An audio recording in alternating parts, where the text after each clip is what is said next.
Welcome everybody. Today is the Wednesday, July 22nd, 2020 meeting, regular meeting of the Board of County Commissioners of Picken County. And in our room here we have Commissioner Patty Clapper and myself. And on the phone on the Zoom call we have Commissioners Greg Postman and George Newman. Kelly McNicholas Curry is trying to get on. She will be joining us shortly, we hope. And first of all, I know that we have at least one addition to the agenda. Yeah, thanks, Steve. We do have one addition to the agenda. I may turn to John Ely, who I believe has this item title. Okay. Hi, Kelly. Yes, Steve, I would like to request the board add as a item to the agenda an emergency ordinance. It is the same that was emailed to the board this morning. I would suggest that it be added as item 5A. Okay, I'd entertain a motion to add that item as number 5A. So moved. And do you want to read do you have the title? I have the title. It's an emergency ordinance of the Board of County Commissioners authorizing the Picken County Sheriff to impose and rescind a ban on open fires and a prohibition on the sale, use, and possession of all fireworks in unincorporated Picken County at any time during 2020. And so I would add it underneath the other emergency ordinance about the intergovernmental agreement for coronavirus relief fund. Okay, is there a second? I seconded. Greg did the Greg motion. and Patty, okay. All in favor, say aye. Aye. Aye? Aye. Okay, that item is added, and is that all, John? Yes. Okay. Now is the time for public comments. The public may call in on the number that I believe it's listed on our agenda, and also Grassroots, I believe, has it posted on their screen.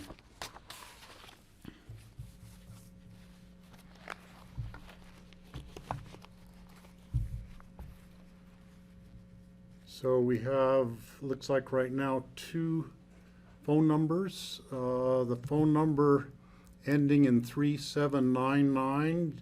You have 3 minutes. You can talk right now. All right. My name is Sandy Mulcahy. I want to comment on Kelly's recent statement that we have had several hearings. What is the definition of a hearing?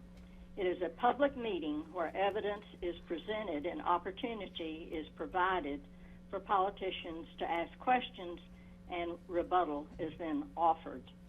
I stood with Lee in front of City Market and the courthouse and gathered over 2,000 signatures asking for a hearing. The only hearing that has taken place was Judge Selden's hearing to appoint a receiver for APSHA's Tom Smith. And that person turned out to be a friend of Smith's for 30 years. That relationship was not disclosed to the judge, and Judge Selden decided that it didn't look good. No kidding. That's corruption. Kelly, that is our one and only hearing.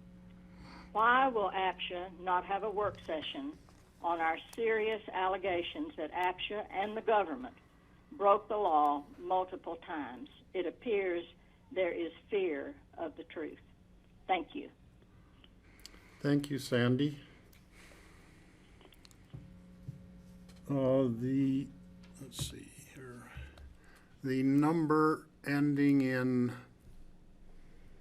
8797. You may speak now.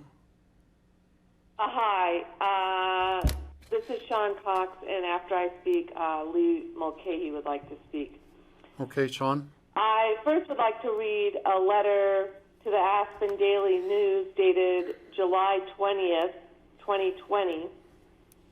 It says, "Dear editor, I figure we are all tired of hearing about this Mulcahy standoff. I don't know the dude, may not even like him if I did, but the man is fighting for his home and his mom. What kind of feeling are we supposed to take away from that? A man defends his home, bottom line, and geez, he defends his mom next. What else is a guy supposed to do? You know what? A person has to be at least half crazy to even try to make a home here. Who gets to pick? Who gets to live in the Rockies? I guess APSHA thinks they are the ones. No, they are not the ones. Their job is to open up the door. That's all. And that is all. If a person qualifies for affordable housing, all that should mean is they live here full time, use the property, and are able to build their own home and live there. Being personable or not is not listed in the requirements. Pitkin County does not have a dog in the game. We all do. Drop the 1,500 hours per year rule. It's totally difficult to prove exactly how we managed to stay here and why. Get real. So that was from Janet. So this is my comment. APSHA is famous for harassing homeowners and tenants, which they all technically are tenants due to the APSHA rules in the deed, which give deed holders a false sense of security at the time of purchase. There is a constant flow of citizens who live in APSHA approaching Lee, calling Lee, and bending his ear about the overreach, abuse, and injustice of APSHA. Now, these people don't have the blood, sweat, and tears in their property that Lee has. It's more personal in Lee's case than many who have ever dealt with APSHA. So the majority just leave quietly. But as you are seeing across the country, people will only take so much abuse before the people's outrage starts to spill into the streets. I hope APSHA will soften its stance with Lee and follow the new rules for fines set up, not run rickshaw over them and the citizens they were meant to protect. Thank you for your time. Thank you, Sean.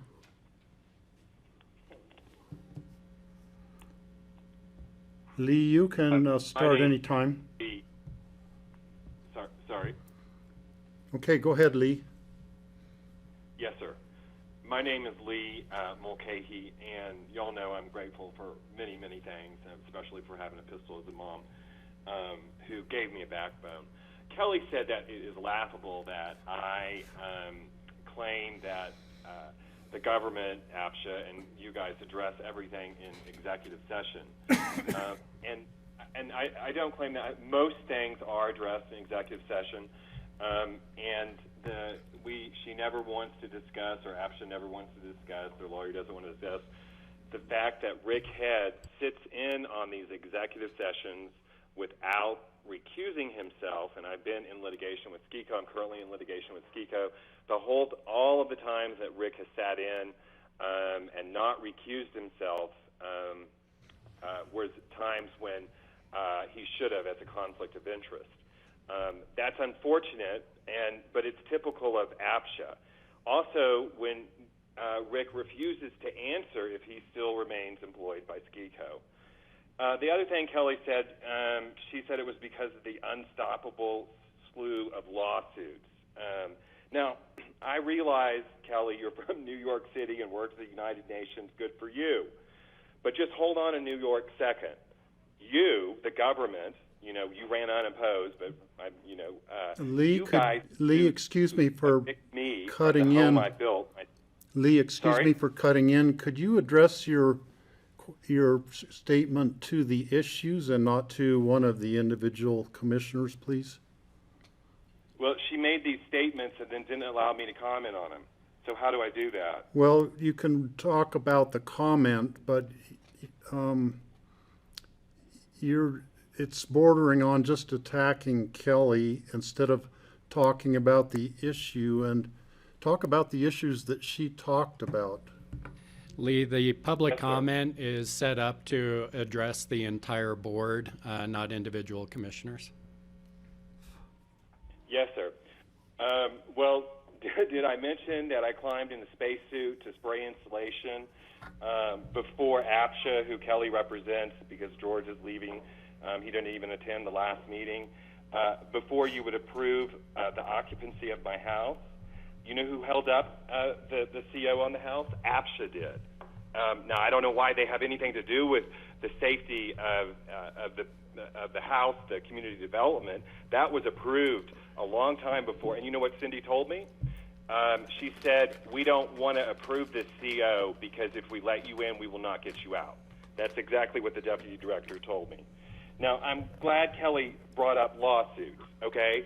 Because notably, APSHA's lack of respect for Mulcahy's constitutional rights, and this is in the opening brief of the Court of Appeals, which we are in now, lack of respect for Mulcahy's constitutional rights doesn't end with this case. Specifically in a separate lawsuit, Judge Neely of the Pitkin County District Court recently, I'm just noting that's not Judge Selden, right, who was your assistant county attorney, recently found that APSHA's silencing of Mulcahy at its public comment sessions violated Mulcahy's First Amendment rights. Now, ladies and gentlemen, we're in Aspen, Colorado. The year is 2020, and when you have an organization that controls 3,000 units in a town of a population of 6,788 that is silencing citizens, that's concerning. And we all need to look at these allegations, and that's the reason that we're all here, is to plead with you to give us a work session, whether in APSHA, whether the city council, whether you guys say, well, we just did it in executive session. Well, that's secret. That doesn't help anyone. And I just want to point out that Houston, the fourth largest city in the United States, does not allow secret executive sessions, right? So what happens in that? Well, it encourages lawsuits, and it just pads Tom Smith's back pocket. And one of the county commissioners recently stated in public that she felt that any sensible person will sign a recall petition against her. Now, notwithstanding the arrogance of that statement, right, she's right. Okay, Lee, could you wrap up your comments, please? Your time's up. Oh, yes, sir, because of fear. Thank you for the time. I really appreciate it. Thank you so much. Okay, thank you, Lee. The number ending in 1519, you can have the phone now. Oh, hi, everyone. This is Tony Kronberg calling, and I hope everyone is doing well. Can you hear me okay? Yes, we can, Tony. Okay, thank you. What I wanted to talk about today was the airport with mandatory 6-foot social distancing in this COVID times, because I think we just need to get a heads up on it. As you know, last winter before COVID, the airport saw more passengers waiting outside the terminal to get into the ticket boarding area due to the airport's more stringent compliance with the TSA, FAA space requirements. And now that COVID is here with mandatory 6-foot distancing, I'm just wondering, what is Pitkin County's roadmap for restarting aviation with social distancing requirements? As you know, we don't have a new terminal in sight. If we did, that would have satisfied pre-COVID spatial distancing requirements. But now with COVID, I really believe we need to rethink what we're doing out at the airport. The latest guidelines for biosafety for air transport has 2 sections in it, and I will send the report. I just got a hold of it just about half an hour ago, that it states that 2 things have to have happen. 1, the airlines need to revise their current boarding process to ensure physical distancing of 3 to 6 feet, and then the airports will need to redesign gate areas, and governments will need to adapt any rules and regulations to make that happen. They also are recommending thermal smart cameras to be installed to scan the temperature of multiple passengers rapidly and unobtrusively. And then also the passenger flow through, that needs to adhere to the 6-foot social distancing. So I just anticipate, if we get our airlines kicked back up again, and this winter we've got almost, a full load of passengers coming back in, that we're going to have people waiting to get into the terminal clear out to Lot A, which is where the short-term parking area is. So I just wanted to put that on your plate right now before we get blindsided by it, because the airlines are definitely crucial to our economy and for people keeping their paychecks coming in.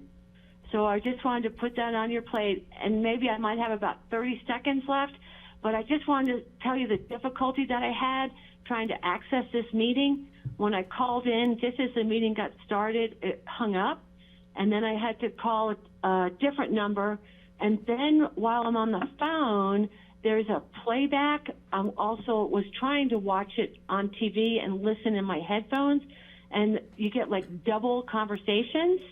And then the third thing is I really wanted to watch the meeting, but on the screen there's more about the call-in numbers for the public just being posted up there, so maybe the TV could put that down like at the right-hand side corner so we can actually watch the meeting as it goes on. But I just wanted to thank you very much, and I just wanted to give you a head start on that. Okay, thank you, Tony, for calling our attention to the technical issues today. You're welcome, Steve. Never having phoned in myself on that number, I don't know what it's like, so thank you. And thanks God, you're for the welcome. ideas on the airport social distancing too. Thank you, and I will send a copy of this report to Rich Engelhardt and to John Peacock, and also to the Picken County Health Board, so that it can be put in what's known as a parking lot to get started on it. Okay, thank you very much for calling in. You're welcome. Thanks, and stay safe, everyone. Thanks for all your hard work also. Okay. Bye-bye. Thank Bye. you. Bye, Tony. Next, we have the number ending in 5548. Hi, yes, that's me, Diane Rutgers. Can you talk more loudly, please? Okay, is that better? Yes, that's better. Okay. My name is Diane Rutgers, and I'm calling in about pretty much the refuse and trash along Highway 82 has gotten so much worse over the last 5 years or so, and I spend a lot of time taking care of it myself, and I really think the county, we need to sort of put something in place that might get either people to participate or a schedule, or have the people that actually advertise really do their job, because it doesn't appear that that's happening. There's a lot of signage on 82. I live down at Twining Flats Road, and I pretty much take care of the spot. I try to anyway, from Woody Creek Canyon to Twining Flats.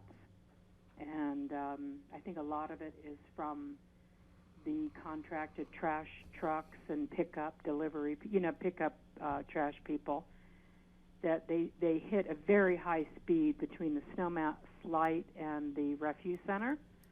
I think they're going about 70 generally, from what I can tell. And it always sort of gets bad on Thursday, Friday of the week. And it's, lots, not such great stuff that gets thrown. It's a lot of plastic, insulation, fiberglass insulation, which is nasty. And then, there's been a tire out there for a month and a half on the other side. The middle median is extremely bad up toward town. It's just unsightly, and considering what we spend money on here and how much my property taxes are now, I think it's time to try to, clean up. If we're not going to make it look any better, just at least keep it clean. So those are my comments.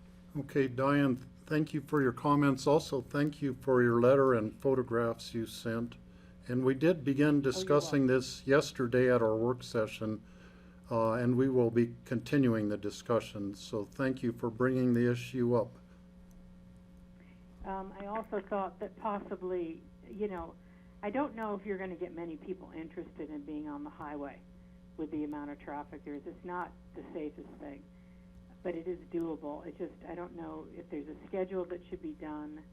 I don't know if Picken County inmates are allowed to do it. I don't really know what all the different choices are for states that have this issue.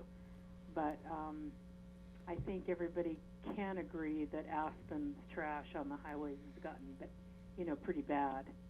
It's very unsightly too. And the way that roads are set up with the medians in the middle, that's an impossible task for just the citizen people to do it. I think it has to be supervised or something. I don't know. Okay, well, keep me posted. Okay, thank you for your call, Diane. We appreciate it. You're so welcome. Thank you. Bye-bye. So, let's see.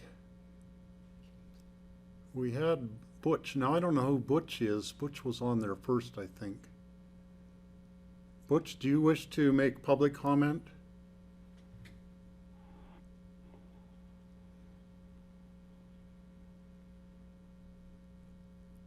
Okay, maybe Butch is away from the phone. Let's go to Kent. Can you hear me?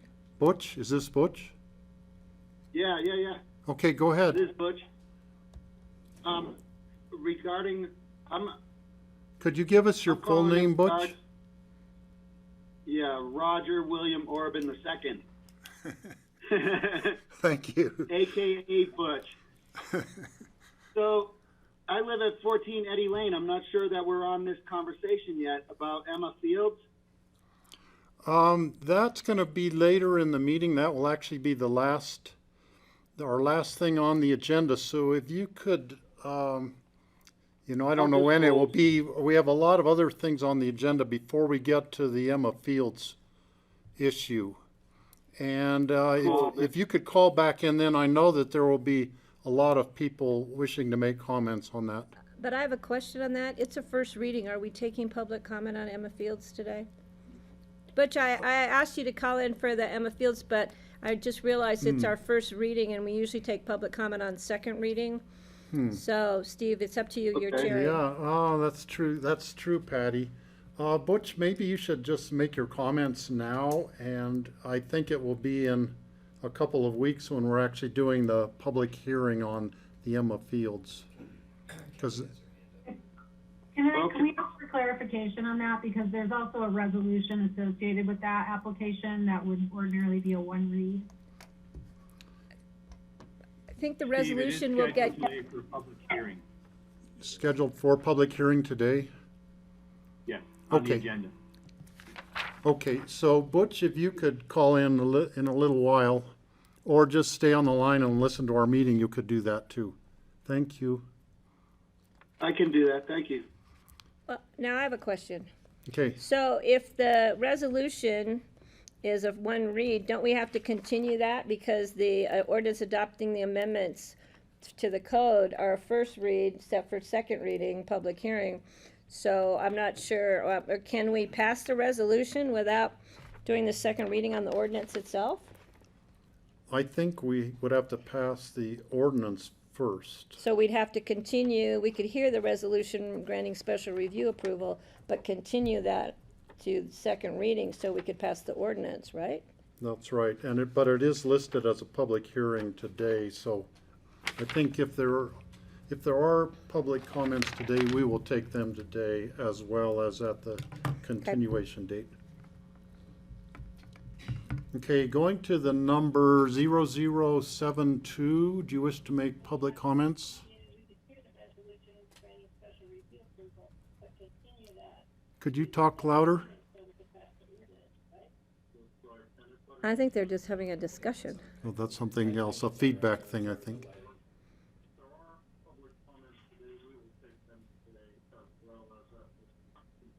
Okay, maybe discontinue that one. Let's go to Kent. You have we don't have the last four of your number. Kent, do you wish to speak about something that's not on our Can you hear other me? agenda? Yes, we can. Okay, I was, Could you give us your full name, making a Kent? comment on Kent Schuler, Schuler. Okay, thank you, Kent. Yeah, I'm making a comment on the distillery, but now that I understand what you just said, it's later for the comments after the presentation or something like that, right? Yes, that's right. So I'd rather wait. I want to hear more about what is going on before I make comments. Yeah, that would be good. That's a good decision. So we'll All look right. forward to hearing you later, Kent. Thank you. Okay, the number ending in 0072. Yeah. Yes, my comments are about Emma too. Should I wait till later? Yes, please. Okay, so we'll watch the video, then call in later? Yes, that would be good. And we'll take a break before we Okay. go into the Emma Fields, so we'll be taking a 10-minute break probably. Okay, And that will be announced. That'll give you plenty of time to phone in. okay, all right. I will call back later then. Thank you. Okay. I think everyone else is here for presentations. Elizabeth McCracken, is she a staff person? I'm not sure. That name is familiar to me. Elizabeth McCracken, are you here? Do you want to make public comment right now? Or are you here to present on another item? No, I'm just, I was here for the Emma Fields. Okay. Okay. I think that's where I had seen your name was in the letters. So we'll hear you later then. Thank you. So I don't see any other new numbers on here. So let's move on. We'll close the public comment period and go to commissioner comments. Any commissioners have comments you wish to make? Kelly.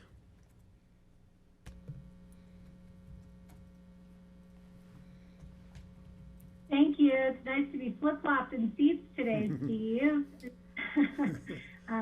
Working from home this week. So I do just want to clarify something that Mrs. Mulcahy said with regards to a hearing. Merriam-Webster defines a hearing as an opportunity to present one's case, which the Mulcahys have done in repetitive, numerous law briefs that they have submitted in their multitude of court cases. So that's what I was referring to. And also, just want to let you know, Lee Mulcahy has filed formal papers to recall me. So I'm giving it the seriousness that it's due and filing my response, and all of that will be finalized this week, though I'm very proud of my record, and we'll defend it for what I have to do.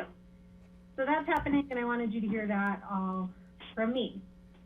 And then on a more pleasant note, I am very excited that Major League Baseball is starting their season and came to an agreement back up today. And, my parents are from the Bronx, and so I'm a born and bred Yankees fan.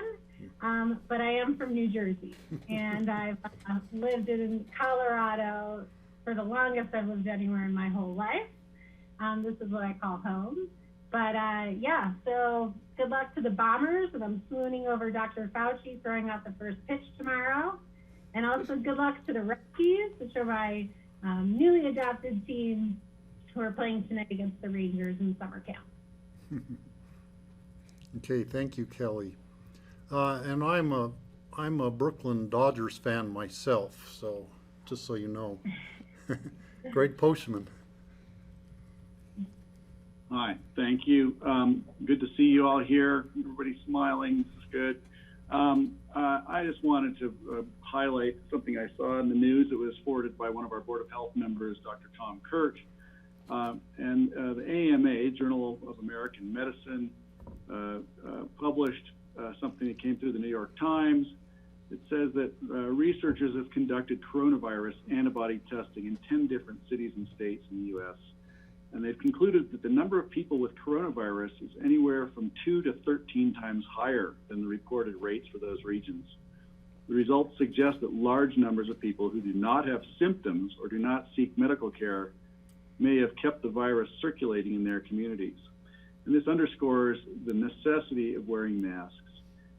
All I can say is, if you care about the community and you care about welfare, whether you're visiting or you're a local, put on the mask, okay? That's my public service message for the day. I've got mine here, although there is nobody within about a mile of me where I am. I've got my mask at the ready. When I see someone, I'll be able to put it on. And thank you, Steve, for wearing yours.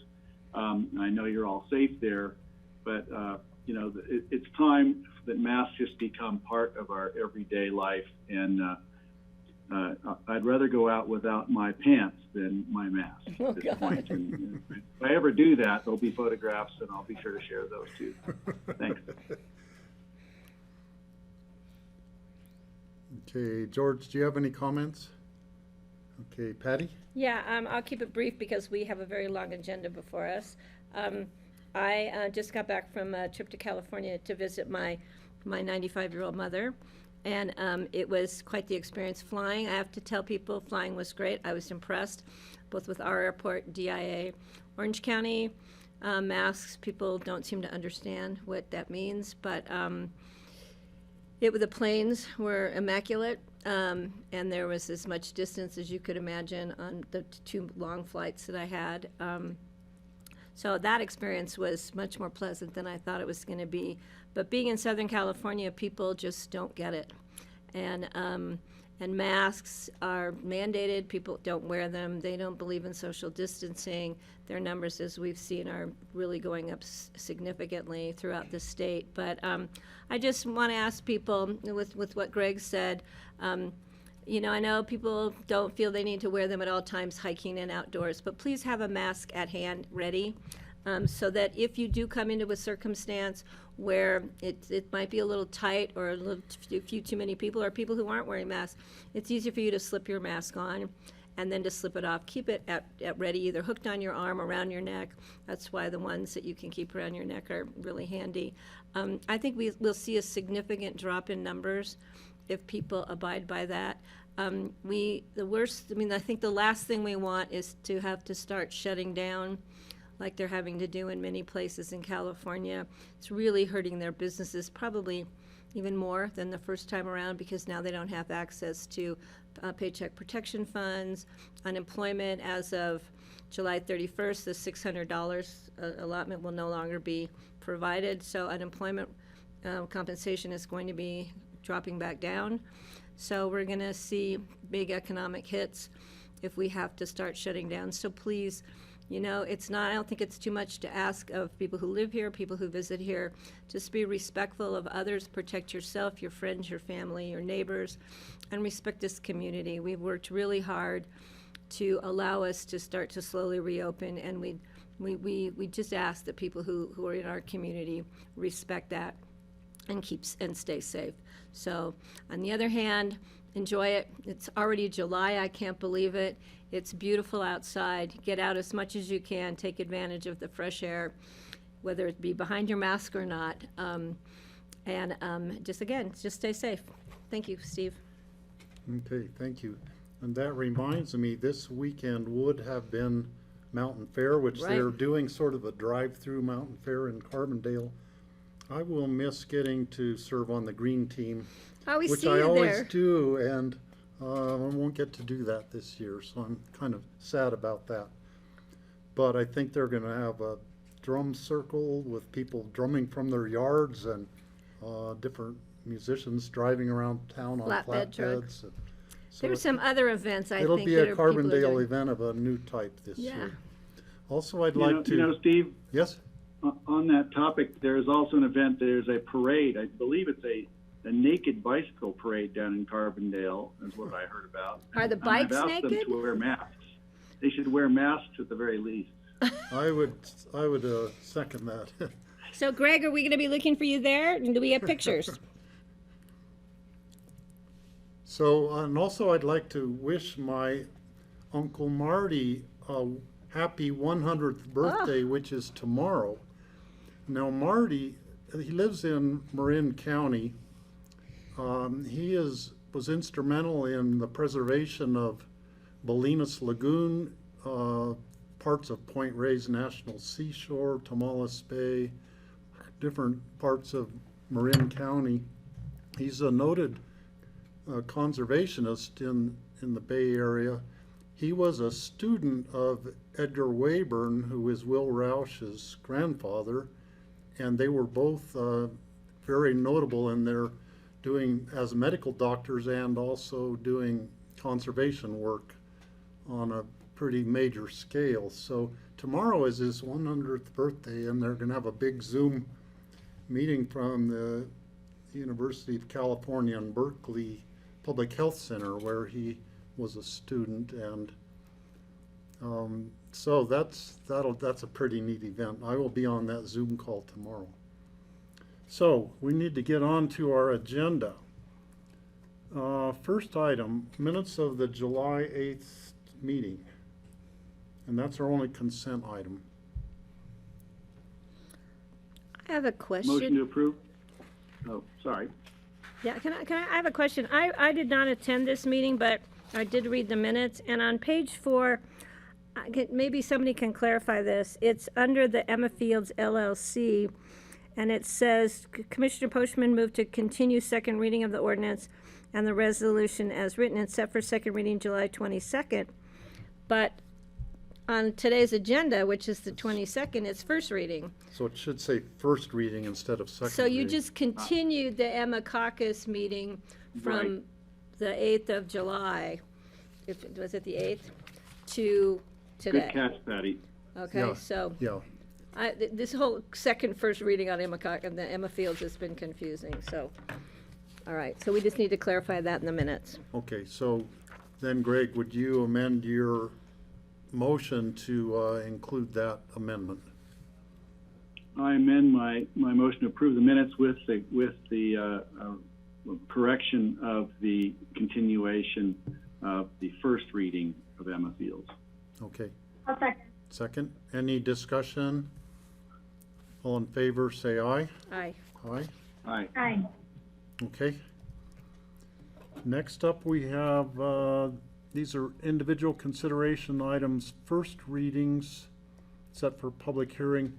Now, it says on August 26th, but there's only the one item.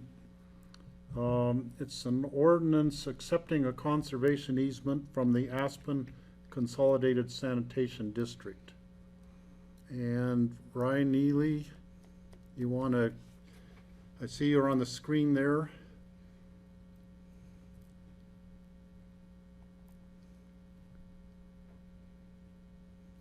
Go ahead, You hear me Ryan. all right, Steve? Yes. Go ahead, Rye. Sorry about that. All right, Steve, I had some problems here. So as the agenda title suggests, this is an ordinance of the Board of County Commissioners of Colorado accepting a conservation easement from the Aspen Consolidated Sanitation District. As this board will recall, it granted a land use approval to construct a utility scale solar project on property owned by the Aspen Consolidated Sanitation District across from the Rush Creek intercept lot. One of the conditions of approval in that land use approval was that the Aspen Consolidated Sanitation District grant Pitkin County a perpetual conservation easement that essentially covered an area on the ACSD property from the top of the rim of the Roaring Fork Gorge down to the river. That conservation easement was requested initially by the Open Space and Trails Board of Trustees with advice from staff, OST staff, and the importance of that conservation easement was to provide wildlife connectivity between conserved lands either owned in fee by the county or covered by existing conservation easements along the side of the gorge, providing access to the river. What's in front of the board right now is a little bit unique. As you know, the Home Rule Charter requires the Board of County Commissioners to accept property interest, which a conservation easement is a property interest, to accept conservation easements through an ordinance action. The unique aspect of this particular request is that subsequent to the BOCC granting approval, the land use approval, the Aspen Consolidated Sanitation District raised an issue of whether they actually had the authority to do that. I haven't been able to get a very good answer from the ACSD as to why they don't think they can grant an easement. It has something to do with the EPA, the Federal Environmental Protection Agency, and the fact that the site was initially purchased with a grant, at least a partial grant from the EPA. In any event, the EPA doesn't hold a property interest that I'm aware of in the ACSD property, but the ACSD board believes that it needs some additional approval from the EPA to grant a perpetual easement. The sanitation district is confident in their ability to grant an easement that has a limited term on it as opposed to perpetual. In this circumstance, the term that they are confident that they can grant runs contemporaneously with the with the special use approval for the lifetime of the solar project. Just for a frame of reference, the county does not hold any conservation easements of any kind that have a limited term. Every conservation easement in Pitkin County has a perpetual term. And now there's, I guess it's debatable as to the value of a conservation easement with a limited term, but it is undoubtedly understood that conservation easements would have a perpetual term. That being said, the public benefit that was expressed from this, or the potential public benefit from this project that the board recognized and expressed during the land use approvals, in my opinion, the county attorney's office's opinion, warrants the consideration of accepting a lesser conservation easement if the ability to grant a perpetual easement is outside of the control of the ACSD and this board. So in short, what I'm saying is, if it seems silly to derail an entire project with an expressed public good if both the BOCC and the ACSD can't do anything to effectuate a perpetual easement on the property.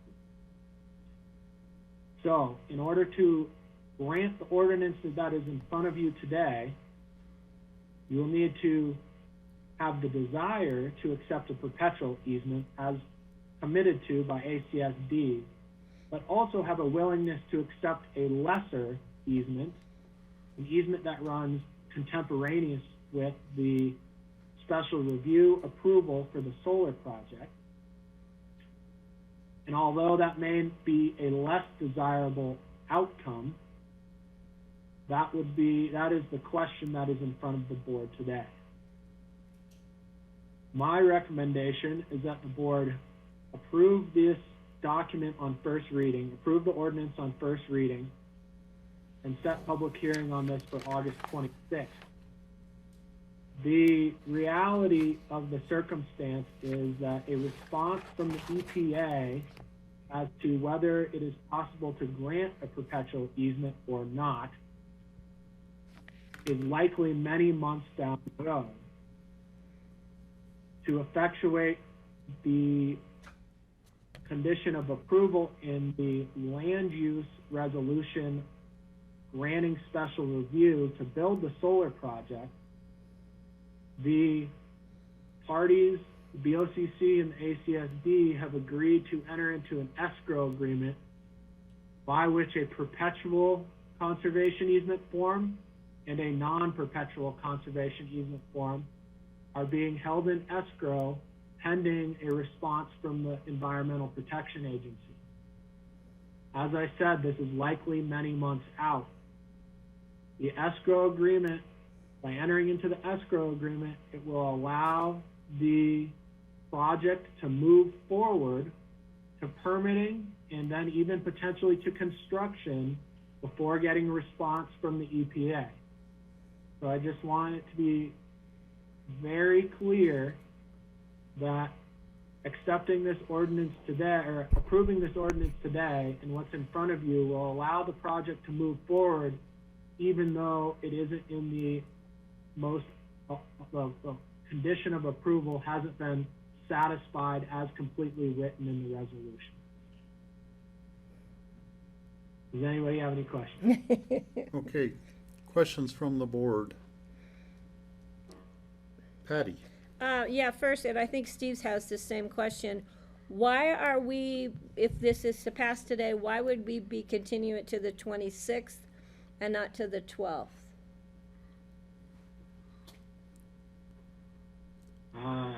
Well, you can do it to the 12th. I don't know if I'm going to have the capacity to turn it over by the 12th, but I can certainly make an effort to do that if you'd like. No, if it's okay with Aspen Consolidated Sand that we do the 26th, the 12th agenda is getting a little stacked, so I don't necessarily have a problem if there's some justification to moving it to the 26th. My other question would be, you answered the one is why is EPA approval needed, and that's an uncertainty that we're trying to resolve. The third question I would have is, if a perpetual conservation easement was part of our approval and we're changing that, can we do that without going through another process to amend our original approval?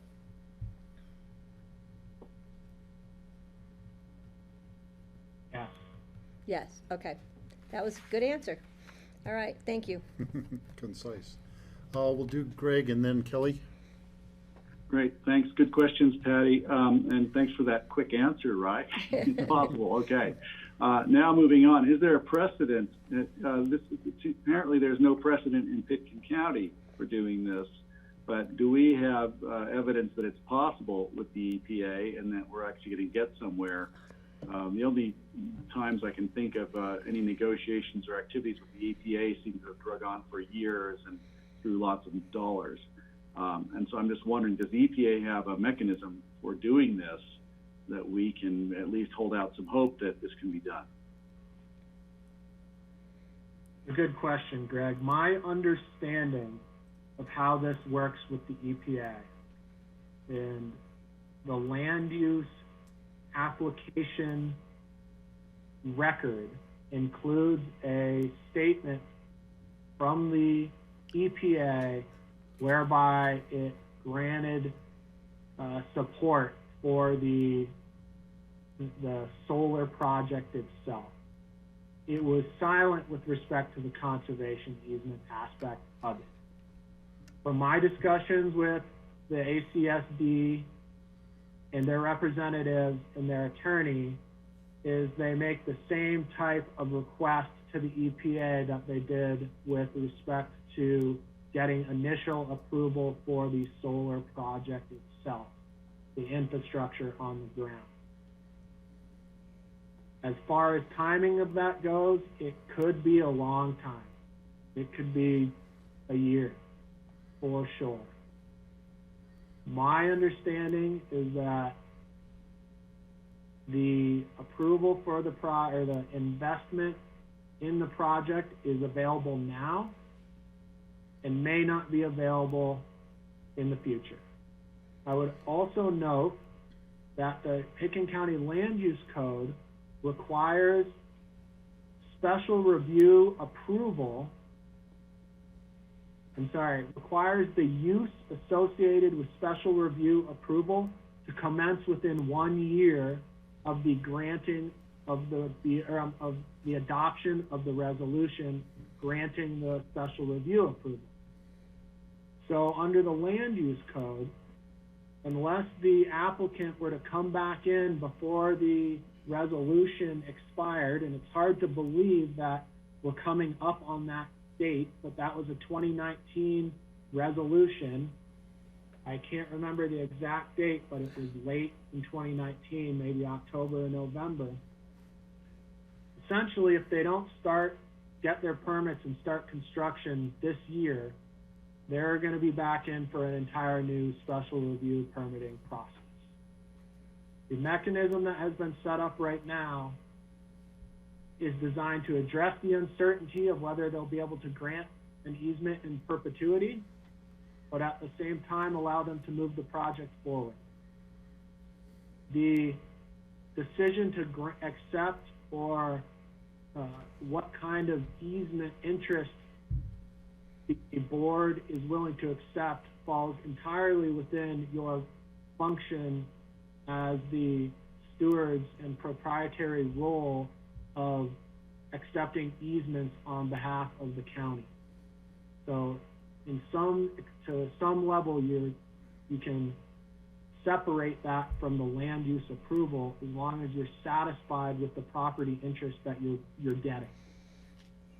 And you can make a determination that satisfies the condition in the approval, the land use approval, to be clear. So, Rye, so we're going to submit and hold in escrow two applications, one with the conservation easement, one without, and we'll wait to see what the EPA says. Next is there an automatic default to the conservation easement if the EPA approves. We don't have to go through this again with ASD or anyone else if the EPA approves. That's a good clarification, Greg. So what is in front of the board today, and this is just a slight clarification to what you said, is the escrow agreement will attach two forms of the conservation easement. One with a perpetual term, one with a term that runs contemporaneous with the special review approval. This ordinance accepts both of those, basically, one or the other. It says we will accept the conservation easement as specified in BOCC resolution, the land use resolution, and we're willing to accept one with the perpetual term, and if the EPA denies that, we'll go ahead and record the one with a non-perpetual term. So as far as the default goes, it will not need to come back in front of you again to accept one form or the other form. We can go ahead and record one or the other.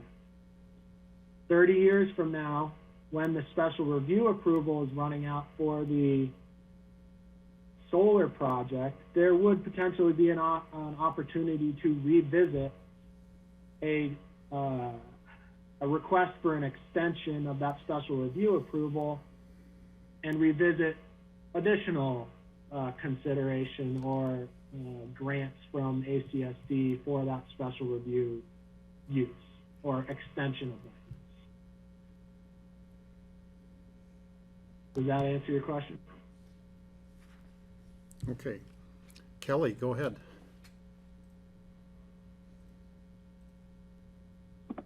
Thank you. I have probably an easy question and maybe a little bit of a longer question. So quickly, is the escrow agreement a separate document?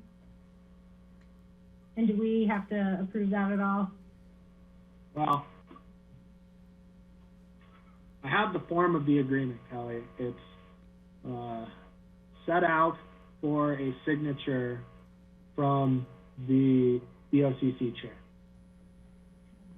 The document does not need to be approved through an ordinance or anything like that, but I was not going to have it executed until I got a conceptual agreement from you all on moving this forward today. And then I just want to summarize, going back to our discussions about the special use review approval, why I remember us wanting this conservation easement in the first place. Just to put a little more context around it, I guess, for me. So,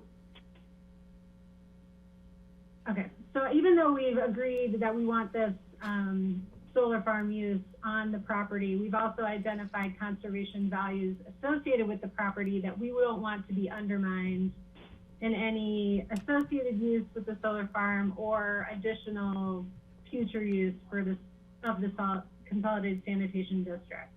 And so that's why we asked them to enter into this conservation easement in the first place, even though the special use approval has nothing to do with conservation.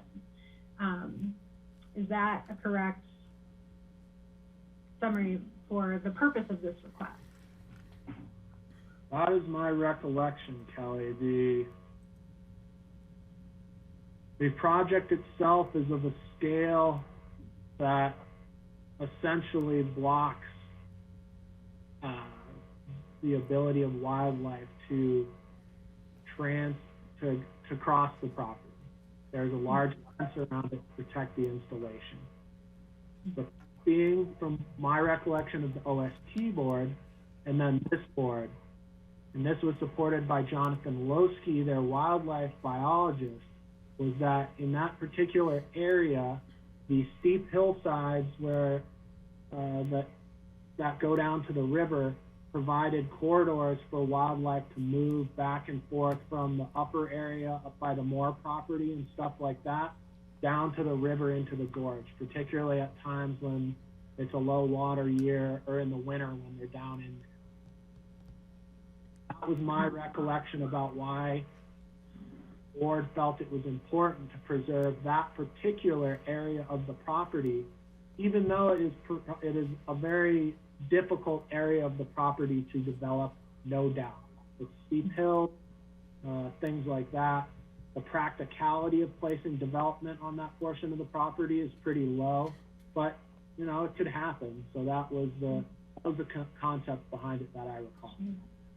And so in the event that we are unable to obtain, or the sanitation district is unable to obtain EPA's agreement for a perpetual easement, and ordinarily our conservation easements are perpetual, nothing precludes us from pursuing a future conservation easement with the district once the project's been decommissioned or any future use is discussed after 25 years. Right. So, my inclination is, and I'm not an expert in a project like this, although I've learned a lot about it, but it's an expensive project to build. 25 years is a period of time where I think the technology at this point is deemed viable. My inclination is that the technology will be even better 25 years from now, and hopefully we're still using solar type renewable energy at that point, and if anything, the project may be more efficient. And I can't imagine them tearing down the whole thing after 25 years, but maybe they do. But yes, when they come in the future to effectuate additional approvals for the property, that would be an opportunity to discuss either increasing the term of or looking at other options for the property. Okay, thank you. George, do you have any questions? Okay. And my one question really has to do with the date of August 26th or August 12th for the second reading on this. This project, it was last fall that we approved the project. It's been in the works and just has had a series of roadblocks dealing with easements along for burying the power line and whatnot all that time since. I would put this one at the front of the queue for August 12th, and if we had to continue another item to make more time. But I suspect also that the August 12th meeting, it appears to be really full, but it might, I think, at least one item might move faster than we had anticipated, and we could do it on August 12th. But you said you have some turnaround, you still had some red line stuff on the document, and obviously you didn't have it in the 100% complete and ready to go form.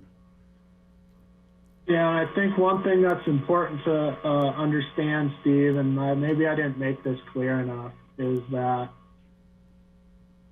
this board does not need to take a final action on this to eventually allow them to start going to permit. So if they satisfy the other conditions of approval in the resolution, which they haven't done yet, they're really, really close. I just reviewed their final site plan and activity envelope. They're waiting to get that executed. They just got community development some numbers on a revegetation bond amount today. They're really close. The community development department could bump them to permitting, I would say realistically next week, if we can get this escrow agreement finalized. So whether you go on the 12th or the 26th, they could potentially be already into permitting. But if it's a priority to get this on the agenda for the 12th, you guys just tell me and I'll move some stuff around to make it happen. That's how I work. Greg? The impression I get is that Rye could use the time for the 26th and doesn't matter to the applicant. So I'd like to make a motion that we accept this resolution. We vote for on adopting, let's see, where am I? An ordinance accepting a conservation easement for the Aspen Consolidated Sanitation District with the consideration for the two escrow conservation easements for August 26th. I'll second it. And that, Greg, then is with the second reading and public hearing on August 26th. Is that correct? That's what you suggested. I want. Yes. Yes, Okay. according to the. Okay. Okay. Okay, it's moved by Greg, seconded by George. Any further discussion? I just want to thank Rye. Rye, I know you put in a huge amount of effort and time in this, and it's not been easy. And I want to thank you for persevering and helping both the Consolidated Sand District and the BOCC to move forward. So thanks, Rye. Yeah, likewise, I would echo that. Also, thanks to Bruce Matherly from the Sanitation District. I know he has been pushing for this for a long time. I think he'll be glad to have everything finalized. So I'll call the question. All in favor of approval, say aye. Aye. Aye? Aye. Aye. Okay, 5-0 in favor. Thank you, Rye. Thank you, appreciate it.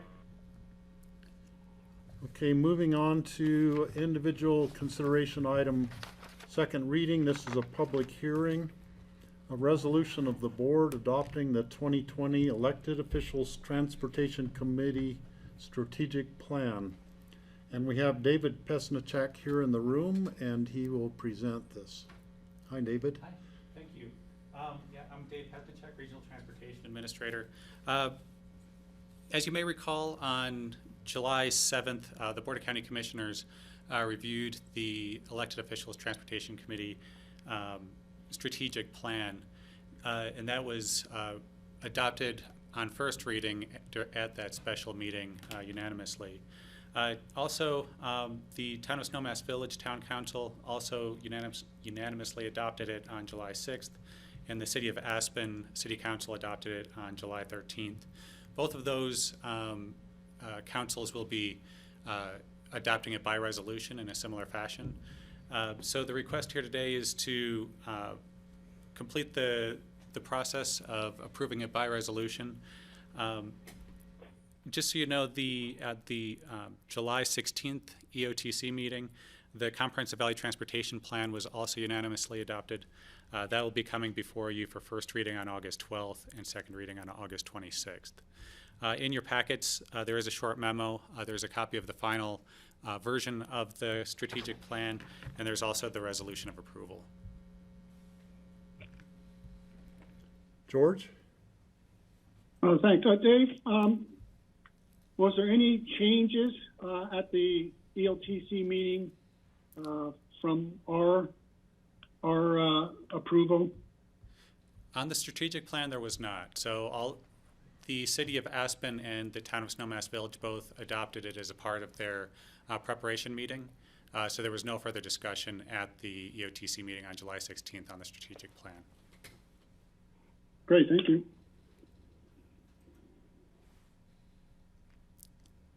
Okay, don't see any other questions, David.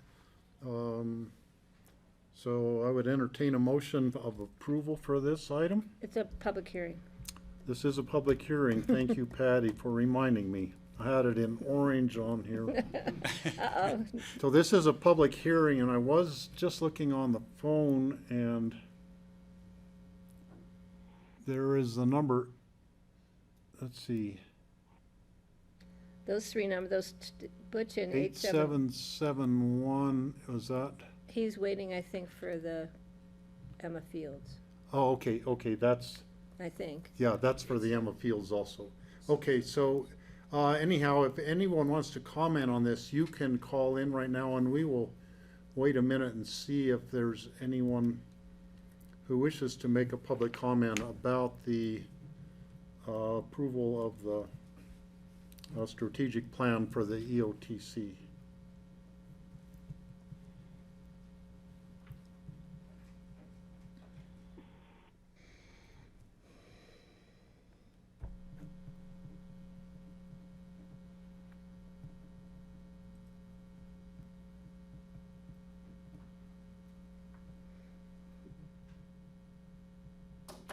I thought maybe Tony Kronberg would call back, but.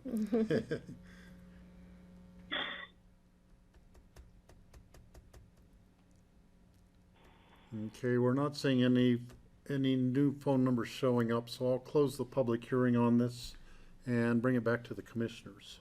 I will make a motion to approve resolution adopting the 2020, is it 2020? There's only 2020. I know, but it's 220. Oh, Elected sorry. Officials Transportation Committee Strategic Plan. We're going back in time. I know. It's supposed to be 2020. Okay, moved by Patty, seconded by Greg. in the Are there any code. further comments from the board? Seeing none, all in favor, say aye. Aye. Aye? Dave, thank you for your work. Okay. Aye. Thank you, David, for your hard work on this. It was very well written, and I think that's why nobody made any changes to it. Thank you very much. Okay. Now we'll move to emergency ordinance and resolution with confirmatory reading on August 12th. This is an emergency resolution on behalf of the Pickens County Sheriff's Department approving a contract with the Colorado Department of Human Services Office of Behavioral Health, providing funding for jail-based behavioral services. And we have Kim Valario here. Hello, how are you? Welcome. It's good to Thank see you. You see too. you. It's been a long time. Yes, it has. Since I've seen you in person. Yeah. I don't frequent the jail very often. That's a good so. thing. But come by anytime. We won't put you in a cell. So, Kim, go ahead and do your presentation. Okay. So I don't know if you're familiar with jail-based behavioral services, or we call it JBBS. It's basically a program that in the past provided substance abuse programs in the jail to help inmates with those substance abuse. It has expanded also to provide mental health and MAT treatment, or medication-assisted treatment. We previously were in they called it a catchment grant. OBH, Officer of Behavioral Health, provided funds, and we were in a catchment grant with Mesa, Garfield, Rio Blanco, I didn't get them in there, I noticed, Summit, Eagle, and us. And we had some limited funds, very limited funds compared to this opportunity, to provide a licensed clinical worker to come to the jail and provide those services. There was a, you can see in there, the Correctional Treatment Cash Fund. It was a state statute that provided additional money to provide those services and additional. So the catchment grant was breaking up, and I noticed a typo in there too. I put June 30th, 2019. That actually was this year. That catchment grant broke up, and everybody's was gonna do their own thing. So we were gonna have to do something anyway to keep providing these services. the funds available were much more considerable than what we previously had. So we put in for that additional funding and were awarded. It's not really a grant, but it's similar. It's just money provided statutorily. There is no cost to the county. These are funds provided by the state, and it gives us an opportunity to provide additional services, additional mental health, additional substance abuse treatment, along with some continuum of care and some items once they leave the facility. So that's kind of what the program is, and we're pretty excited about being awarded the opportunity to accept those funds. Okay. Questions for Kim from the board? Or comments, questions or comments? You know, this is something we've obviously needed in the past, and we are continuing in the growing need today and tomorrow and into the future. So I think it's great. It's a little extra money, and I think it's really critical to have the training and the for all of you who in the Sheriff's Department and those who work in the facility, but also to offer some assistance to those in need of mental health services or just in need of transitioning from our facility back into their real world, their real lives. So I think this is great, and I absolutely see no reason why we should not approve this and move this forward. It is an emergency resolution, and we will set it for a confirmatory public hearing on August the 12th. Okay. Is there a second? Yeah, that is a motion too. Yeah, I took that as a motion. Kelly seconds it. Further comments from the board? Kelly? Thanks, Kim. It's nice to see you. I hope you're staying safe and well. And I know that COVID is presenting new challenges to the jail, which has already been challenged. And, you know, it seems like eons ago that our board had our retreat and identified the jail programming and improvements as one of our top priorities. And, you know, I know that I'm sure we're all eager to get back to a more normal time where we can focus on that important work.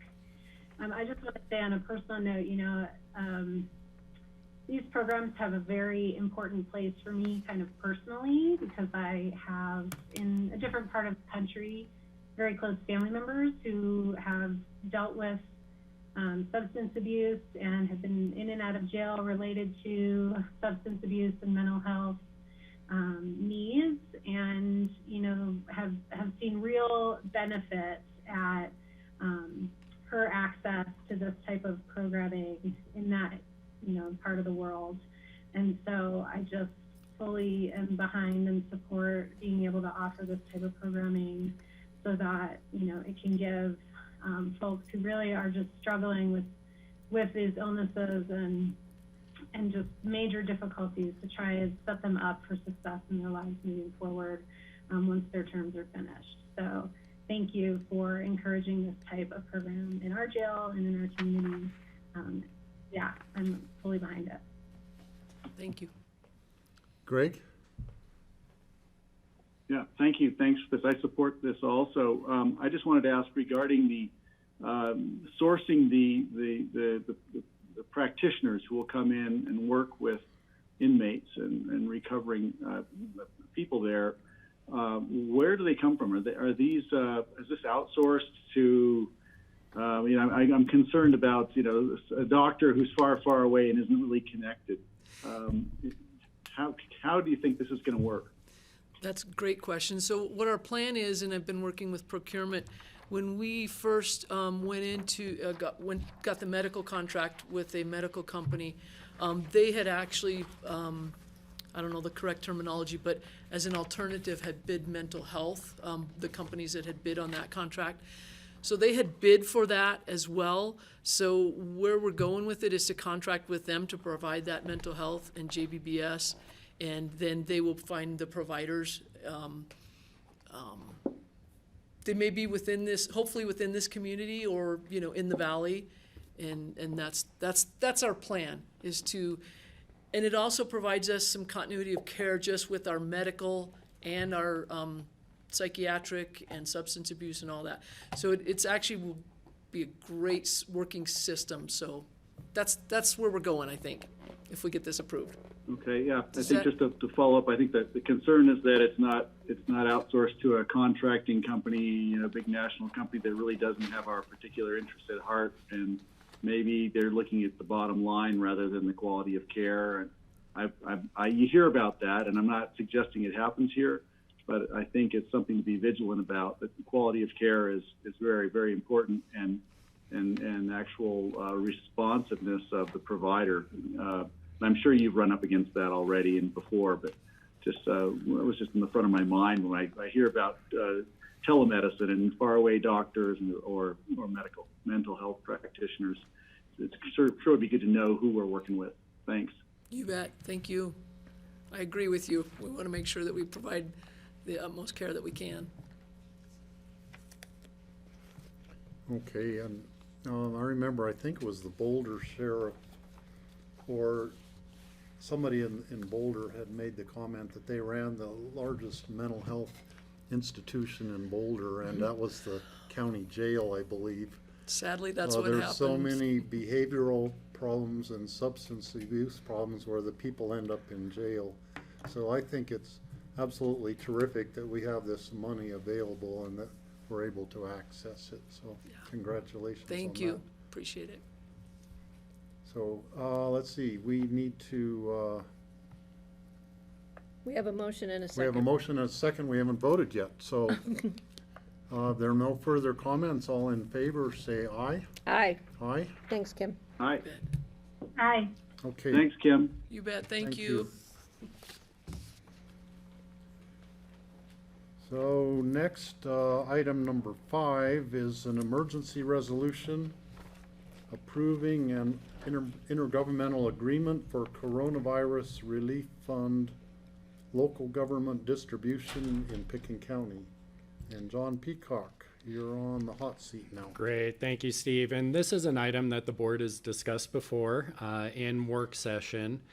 By way of background for the public, back in March, March 27th, Congress adopted the Coronavirus Aid, Relief, and Economic Security Act, also known as the CARES Act, which established a $150 billion coronavirus relief fund.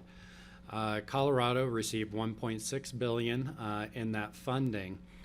However, under the federal legislation, only local governments with a population of 500,000 or more were guaranteed a per capita share of CARES Act funding, and distribution of that CARES Act funding to smaller communities was left to the discretion of states.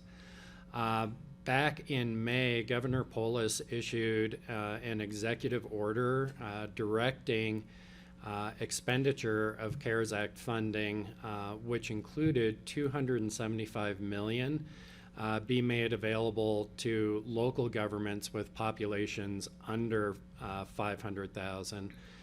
The Department of Local Affairs is responsible for distributing that $275 million. Of the $275 million, just over $219 million was earmarked for distribution to counties and municipalities. And the total amount to be split between counties and municipalities was based on county population. So Dole had earmarked $1,524,180 for Picken County based on that per capita earmark. But DOLA required counties and municipalities to collaborate on a request for funding and come to agreement. And so that is what's in front of you with this intergovernmental agreement. We had previously discussed this, as had the councils of Aspen, Snowmass, and Basalt, for the purposes of opting into the grant program, basically making the application. And this IGA reflects that agreement. The reason you have an emergency resolution in front of you to adopt this IGA is DOLA requires a fully executed document before they will distribute the funds, which will be available at the end of this month. Snowmass was the last municipality who considered the IGA on Monday. The IGA has been approved by all municipalities. The IGA divides the CARES Act funding that was allocated to Picken County, 55% coming to the county with 45% going to municipalities, divided on a per capita basis of their respective populations within Picken County. So under the IGA, Picken County will receive $833,050. You may recall when we did our budget supplemental earlier, we had estimated $700,000 in 2020 and another $100,000 in 2021 in the CARES Act funding. So this would slightly exceed that in 2020. Aspen would receive $454,782. Snowmass Village would receive $170,903, and Basalt would receive $59,914.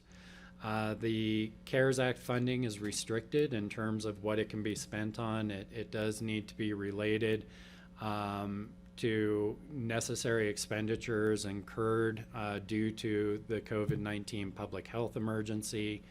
Were not accounted for in the most recent budget approved as of March 27th, 2020, and were incurred during the period beginning March 1st, 2020 and ending on December 30th, 2020. So we do need to have qualifying expenditures, which frankly all organizations already do for reimbursement.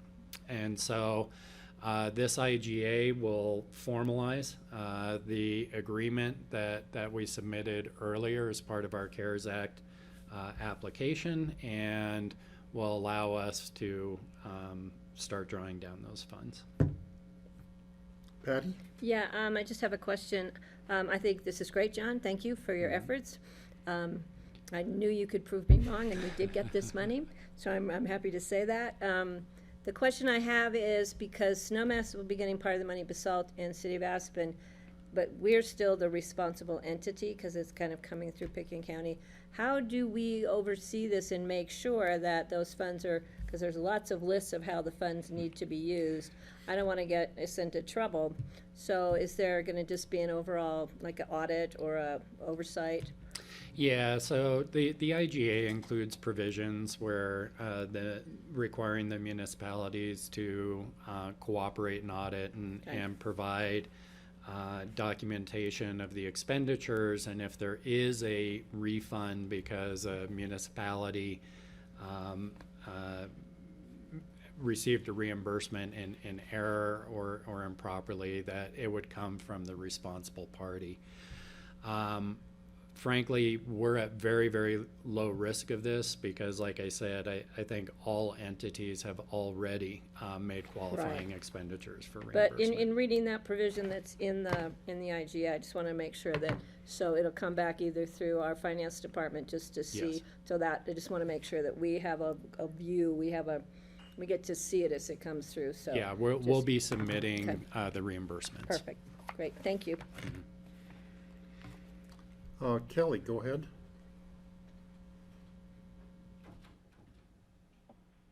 Thanks, John. I knew we would get this money.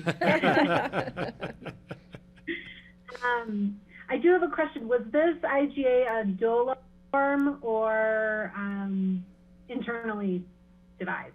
Yeah, so this was internally devised. In the discussions that we had with the municipalities, we based it off of what the 5 counties that did qualify for the initial distribution did in sharebacks with their municipalities. And so this could have, there was a lot of discretion in how to do this, but we chose a model that was out there and that the municipalities could agree to.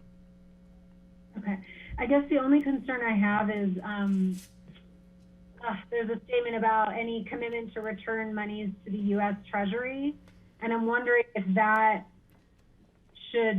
the money should get returned to DOLA, since, you know, that's where they're coming through via the executive order, and since there are provisions for like a reserve to reallocate money that isn't properly used. So that's yeah. So I had a better answer for you, given I'm on that committee, but I don't know. Yeah, that's one point that flags. Yeah, so probably a few answers to that question. We're trying to build in process so that if for any reason one of the entities doesn't have expenditures, and like I said, I think we're at low risk because I think we already do, that we identify that early and we can adjust the distribution to entities that do have expenditures, because our goal is to spend this money locally and not hand any back, because and so we've tried to set up the process to do that. DOLA did review this draft IGA, and so they at least it was submitted to them. I guess I don't know if it was fully vetted or reviewed, but it was submitted as a draft document during the approval of the grant process. So I assume that is the process that they want. Okay.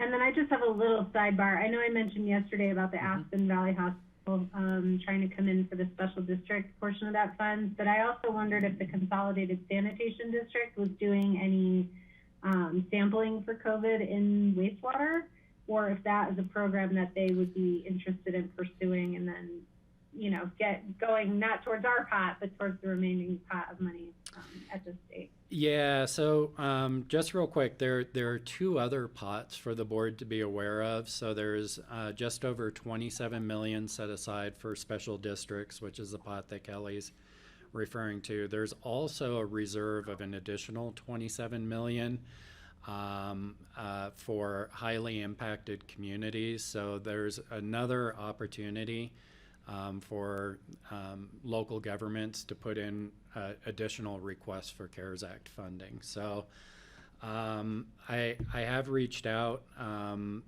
both to AVH. I have not reached out to Aspen Consolidated Sanitation District. Patty and Greg may recall there was some early discussion with the Board of Health about the test that tests the effluent to see what the concentration of coronavirus might be in the effluent.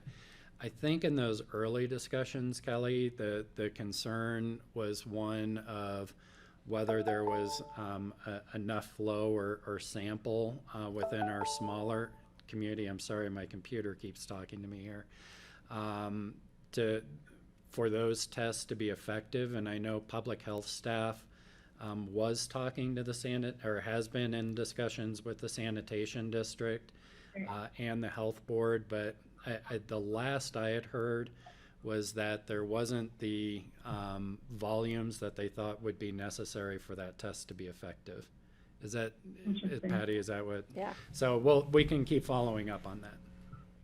Well, Yeah. to add to that, just real quick to add to that, I think that as new information comes out about the virus, I mean, you're hearing things now when you flush the toilet, it spews the virus 3 feet into the air, and you know, I mean, there's all kinds of stuff that you're hearing.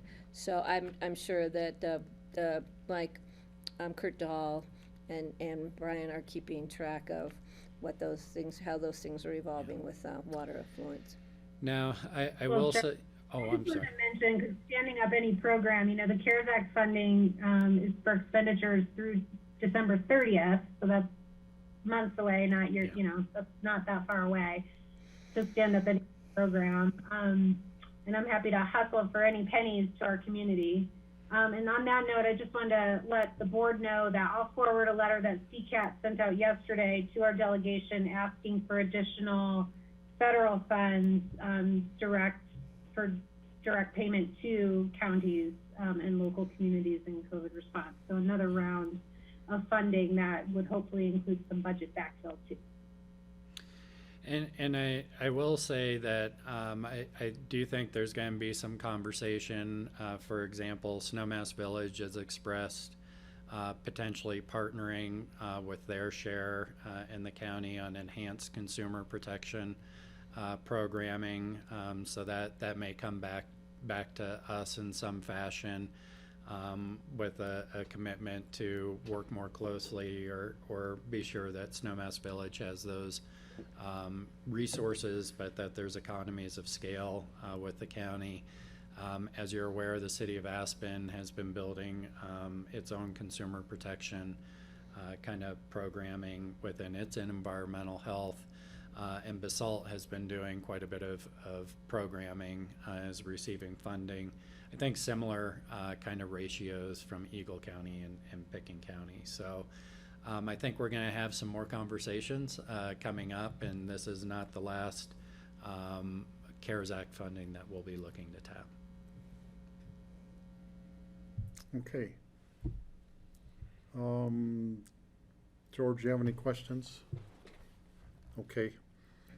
So let's see, this is not a public hearing today. That will be on August 12th. So I believe we're ready for any further questions, or we're ready for a motion. Kelly? Okay, no, I'll just move to approve the emergency resolution authorizing the chair to sign an IGA for coronavirus relief funding local government distribution in Pickens County for confirmatory reading on August 12th. I'll second. Okay, it's moved and seconded to approve. Any further discussion? Seeing none, all in favor say aye. Aye. Aye. Aye. George Aye. gives a thumbs up. Okay. Another unanimous decision. Okay, moving on, we're going to item 5A, which is the one we added. And that is, and I'm going to read this off of my phone, an emergency ordinance of the board authorizing the Pickens County Sheriff to impose and rescind a ban on open fires and a prohibition on the sale, use, and possession of all fireworks in unincorporated Pickens County at any time during 2020. And okay, John Ely is there. I was looking for your name. You had your picture on the screen. So John, take it away. I should have waved with two hands, Steve. This is an annual action of the BOCC that is taken in response to authority granted to the BOCC through the state, and the state legislature has conferred to the BOCC the authority for its jurisdiction regarding fire bans or fire restrictions, as well as fireworks bans and prohibitions on use, sale, or possession. So typically speaking, the BOCC enacts an ordinance just like this one before you today to give the authority to the Pickens County Sheriff, recognizing that should climate changes occur or circumstances in the dryness of field and forest, that emergency bans or immediate fire prohibitions should be put in place rather than waiting to schedule such an event with the BOCC on BOCC regular meetings or work session dates. So last year, the BOCC conferred that authority and made the delegation to the Pickens County Sheriff, and the Sheriff exercised it. The BOCC determined previously in 2018 that this authority would be delegated on an annual basis, and so this emergency ordinance is in the exact same form as last year's emergency ordinance to effect the same delegation. And with that, I would ask the board to adopt this emergency regulation through this ordinance, and we will have a public hearing when the matter comes back before the board after the appropriate publication. I'm not sure if that'll be on August the 12th or August 26th.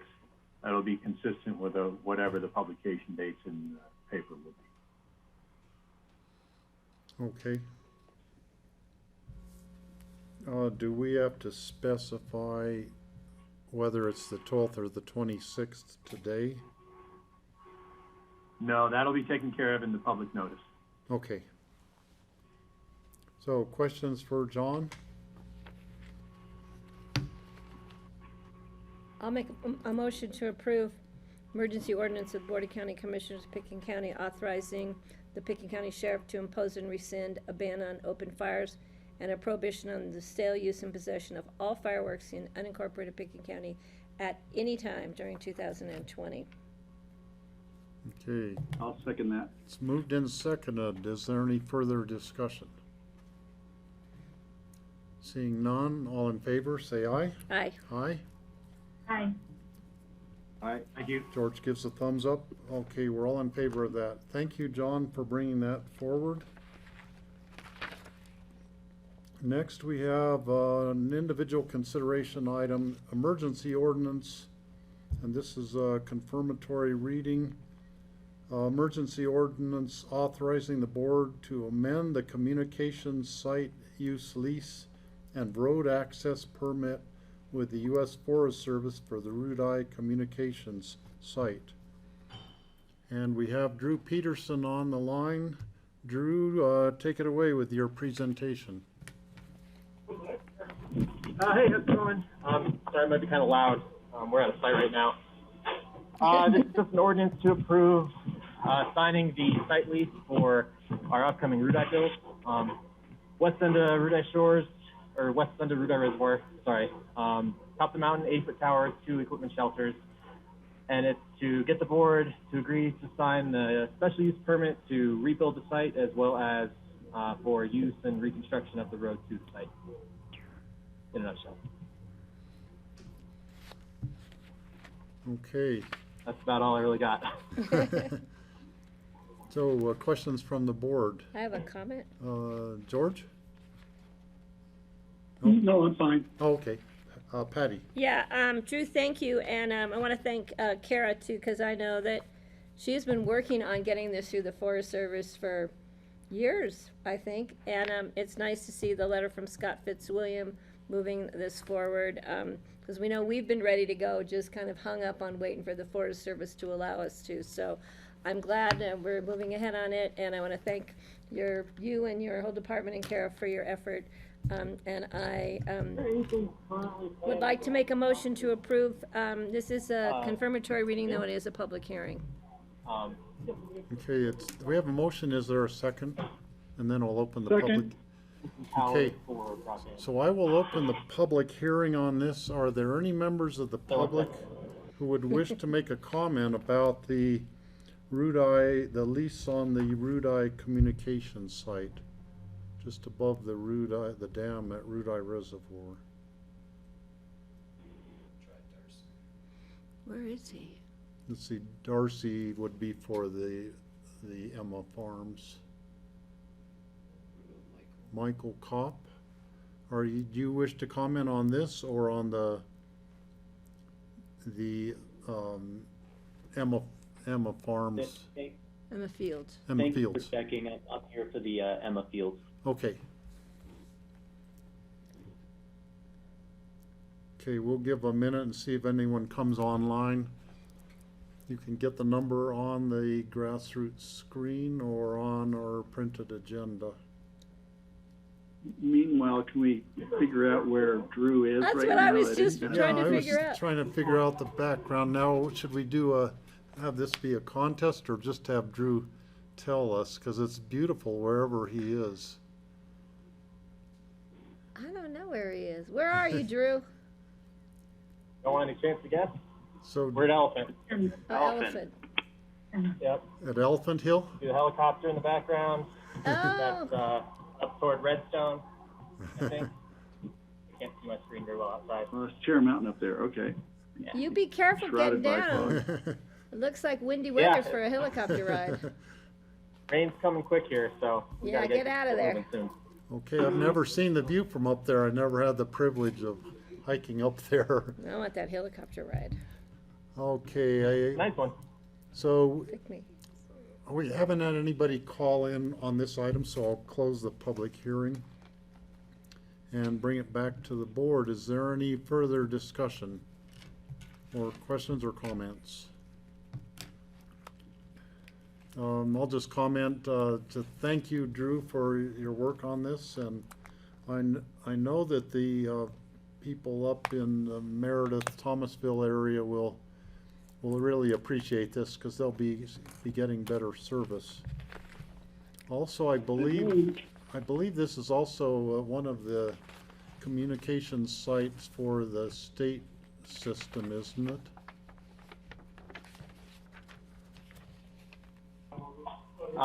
For RUDI, that's correct. It'll also be a state DVR site for public safety up in Okay, Franklin so it's Valley. very important for that reason. Absolutely. Okay. All right, all in favor of the motion, say aye. Aye? Aye. Aye. Okay. Patty, you in favor? Oh, aye. Sorry. Okay, we're all in favor. Thank you very much, Bye, Drew. Drew. Be safe. Thanks, everybody. Yep. Have a good one. Okay, let's see, we've got 3 land use items. We've been going for, well, let's take one more here anyhow. You guys at home could just take your break when you need to. So we're moving to land use items. The first one is an ordinance amending Title 8 of the Pickens County Code, specifically the 2006 Land Use Code, to amend 2 different sections to implement a new methodology for calculating the road impact fee. This is the first reading on this, and we have on the line Catherine Christoph and G.R. Fielding. And Dwayne Guthrie, looks like you're here for this also. So, Catherine, are you going to carry the discussion on this? Go ahead. Yeah, I'm going to start us off at least. So my name is Catherine Christoph. I'm the planning engineer in the community development department. Also, I live right below Elephant Mountain, so thanks for Drew for being up there. With me today is G.R. Fielding. As you guys know, he's our county engineer, and also our consultants for the project, Dwayne Guthrie with Rastalis, and we've got Gabe Preston with RPI Consulting on the line. So this is just an update to our current fee. Pickens County has had a road impact fee in place for nearly 20 years. What we're summarizing today is just a text code amendment to update the road impact fee. The board heard a complete presentation on our report during their work session on March 17th. So we're just going to give you a brief synopsis with what has changed since then today. The current fee is based on the type and size of development. The fee is used to help pay for county infrastructure, and this is proposed to continue with the fee update. Staff work closely with ComDev staff, the attorney's office, and also finance in the development of this report. This land use code text amendment has also been referred to the caucuses for comments, but we haven't heard anything back from the caucuses just yet. We may before second reading. During the March 17th work session, the board, with the board, staff heard the board's desire to expand the fee to larger home sizes. Currently, the road impact fee is capped at 5,800 square feet of new heated square footage. As proposed, the fee would capture new square footage up to 10,000 square feet. The report was amended to include a recommendation that the fee schedule be expanded to go up to 15,000 square feet in the future. But to capture this, we'd need to do some more traffic counts so that we have some defensible defensible numbers to get it to that level. There's some strategic areas where we want to place those traffic counts so that we're able to capture those larger home sizes. The code amendment was heard by the P&Z on July 7th. The Planning Commission also recommended that we expand the study to include larger square footage in the future. This recommendation was incorporated into the P&Z resolution, which hasn't been recorded just yet, but we're just finalizing that language. But the P&Z did pass, did approve, they recommended approval to the board by a vote of 5-0. Since your packet was published, staff has worked a little bit further with the attorney's office. So at second reading, there will be 2 small changes you'll see. The first is the code amendment. This code amendment is considered a rule of general applicability, and we're going to outline that more clearly in the ordinance for second reading. And then also at second reading, in the amendment to the code section 81040, the code will be expanded to identify the specific equation used to calculate the road impact fee. Currently, the land use code just references a hyperlink to where we have a calculator, and we'll still have the calculator, but we'll also have the equation in the code so that it's defensible. One additional concern that a few of the P&Z members had was a fee increase for lodging, or the extent of the fee increase for lodging. And I think Dwayne is going to quickly review what options we might have around that portion of the fee specifically, so that the board could consider whether or not they're comfortable with the fee associated with lodging as proposed, or if they'd like to tweak that a bit before second reading. So I'll turn it over to Dwayne now. George has a question. Let's go to George Newman first. George? Oh, thanks. Thanks, Steve. I just, while we're on the residential chart, I forget the conversation that we had, why we're stopping at 10,000 square feet. It seems like we would be able to use a similar formula that you've utilized up to that point to continue on for each additional 1,000 feet, because frankly, the largest impacts to our rural neighborhoods are from these large homes that are 10,000 and larger. So I forget how that, I understand that you're going to revisit that, but I'm not sure why we don't have that in right now. I can take a first stab at that, and then Dwayne or Gabe, if you could back me up. But George, when we provided some traffic counts to our consultants to develop this update, a few of the areas that we were able to use are what we call travel sheds. And when we look at those travel sheds, such as Red Mountain or Mountain Valley was another one, the average home size is a certain size. You know, Red Mountain has a lot of very large homes. However, there are some not quite 15,000 square foot homes up there. And so the data basically gets you to about that average size, and we can use that. But to get to something where you have a number of those very, very large homes only going through one point for a travel shed, that's got to be a little bit more precise. And so we think that we've gotten a few areas where we can take some traffic counts in the future and see how they fit into that, into the existing data.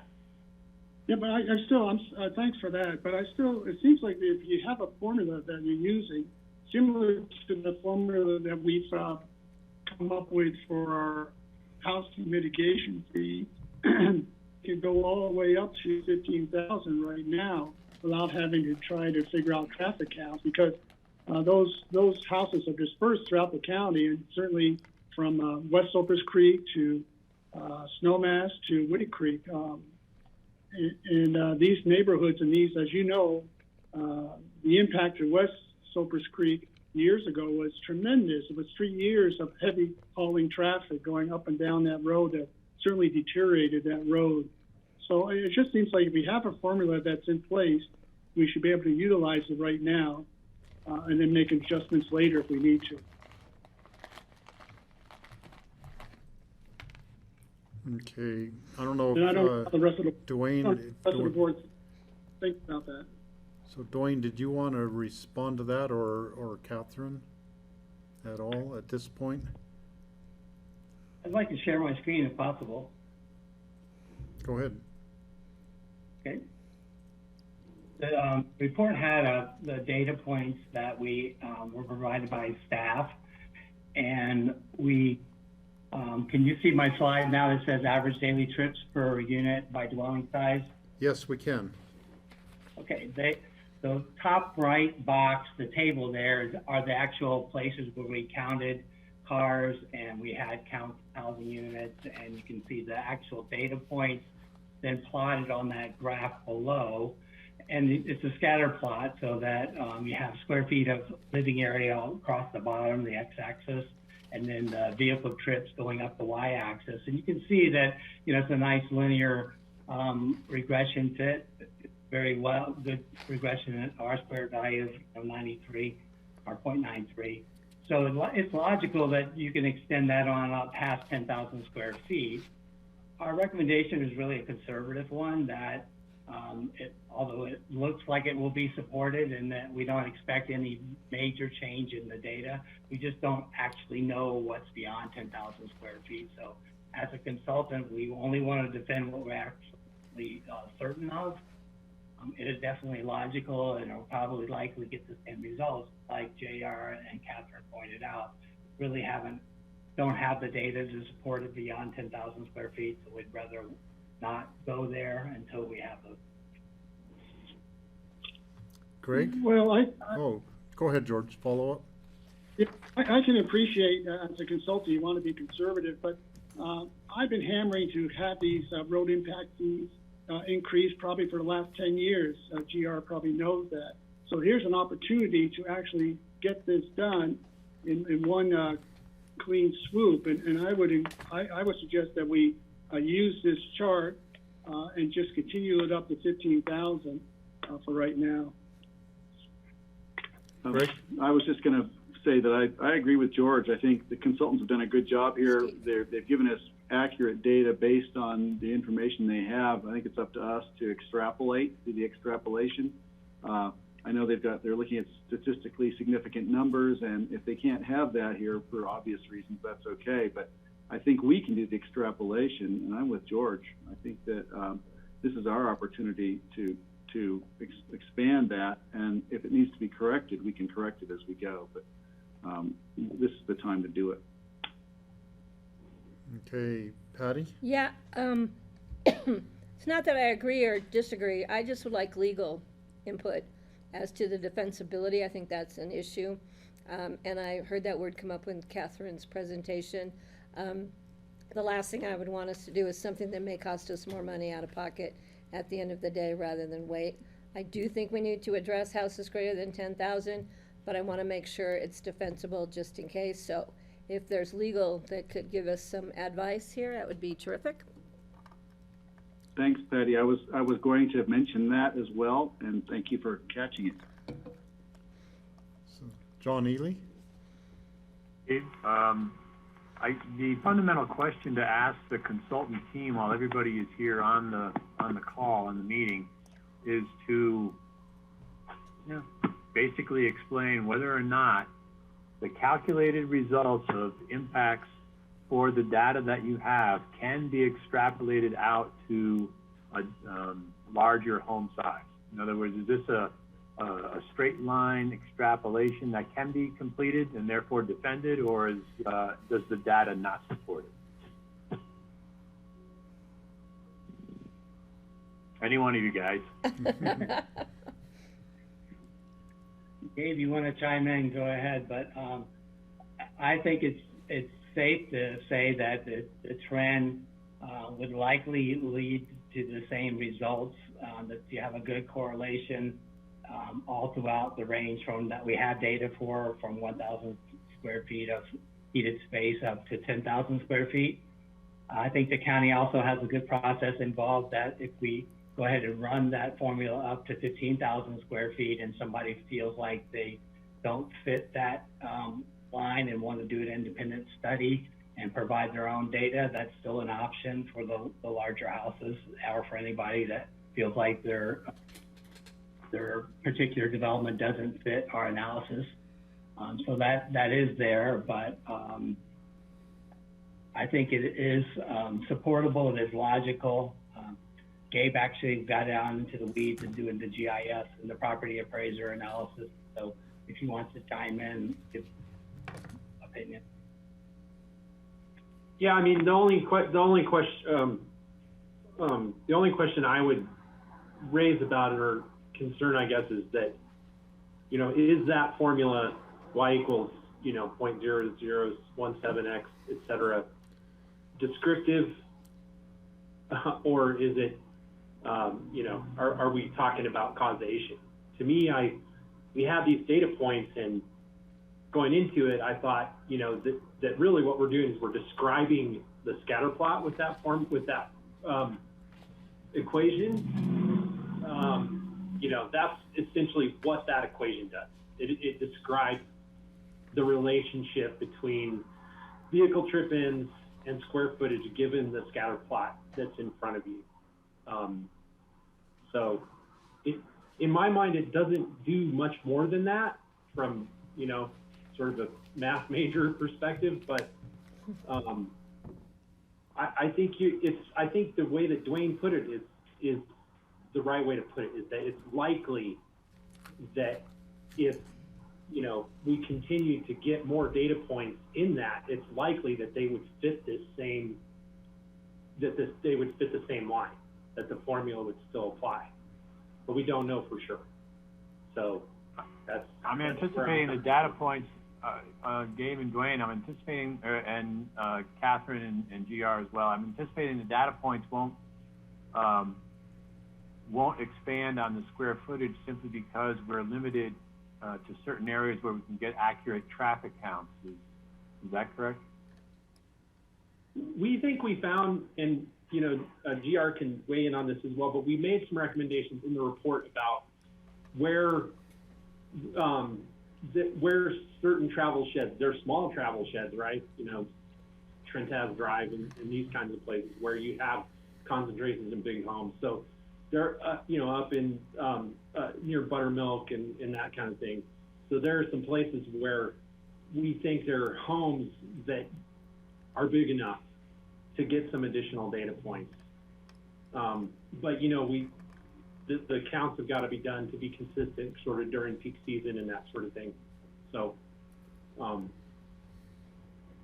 but you know, you're right in some sense, John, is that it's going to be really hard to come up with the upper end of the zoning, you know, to actually have a travel shed where the average home size is 15,000 square feet. That's going to be hard to get all the way up there to 15,000. So if that's the goal, to get all the way up to 15,000 where the zoning caps out, I don't know that we're ever going to have a data point that goes that big. Well, based upon your comments, Dwayne, and the fact that we've got a straight line extrapolation for the data points that we do have, and no contrary indications, it seems that we should be able to extrapolate that line out to a 15,000 square foot residential or heated residential area, and assess the appropriate impact fee. And that, of course, 50,000 square feet is the house size cap within the county zoning regulation currently. What would be helpful, and what I would recommend at this point, is for the BOCC to accept the ordinance as presented, and on second reading, if we could have an additional statement from the team that indicates the straight line extrapolation to 15,000 square feet of heated area is a reasonable extrapolation, then we can rely upon that and amend the ordinance and the code at second reading to extend the impact fee up to 15,000 square feet along the same progression as reflected in the calculation in the lower graph on the display page. Okay, Patty? You know, I agree with that. I just have another question to tag on. So if we do, John, what John Ely just recommended, should we still then ask for a future more information as to document that 10 to 15,000 square feet? Or, I mean, just so we have that on the books at a future time, we can still move this forward now and request that that information be gathered in the near future to move it forward. And the reason I'm comfortable with doing it is goes back to the fact that they can do an independent calculation if somebody doesn't agree with the numbers. I always appreciate the opportunity for the applicants to be able to do that. So, but John, do you think we should still proceed with looking at more information to further document the 10 to 15,000 square foot? Yeah, I think that's a great idea. It's going, as Gabe mentioned particularly, and everybody I think has echoed, it's difficult to find an area that would have an average constructed home size of our top set allowable home size. So I think that going forward, if we continue to expand data collection, it will only help continually justify this slope that is depicted on the lower graph, and would further exhibit the justification for the continued extrapolation up to 15,000 square feet. And I'm not sure, but in instances of construction activity for a home size of 15,000 square feet of heated area, we may be able to get traffic counts related to particular construction sites just by being able to put up a traffic count measuring device, whichever is currently being employed through Public Works, to get traffic counts for a particular individual construction site, and then accumulate that type of data and have it continually refine the slope. In other words, this calculated formula to derive at an ever refining amount for a road impact fee. Okay, thank you. So I'll weigh in on this issue right now since we're discussing it. Definitely during construction, I think the bigger the house is, either the longer it's going to take to have workmen going up there to get it built, or they're going to be doing it with more workers in a shorter period of time. So during the construction, the larger square footage house up to 15,000 would have a greater impact on the road. Once the house is built, the average use between a 10,000 and 15,000 square foot house might not be that much different. At some point, every house is going to have their hot tub, they're going to have housekeepers, they're going to have gardeners, they're going to have caterers, they're going to have parties.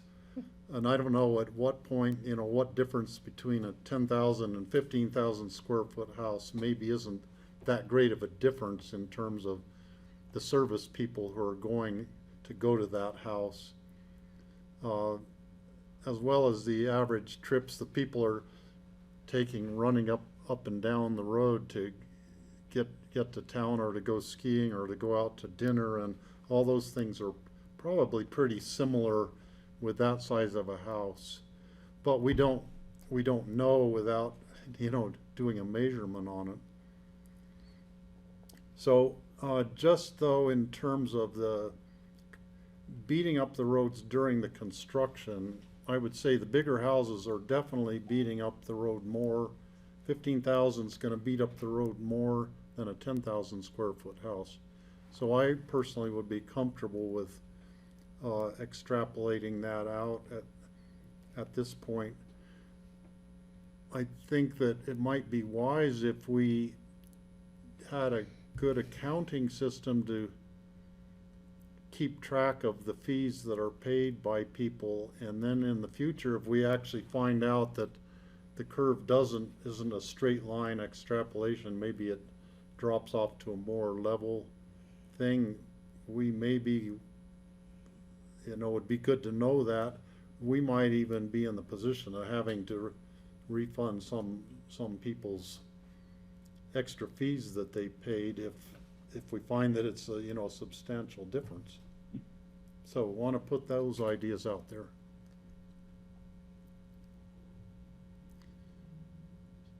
So getting back to the train of thought that Catherine had started and was passing it on to Dwayne, it had to do with the lodging, the differences that the P&Z brought up about the lodging fee.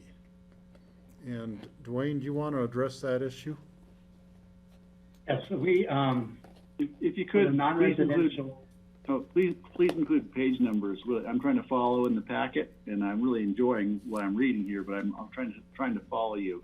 So if you have page numbers, please share those. There aren't page numbers. It's Exhibit B under the traffic management or the recital or the ordinance. This slide has a new information line item at the bottom, where at the bottom of the table, we have non-residential impact fees, and the column labeled average weekday vehicle trip-ins. Those are data points or traffic generation data from the Institute of Transportation Engineers. There are a couple categories that we could use for lodging. For the draft report, we use hotel, and you can see that the resulting fees, second row from the bottom, increased quite a bit, roughly going from $2,428 in the current fee to proposed fee of $6,235. Motel room, excuse me. The motel room is another category that IT publishes, has a more conservative trip generation rate.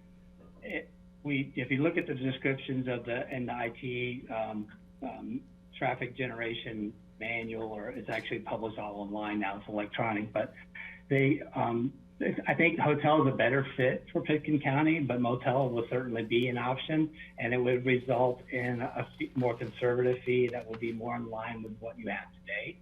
Both of them are reasonable. It's just a matter of what the county commission thinks is the best legislative policy decision, giving all things considered.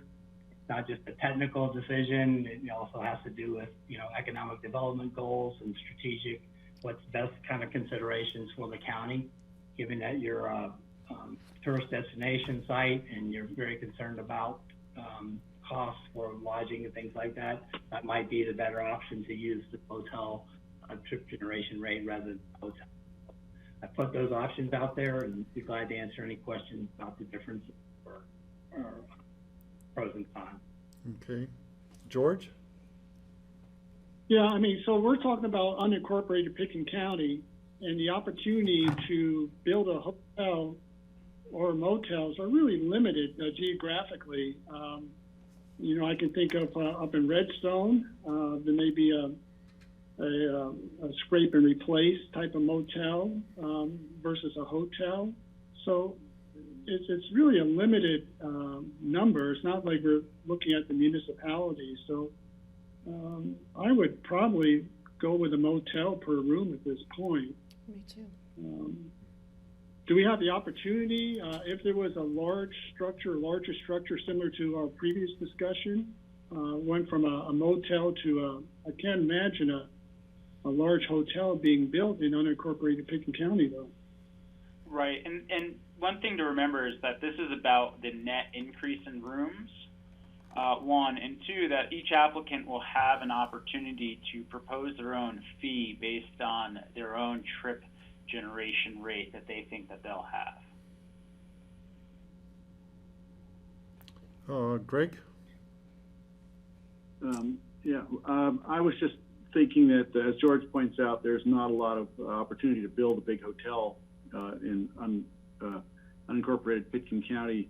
But what we have seen in the last few years are the rental by owners and all of a sudden a private home that maybe only had a few trips per month or week, if they're actually doing a serious VRBO business, as many are, road impacts are greatly increased here. And let me know if I've missed something, but is that reflected in any of this?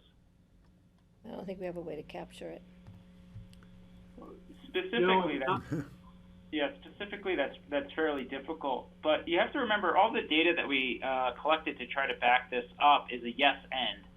So is it the construction? Yes. And is it the residential? Yes. And is it the person going out to dinner? Yes. And so all those things that the board has brought up is all captured within that data. It's very difficult to start parsing all those different uses out.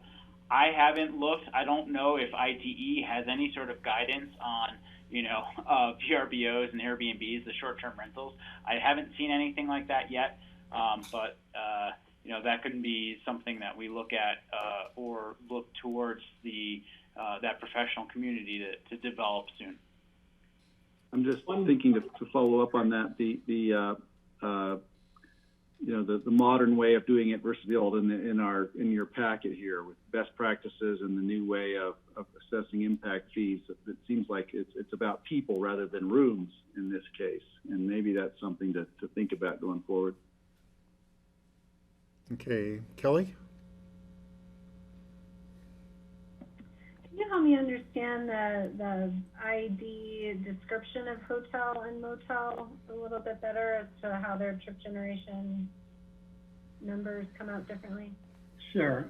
Just going by the definitions, basically the way ITE collects their information is that you have traffic engineers and different types of firms submitting data to them as they do their own independent studies, and then they periodically tabulate those and issue a new trip generation manual roughly every 5 years. So the latest one is from 2017. Basically, hotel is going to offer more services like restaurants and dining. They'll also have meeting rooms, conference space. They'll generally have more employees because they're offering more in services, and they'll generally have better recreational type facilities like pools and gyms and things like that. So that would be probably more applicable for more of a destination kind of place where people are staying, multiple nights, and also business travel. Motels traditionally more limited. It's more of the one night stay on the way to somebody else, not necessarily another destination, not necessarily an endpoint. And so it's kind of apples to oranges. I think in Pitkin County, you're not on an interstate, you're not likely to get that kind of pass-through trips. So that's why we originally put hotel as what we thought would be the better fit. But motel definitely, is an option, and it's a category that has enough studies to have a statistically valid trip generation rate, and it is an option if you want to go that way. Sure. So I guess thank you, I appreciate that, because, I guess we have to ask what would be a motel in Pitkin County and why are people staying there, just to pass through or because it's the affordable lodge option, and that it's enduring just as long of a stay as would happen at a hotel. Because I don't envision that people who are staying at our more affordable lodging are just doing it as pass through. This is a resort vacation destination. So I guess, for me, I would tend towards the hotel calculation just to more fairly and accurately collect that based on use. But, that's more intuitive than, I guess, based on the numbers. So thanks. Okay. Patty? Yeah, Kelly, thanks for that question, because I was wondering the same thing. And in light of the explanation, the definition of lodging, hotel versus motel, why can't we put both in there and then determine it if we do ever have an application? And I've been on this board for a while, and I can't remember when the last time we had an application for a hotel or a motel. Or, but that being said, that doesn't mean it might not happen. But if we put both in, then we could determine at the time whether it was classified as a motel or a hotel by the amenities being offered, and we could use the appropriate fee. So is there a reason we can't put both? I'll tag No, on. there's no reason. Just generally how impact fee schedules are going, kind of best practices is that we've been going generally to fewer and broader categories. It's easier to implement. You don't have to worry about change of use. Putting both in there will just mean Catherine or TR or somebody will have to actually make that call at the staff level, but it won't matter to me. I know Steve's going to add on to that, Yeah, but tagging on to that same idea, sort of a guest ranch with cabins would be similar to a motel in a sense. It's kind of in that category. But the people going there would more likely be staying there at the guest ranch and not running back and forth into town so much. They maybe would be going on horseback rides or something right there at the ranch. But that could be taken into account if someone makes an application for such a business. While we're on this slide, I have a question. It's related to agricultural buildings, which are not included on the non-residential per 1,000 square feet down at the bottom of the chart. Some agricultural buildings, like a big fancy barn on a ranch, which there are some of those have been built, where they actually have employees then going there to work in that barn, taking care of the horses there or something, I think should be included. Why are they not included on this chart?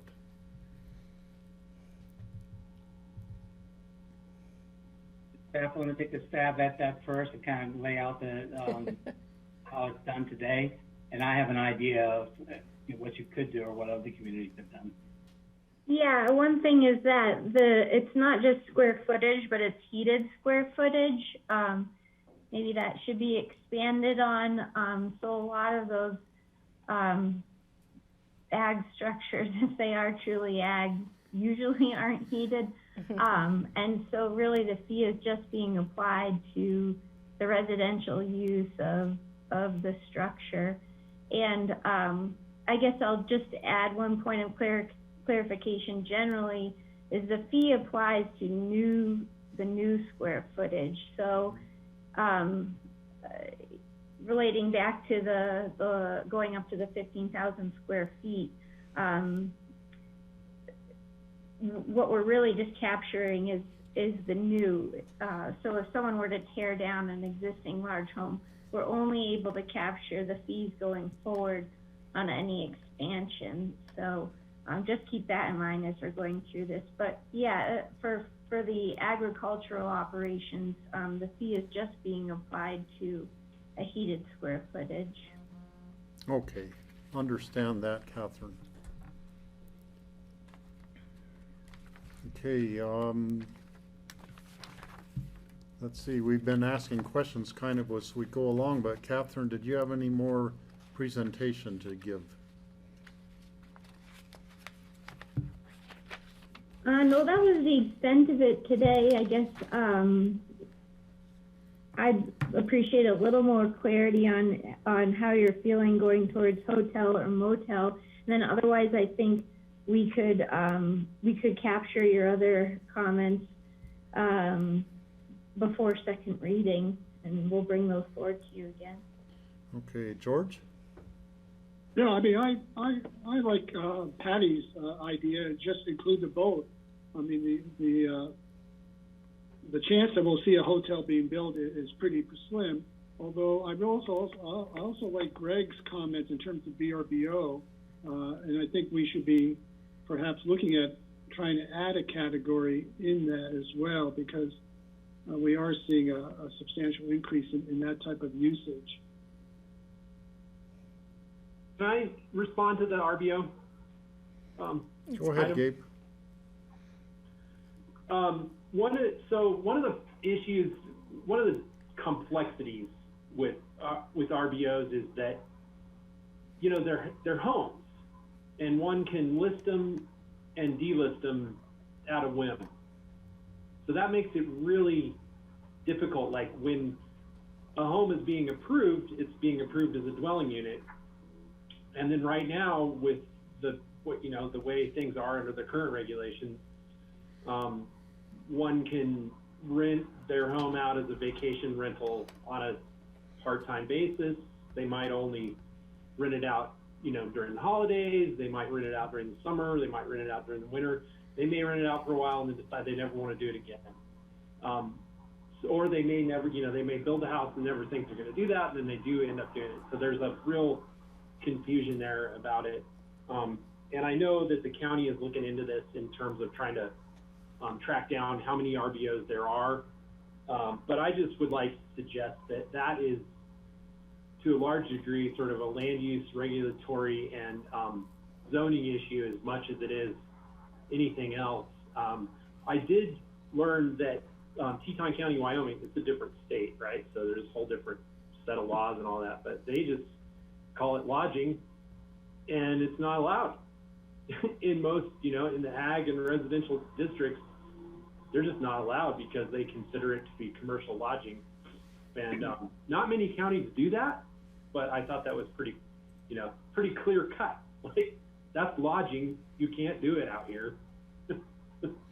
And so then they would have to get a land use permit for a commercial lodging use to be doing something like that out in the unincorporated areas of Teton County. Now, obviously, they feel like they've got enough lodging elsewhere. Those RBOs do serve a function, and but the vast majority of them, from some of that work that we did for the airport, are in town. They're in the municipalities. Most of them are condos. Most of those RBOs are condos. So anyways, that's just some insights along those lines. Okay. Kelly? Thanks. It also seems to me like the RBO use would be captured in the average weekly trip number and would essentially drive that number up for everybody else in that square footage category. So, as long as I think those numbers are being collected at an appropriate time, and should we allow someone to do an independent study, require that they collect those numbers at an appropriate time to really be reflective of use, then it's just going to push the fee higher for anybody who might want to do that at that home size anyway. Greg? Just wanted to say, I think this is a worthwhile conversation. The number of VRBO units or pillows, it's either pillows or beds, is, it's in the low thousands. I think maybe it's between 1,000 and 2,000 units. So that's the equivalent of several hotels. So I think it's something that needs to be looked at. That's all. But I appreciate Kelly's comment. So just keep in mind too that if someone does do, they're running a VRBO out of their home, if they're doing it right, they are paying taxes on that. The county would actually be getting income based on the number of people who are staying there and for how long they stay. That wouldn't go directly to the road impact fee, but it would come to the county and could be used for, impacts, just general impacts to the county at whatever the general fund is funding. Can I just? Patty? Yeah, I'm just going to add that, I know Pickens County is currently looking at how to manage, and the state is looking at county's authority to manage those short-term rental type situations. Northwest Colorado Council of Governments, Gabe, for your information, I think has a link, or they were going to create a link on the Northwest COG website with whatever ordinance, regulations, authorities, whatever were being garnered within our region or with outside of our region, inside the state of Colorado and outside, to try and put together that information for anybody who wanted to create their own local ordinance or regulatory, whatever, to manage those. So that's another good point of reference for us. I think it's definitely something we need, but I think capturing it right now as part of this would be really difficult. But I think once we move forward with some authority we might have as a county to regulate air, or RB, and whatever you want to call them, I think we can then maybe bring this in at that point. But I would like to move this forward, of course, on first reading, and include both lodging and motel. I'm sorry to be creating more work for GR and/or Catherine, but I don't think we're going to see a rush of motels and/or hotels coming in. I would be surprised, but I think this is long overdue and time we get it done. That's a motion. That is a motion, and is there a second? Comments? I do have a couple of comments. One, it's answering a question Catherine had way back at the beginning about the caucuses. I know the Snowmass Capitol Creek Caucus just looked at this last night, and I believe they're probably going to be sending some comments in on it. Actually, this is another point I meant to bring up, but I think one of their comments will be about if there is a lot of large excavation with many dump truck loads on a county road, it's not heated space, but this is not capturing that kind of construction activity in the county. Maybe that is captured somewhere else. And I'm thinking, I mean, there's an instance on East Cypress Creek Road where it was a large outdoor arena, but they removed all the dirt, then they brought in all new fill for it. It was on the order of hundreds of dump truck loads impacting the county road. That wouldn't be captured in this impact fee for heated space, but is that captured somewhere else? It's not captured in the impact fees. I guess I'd say it's, as we've said in the previously, it's kind of inherently captured in some of the traffic counts, that those trips are captured in the traffic counts. And one thing that Gabe might be able, or Dwayne might be able to expand on this a bit more, but the way these impact fees work is that they're really set up to capture capital improvements and the result of kind of expansion of development. It's not for maintenance of roads. So sometimes the impacts of these large trucks, unfortunately, a lot of their impacts are affecting our ability to maintain the roads, and there's a line in the sand between a maintenance project and projects that expand the carrying capacity of our road system, which these impact fees are intended to capture. Okay.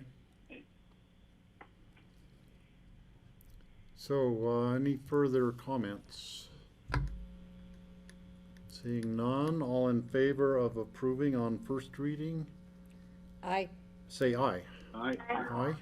Thanks, guys. Okay. Gabe, nice to see you And that again. And Steve, that will come back a second reading to increase the road impact fees up to 15,000. Yeah, that's Yeah. included in Yes. there, along with adding hotel motel. Yep. All right, great.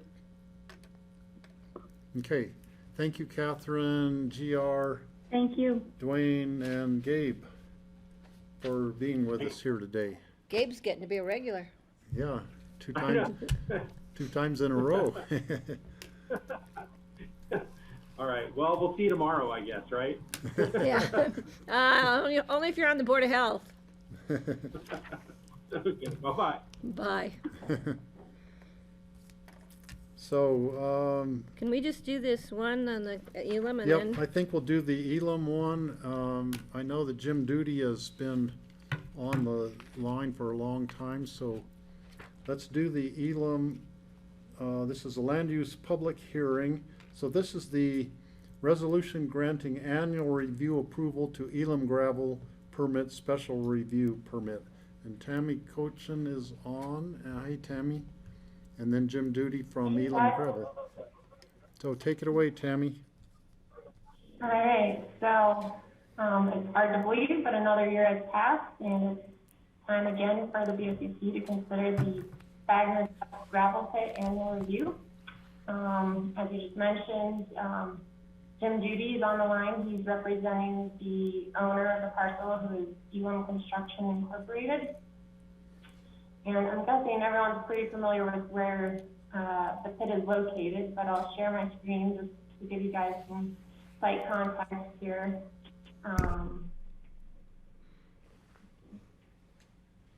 So hopefully you can see that on the screen is the parcel highlighted in blue. You can see that it's bordered by Woody Creek to the north, the Woody Creek Plaza PUD to the west, and the Aspen Racing Club track just to the south.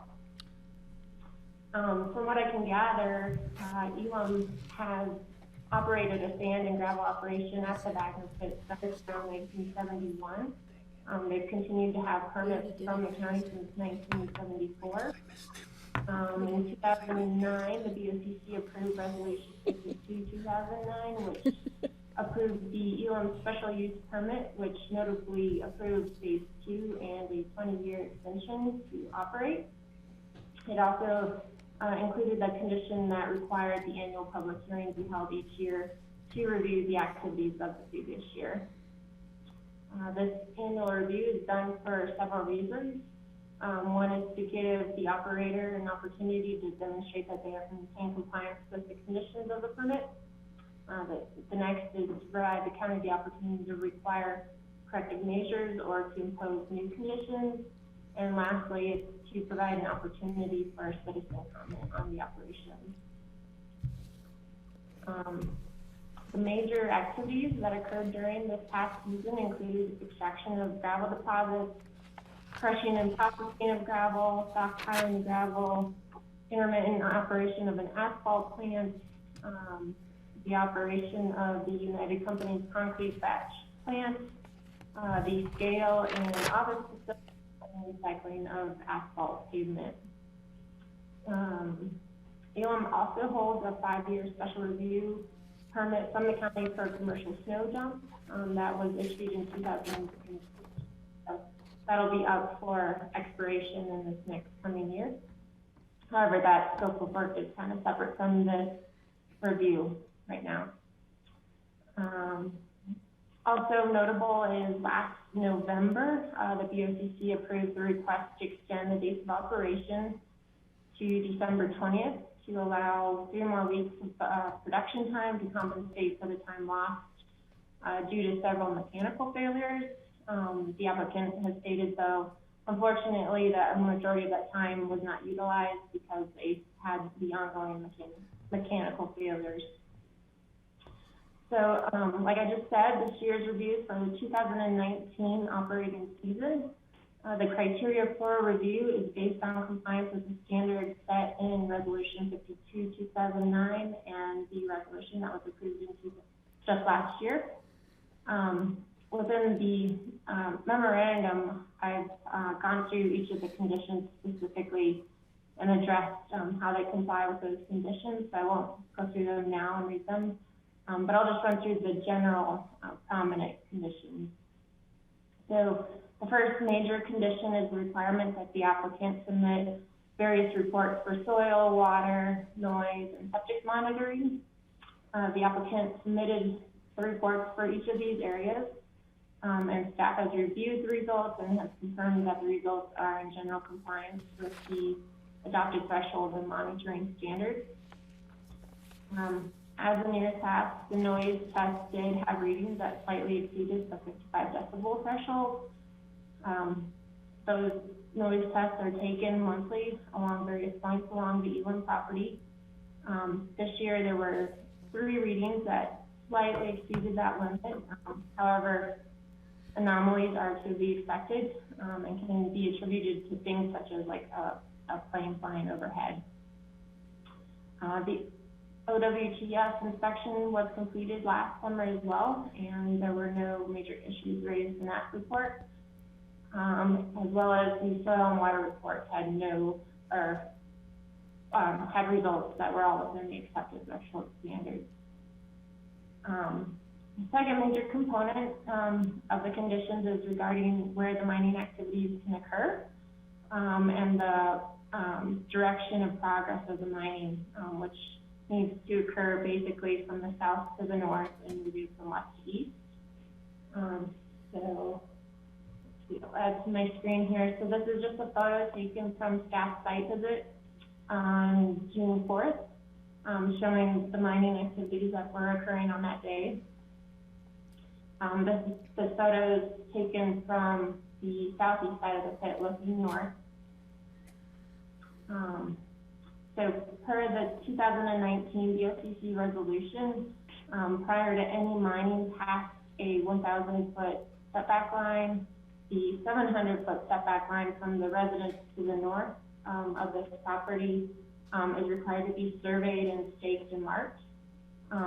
Also, mining during the 2019 season, no mining was to occur any closer than the 700-foot mark from the main residence to the north.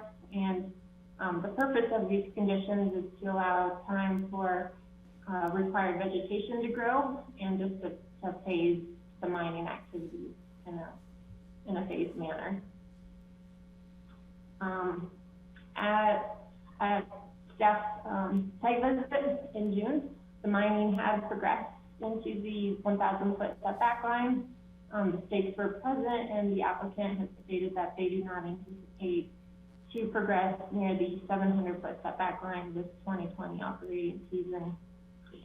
The stakes were just a little bit weathered, and there was some vegetation growing in around them, so I would just recommend to the applicant that maybe they add some flags or paint the stakes just to maintain that visibility. So another major aspect of this annual review is to review the reclamation activities. Since 2000, reclamation activities have been occurring. Approximately 8 acres in the north side of the pit have been backfilled in accordance with the approved plan, and they've been seeded through this past season. In 2009, at the time of the Phase 2 expansion request, landscaping was required to be planted on that north side of the mine. At that time, the landscaping had initially failed, and so during the 2015 annual review, the BOCC did adopt conditions that specifically outlined a tree planting plan, a watering schedule, and replacement procedures.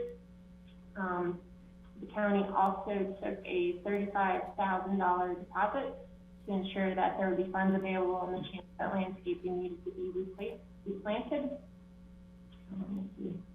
So here's some images of a couple of the trees. There's a lot more, but these are a couple trees near the Wooded Creek and along the north side of that pit. There's a couple more of those required plantings, and then as you can see, there are a couple trees that are a little stressed, and there were a few that didn't appear to be totally living. So that recommends that the applicant work with a professional landscape or a certified arborist during this season to inspect the trees and initiate a maintenance or replacement plan. And then staff further recommends that in the fall of 2022, the Community Development Department should do a final inspection to confirm the viability of those required plantings and then return that security deposit if all those trees are viable at that time. So I guess the last part of that vegetation and reclamation requirement is the issue with ongoing weed maintenance. So just like every other parcel in the county, noxious weeds are always an ongoing effort to manage. In this case, it's just a bigger scale and there is a bit more disturbance, but the applicant has been contracting annually with a private applicator to take care of those noxious weeds, and it is evident that they are being managed, but like every property, it's going to be an ongoing thing that they need to maintain that management. And then, so as far as public comments go, comments were submitted from the Woody Creek Caucus. They noted that there were no objections to the continued operations. Last year, they did make comments that are a concern that the drivers weren't completely stopping at the stop sign near the wire intersection of Smith Way and Upper River Road. So staff had drafted a condition that drivers be notified of the stop sign. And so far this year, we haven't gotten any complaints, and that wasn't brought up in the caucus comments. However, there were some concerns that were brought up by the caucus having to do with odors in the Woody Creek Plaza, specifically odors from possibly the asphalt operations. So the applicant has stated that they are working with the caucus to try and monitor these issues. They've stated that they've installed a windsock to determine if there's any weather or atmospheric condition that might be occurring that's contributing to those odors. So that's an ongoing effort that they're working out with the caucus. Other than that, staff doesn't have any reason to believe that there is compliance with the conditions of approval. And so therefore staff recommends that the board approve the resolution granting the annual review for the travel pit special review permit. Jim Duty is on the line, so he can answer any specific questions about the operation. Yeah, so questions for Tammy right now? Does anyone have anything specific? Greg?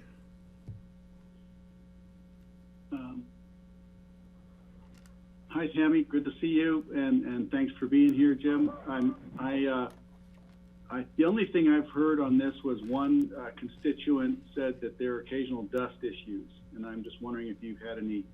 I see you didn't have any complaints in 2019. Have we had dust problems there, and is there something that needs to be addressed? Yeah, it's the condition in one of the resolutions that they maintain watering when there's dry periods, that they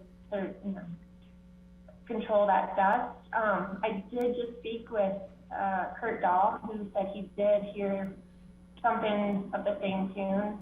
So he was going to reach out to the person that had notified him that there were some dust issues, but Elam is required to do watering when there's dusty conditions. So that is one of the conditions. We could add to that. Great, thank you. I have not heard any other comments in the past year. So I have to say, I think in general we've got a good operation going there, and they're an essential service, and it's nice they're not having to import the materials from outside the county in this case. And they do take a lot of the, like we were just talking about, the excavation and the fill material from these larger homes. They do take on a lot of that fill and reduce the trips down valley to take it out of the county. Okay, there was, in the packet, it mentioned the odors from the asphalt operation had been mentioned, and I was just wondering if there's any way that the asphalt operation could be relocated to a different part of the pit that maybe would minimize odor problems, or perhaps just do it when the wind is blowing the right way. Now, I realize when a paving project is going on, the wind is blowing what direction it is blowing, and Elam needs to provide the asphalt to the paving companies, so that might not be possible, but I don't know if Tammy, you could address that, or maybe Jim could address that. Well, Mr. Chairman, it's very rare that, because we sit up a little bit higher than Woody Creek, and when the fuel's being burnt, it's hot, and so it will rise. but every once in a while we'll get a complaint, not very often, but if, you know, we're aware of it. But you know, when they're paving, it would be hard to reschedule something that's a CDOT job or a Pitkin County job, or, you know, something like that, but we're conscious of what's happening. Yeah, and I know you can't control the wind direction, and you probably set up those dates for a paving project months in advance sometimes, so. And looking at the aerial view of the pit, it showed I think the concrete batch plant towards the entrance to the pit. Is that where the asphalt batch is also? Yes, it would be just north of it. And the concrete batch plant, that is United. And and in different county, we're using our asphalt plant on their property, and so it's just kind of something that we work out together. Okay. Thank you. Jim, do you have any other things that you would want to add to what Tammy has presented already? Yes, Tammy had talked about the reclamation piece and the trees that are stressed, and some probably dead. We do have that bond permit, $35,000, and I haven't had a chance to sit down and talk to staff yet, but we're thinking that we would like to have some of that money used toward that reclamation piece for those trees, and some arborists just go ahead and do it. If there's any money left at the end, what is it, 2022, I believe, it can be returned, or maybe we totally deplete that fund. But, you know, I think that would be the best way to go out and replace everything.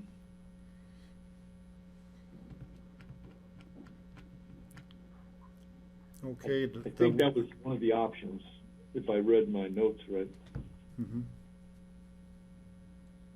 The one tree in the picture that's on the screen right now, the experience we have had is if that tree if the dead portion is cut off of there by the arborist, the tree actually will stay healthy and keep growing and add, you know, they'll get a new top growing up. If you leave the dead part on there, then it ends up, the whole tree eventually will die from that. So that, you might mention that when you do contact an arborist, that might be their strategy they could use on a tree like that one in the photograph. It might save it then, yes. Questions? Do any of the board have questions for Jim? Or further questions for Tammy? I just have a comment. Your comment, and then this is a public hearing also, so Patty, go ahead. Yeah, I just want to thank you, Jim, and all the efforts that Elam has done over all the years with all the issues that have popped up for quite some time. You know, it's not easy to operate a gravel pit, and it's wind and dust, and trying to speciate, is that dust coming from your property or the property from the racetrack? I mean, but I think you guys do a commendable job there. As far as the trees, I do agree with staff, get an arborist out there, have an arborist check it out. And as far as using of the funds, that the $35,000, if staff determines that some of that needs to be used to mitigate any trees that might need to be replaced, I don't have a problem with using that funds. That's what it's there for. So I think we could move this along, and hopefully we will see you again next year.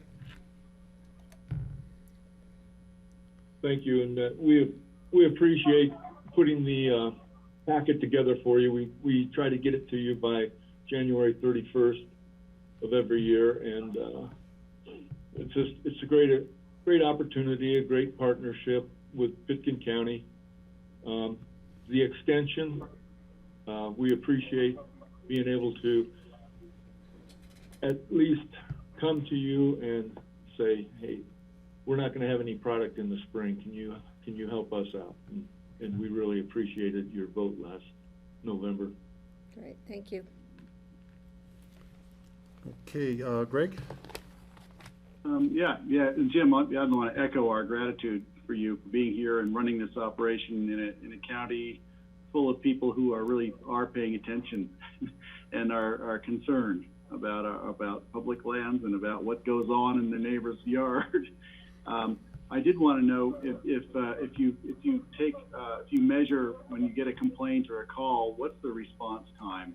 If somebody calls in about a dust complaint or an asphalt complaint or who knows what else, what is it what's your response rate? What's your scramble time to respond to that? I think it'd be nice to have an understanding of just how responsive Elam has been when these things happen. Our HMA manager, Randy Ficklin, when we had gotten that complaint about the odors, he was clear across the state, and he got back here. We talked a little bit, and then he went directly down to Woody Creek and started trying to talk to some of the residents. And then from there, he thought, well, hey, why don't we get the windsock up as well, and then have my men monitor that so that we know what's going on. Because he felt like on that particular occasion that the complaint was, we weren't sure what it was, because there was only one resident that made the complaint, and it seemed like how it went was they had some windows open, the fumes came in, but the other residents around there didn't really have a problem. So I'm not really sure what happened there, but back to your question, Randy was there within 24 hours. That's great to know. Thank you. I appreciate the response is so important, and I do appreciate that.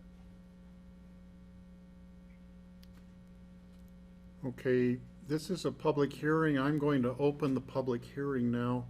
If any members of the public wish to comment about the annual review for the Elam gravel permit special review, now is your chance to call in. And let's see, there are several numbers there that, Andrew, did you keep track of? Yes. There's two numbers there, the 8020, 8020, the last four numbers. That's a new one. Let's try again. Are you here for the 8020, 8020, the last four numbers?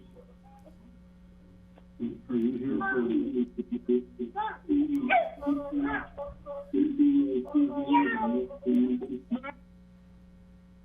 So 8020, if you'd like to make a comment, please turn your television off, and then we'll unmute you again.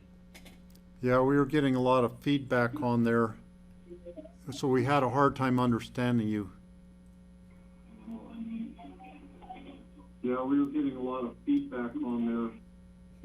Do you have have you turned the volume on, do you have your television on, turn the volume off on that? If you can hear me, if you're looking for the 8020 number, I am here for the Emma Field. Okay, thank you. And then the other number was 0372. I'm also on for the Emma Fields. Okay, we've got that noted then.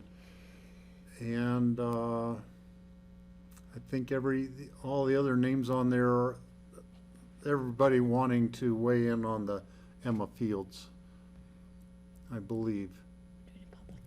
So, I don't think we're having anybody call in to weigh in on this issue, so I'll close the public hearing for the Elam gravel operation and bring it back to the board here. And I'll make a motion to approve. so Patty moved to approve. Is there a second? Let's see. I'll second. Okay, it's moved and seconded to approve. Greg just got back. We don't know if George is there, but I'll call the question. All in favor, say aye. Aye. Aye? Aye. Okay. And just one final Thank you. comment to Jim. I say this every year, I think, but everybody uses gravel whether they realize it or not, because if they use the roads or they have a septic system at their house, they might not realize that the amount of gravel that is necessary for living here, living in a house, using the roads. So it's really appreciated. I'll echo what Craig Postman had said. I thank you for having that as a public service right here in the county. So can Thank you, we, Mr. Chairman, and we really do try to become, or stay good neighbors. And I want to thank Tammy for putting together a really good report for you. Okay. thank you, All right. Tammy. Thank you. So, we are going to take a 10-minute break right now. Let's come back at 3:10, and we will take up the Emma Fields at that point. We have been sitting here for 3 hours at this point, so we need to stand up and stretch. So 3:10, we will take up the Emma Fields. Thank you. Where would you guys like me to set up? It's up to the camera guys, but how Do you think John's coming back? I don't know.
Okay, welcome back, everybody. Today is the July 22nd regular meeting of the Board of County Commissioners, and we're to our final land use item, which is Emma Fields LLC. And Leslie Lamont is our staff person. She is here in the room with Patty Clapper and me, and the other commissioners are all at home on Zoom call. So we are going to have a presentation by Leslie. Then we'll have questions from the commissioners to Leslie and other staff if necessary. Then we'll have a presentation by the applicant of Emma Fields. We'll have questions by the BOCC of the applicant. And then we will open the public hearing where anybody can call in, and a bunch of you are already on the line, and we will get to all of you. So that's the procedure we will follow. And so right now, Leslie, you have the floor, and we look forward to your presentation. Thank you, Steve. So for the record, I'm Leslie Lamont, and I want to say first that the public notice for the affidavit for public notice has been submitted, and it complies with our code requirements for public noticing. I'll review the proposal, and then Andrew has prepared a drone site visit for you that we'll put up for you all to see, and then the applicant will make a presentation on the applicant, Matt Patel, Dr. Matt Patel, and his representative Luke Bamberger are on the line, and they have other members of their team on the line. So I just want to make a brief note about the review process. This is a land use code, text amendment, and a certification of the zoning plan, and a special review for a specific use on this property. The text amendment requires a first and second reading of an ordinance. Second reading is set for August 12th. The special review requires a resolution. Both items require public hearing, and we have set today for your public hearing. Staff recommends that the BOCC consider and discuss both the text amendment and the special review, and then take action on August 12th. You received public comment in your packet, and since your packet went out, 4 more emails were received. 3 of them were sent directly to the board for you to review and be put into the record. A 4th email was sent to me with similar concerns, but she did not want to make this a formal comment. And I've circled back with that citizen and said, if you want to submit a formal letter for the packet, we can add that on August 12th. So the applicant, Emma Fields LLC, proposes land use code text amendments to create a definition of accessory agricultural use and add that as a special use review in the unclassified zone district. The applicant also requests special review for a proposed accessory agricultural use, a distillery, as a farm product processing operation. The applicant does not own the property, but has the property under contract.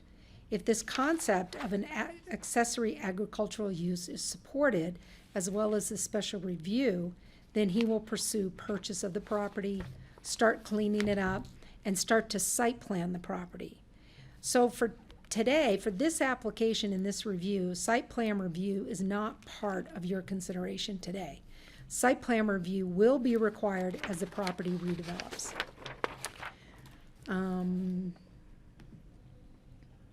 So the property is roughly 8 acres, and it is right here. I've outlined in red. Oh, I didn't hit share my screen. Oops. Oops. Let me go back. Ah, I thought I had it today.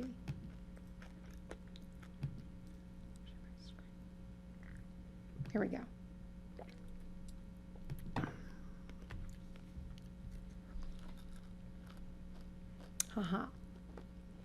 Please note for the record, Andrew didn't have to help me with that one. Andrew's teaching me a lot. So the property is roughly 8 acres. It's right here outlined in red. All the property surrounding this property is zoned AR10, except for this small area right in here, which is zoned AH-PUD. You can see up in here is the Basalt Town boundary. The pedestrian bridge of the Rio Grande Trail crosses right here, and this property is about 2.5 miles south of the town of Basalt. The water is provided via a well, and sewer is handled by on-site wastewater system. The property has some history. Boise Cascade and then High Country Lumber operated a retail lumber yard on the site from 1966 to 1989. In 2006, the Board of County Commissioners found the existing landscape operation to be a legal non-conforming use and approved conditions on the business such as maximum number of employees, number of vehicles allowed on site, and hours of operation. In 2008, the Community Development Department approved an administrative decision for activity envelope and site plan review. Part of that proposal was to replace the existing structures, and the approval also approved a caretaker dwelling unit. The proposed replacement of the buildings complies with Section 9 of the code, which allows expansion, restoration, demolition, and replacement of legal non-conforming structures as long as the activity does not increase the non-conformity. The current owner of the property did not act on those approvals, and the activity envelope and site plan approvals have lapsed. The landscaping business is closed, and the property is now for sale. I'd like to turn it over to Andrew for our site visit.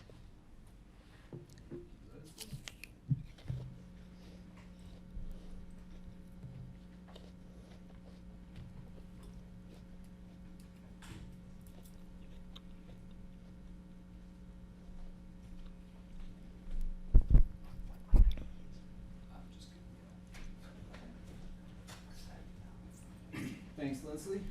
So I'd like to just take you through the footage that we captured with the drone a few weeks ago. So first we're going to go through a pair of videos showing an overview of the property, then some views of the neighboring properties, and then some view planes from the traffic on Highway 82 as well as the Rio Grande Trail.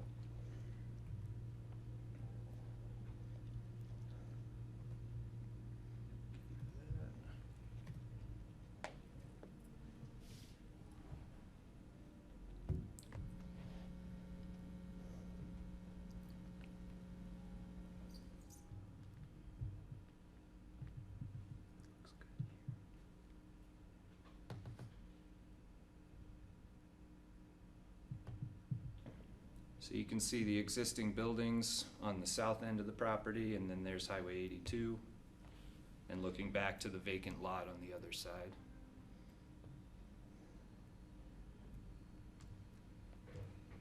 And then we've got another video here showing the property and the neighbors on the north side as well.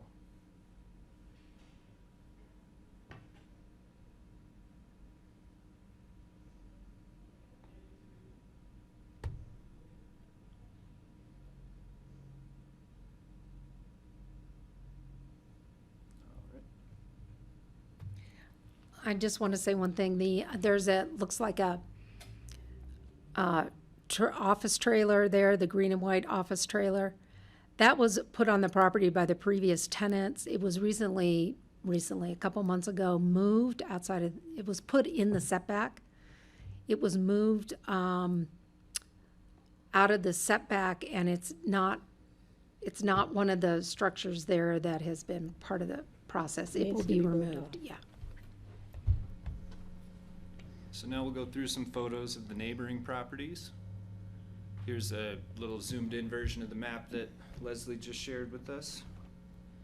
And you'll notice the map in the top right corner.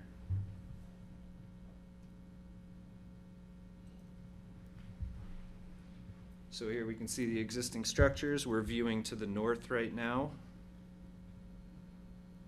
northeast is on the right side there. We can see the trees separating the property. And to the northwest, we can see where Nathan Lane, the next road that comes near the property.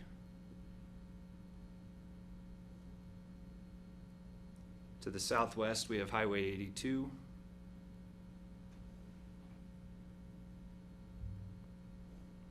To the southeast, across Hoagland Road, we've got another property, Leslie. Roaring Fork Meadows. Roaring Fork Meadows.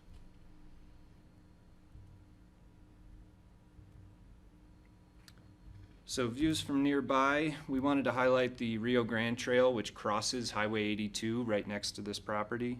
So we can see the little parking area, and then each of these 3 photos are slightly rotated, just views of the property across the highway. And in the picture in the top right, we can see where the bridge goes across. That's where the pictures were taken from to view the property.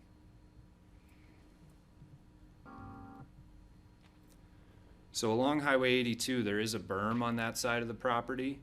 We can see there's a little bit of a gap towards the north end of the property where the berm dips down a little bit, but these photos highlight the visibility from there. Also keep in mind the drone is off the ground, so that last picture in the bottom right is the best approximation of more of an eye level view.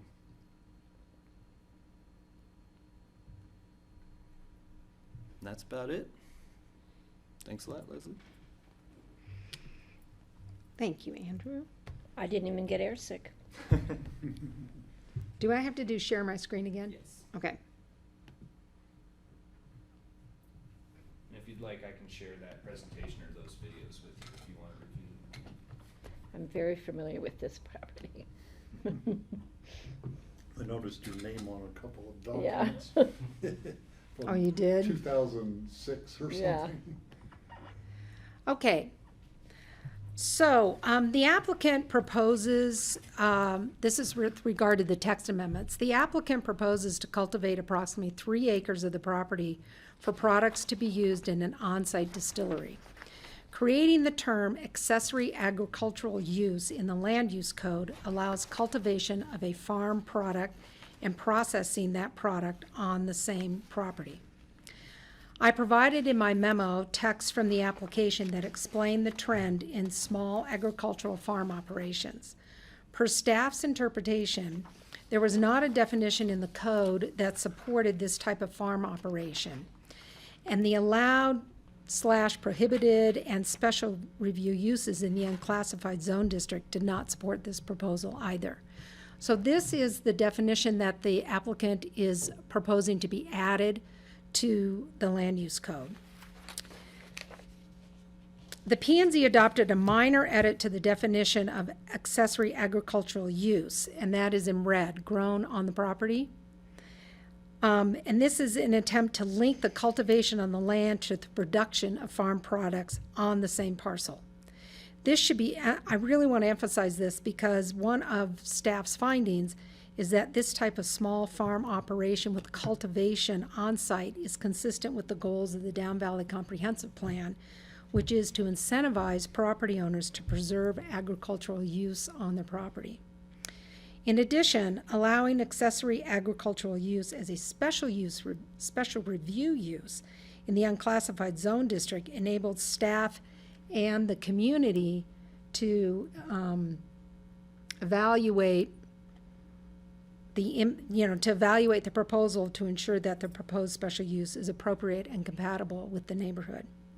This definition could be utilized in other zone districts, and adding it to another specific zone district will require a very similar review process, another code amendment process. But here I have just the language of the unclassified zone district, and then how it would be amended with agricultural accessory use to be added as a special review. The P&Z and staff recommend approval of the proposed text amendments. So the next part of your packet and part of this application is special use review. As I said in my memo, The applicant proposes to establish an agricultural-based distillery to distill, produce, and store the products on site. The facility will use locally sourced ingredients and agricultural products grown on site and from other area farms. The facility will be accessed by a private gate and generally not open to the public. All visitors will be registered guests to ensure compliance with access limitations. It is proposed that the land and facilities will be converted to a working farm with modernized agricultural equipment and buildings.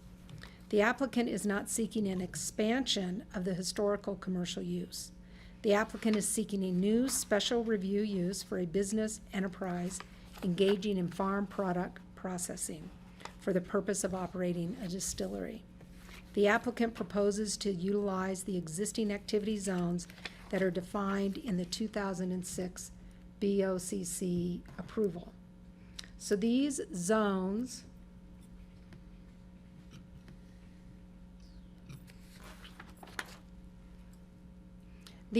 were part of, as I said, the 2006 BOCC resolution. So zones A and B will be irrigated fields or support crop production through irrigation. Not all of A and B will be cultivated. Zone C will support the operation and, as of yet, the number of buildings that will be reconstructed. Zone D will be an administrative office building as well as parking and access. The applicant's proposal is a reduction in the number of FTEs and vehicles on site than the previous BOCC approval. The applicant proposes 6 full-time employees and 8 vehicles. In 2006, 20 full-time employees were approved and 22 vehicles on site were approved. Deliveries of product and equipment will be made to the site. Therefore, during the P&Z review and after, we required the applicant to submit a traffic analysis based upon their business model. SGM engineers did a traffic analysis, and they found that the estimated trip generation of this proposed use will be less than 25% of what was approved for the Four Seasons proposal, which was the 2006 approval. That report is found in attachment F of your packet. The applicant also commits to maintaining the time limitations imposed in the 2006 approval. Those were 7 a.m. to 7 p.m. Monday through Friday in zones A and B, with the exception of irrigation and non-motorized maintenance on Saturday and Sunday. So zones A and B is the exception with the irrigation and non-motorized maintenance on Saturday and Sunday. In the 2006 approval, there were no limitations on time of operation for zones C and D, but the current P&Z approval limits truck deliveries in zones C and D, no deliveries on Sunday, and only between 9 and 5 on Saturdays. Since the P&Z approval, May 19th, this public hearing has been publicly noticed. So in your packet, and since the packet went out, there's been a lot of public comment. Based upon the issues and questions from the public, I have endeavored to craft some conditions of approval that are in your resolution. They're not found in the P&Z resolution, but they're in your resolution. So understandably, the neighbors are feeling a bit burned from the last business on this property. The old and dilapidated buildings are still standing after the property owner committed to redeveloping the property, including landscaping and vegetative screening. The applicant provided a construction schedule, Exhibit A of your resolution, and in the resolution, conditions number 2, 3, and 5C limit how far the operation can progress without buildings being demolished, landscaping installed, and irrigated fields restored. Off-gassing of the distillery operation is also an understandable concern. Attachment F of your memo provides information on the technology that will be used. Condition number 6 requires a final inspection of the distilling operation whereby the applicant shall demonstrate that the off-gassing capture system has been installed. Water quantity and quality is a significant concern of the neighbors. Everybody out there is on a well. Condition number 5, A and B require the applicant to demonstrate to the county's satisfaction that there is enough water to support this operation, and that the disposal of gray water is achieved without affecting existing surface or groundwater. Because this is a special review, conditions 11 and 12 require an annual BOCC review, and the review shall consider the success of the revegetation, irrigation, and new landscaping, landscape maintenance, any reports relating to odor and noise from the facility, any groundwater quality and quantity monitoring, any complaints received regarding retail use on the property, any complaints received regarding traffic specifically related to the SGM trip generation report, the memo dated July 13th, 2020, and a confirmation that trip generation is less than 25% of what was approved in the BOCC resolution in 2006. Any complaints related to the specific restrictions of the special use approval as listed in condition 9 of the resolution, and any deadlines for property improvements that have lapsed. So we would look for all of those to be put into a report that is submitted to staff and then is submitted to the BOCC for the annual review. As per condition 13, the applicant shall be required to obtain another special review use approval after 3 years, or should any of the approved thresholds or any other material change in the operation take place. The P&Z recommends approval of this special use finding that the number of employees and vehicles are less than previously approved. The proposal is consistent with the Down Valley Comprehensive Plan, the interim guidelines of the BASALT 2020 Master Plan, and a compatible use with the adjacent neighborhood. Staff finds that this amendment to the code and special review use on 8 acres in the unclassified zone district is consistent with the allowed and special review uses of the zone district. They are a mixture of uses. The allowed uses range from accessory buildings, animal production and husbandry services, farm buildings, crop production, playgrounds. The special review uses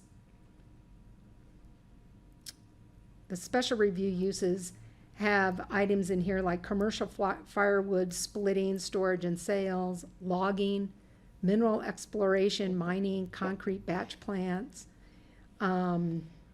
There's a retirement community, schools and universities. So the unclassified zone district is really a mixture of uses, and staff found that this proposal fits in with the uses of the classified zone, unclassified zone district.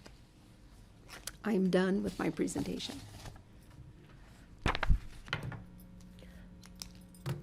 Questions? Yes. I have questions, and I don't know if, Leslie, you can answer, or maybe the applicant when they give their presentation. I think a key point which was in Exhibit A, accessory agricultural use, was the addition of grown on the property, that those, provided that the initial agriculture product grown on the property remains the principal ingredient or component. I think that's key, especially when you look at the number of deliveries that need to be made on a seasonal basis for products, or grown off-site or grown regionally or locally, because that's 24. I think it's 20. It's a significant amount of deliveries that need to be made over a year's time span. It says seasonal, but they break it out into what that would mean over a year, and I'm really concerned about semi trucks coming and going from that parcel because of noise, because of the odors emitted from semi trucks, diesel, and safety coming and going from the highway. So I would like clarification, because it sounds really good when you say the initial product remains a principal ingredient or component with grown on the property, tells me that you would have less traffic coming and going to provide products that are being used in the distilling of whatever they're gonna make at the end of the day. I know they need bottles delivered and they need those kind of supplies, but that's kind of incidental. I mean, that's part of it, but this specifically grown on the property, I think is important. So I'd like more clarification on that. And then that goes to my other concern about semi-trucks coming and going, because it says they're gonna be, their product will be, whatever's delivered will be palletized.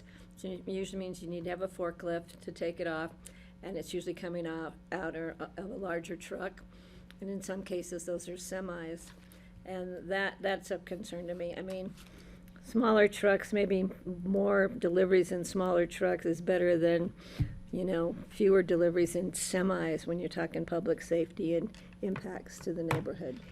So for right now, those are starting questions that I think the applicant might be able to address if you would like to. We'll let the applicant address that, I think, yeah.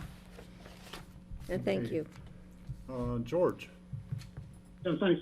Just as a side note, Patty, could you not shuffle papers in front of the mic? Oh. It's really hard to hear. Okay, sorry, George. I just have 5 mics in front of me, so it makes it hard. Okay, well, I'm just saying it. I'll try and be more noisy. careful. Yeah. Thank you. Just pretend it's a couple wind and things. birds. Well, that's a little, I could try to pretend. Leslie, you started off saying that this property is for sale.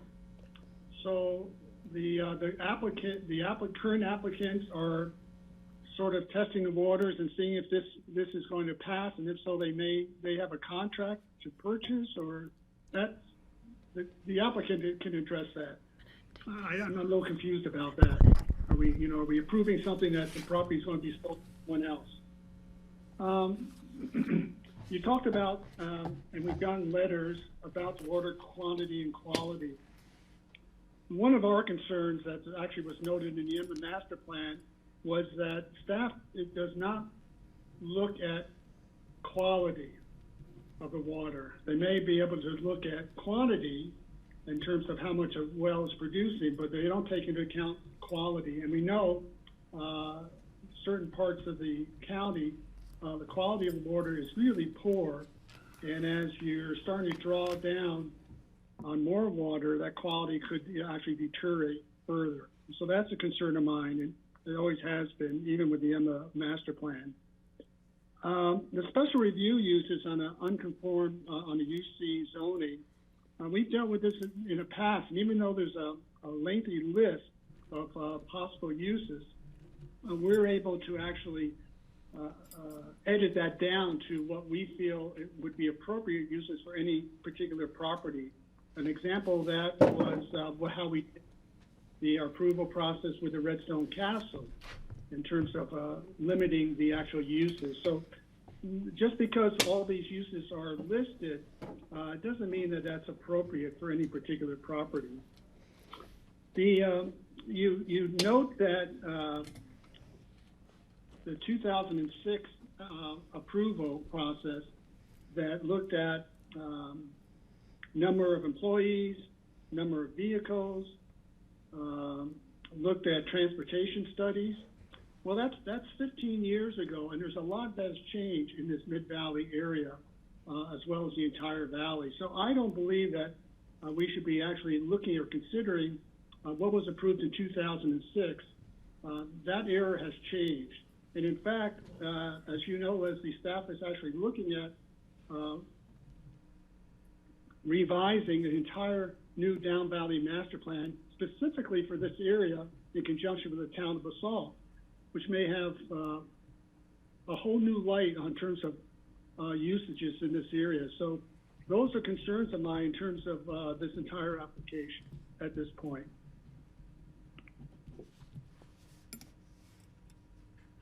Okay. Kelly or Greg? Greg?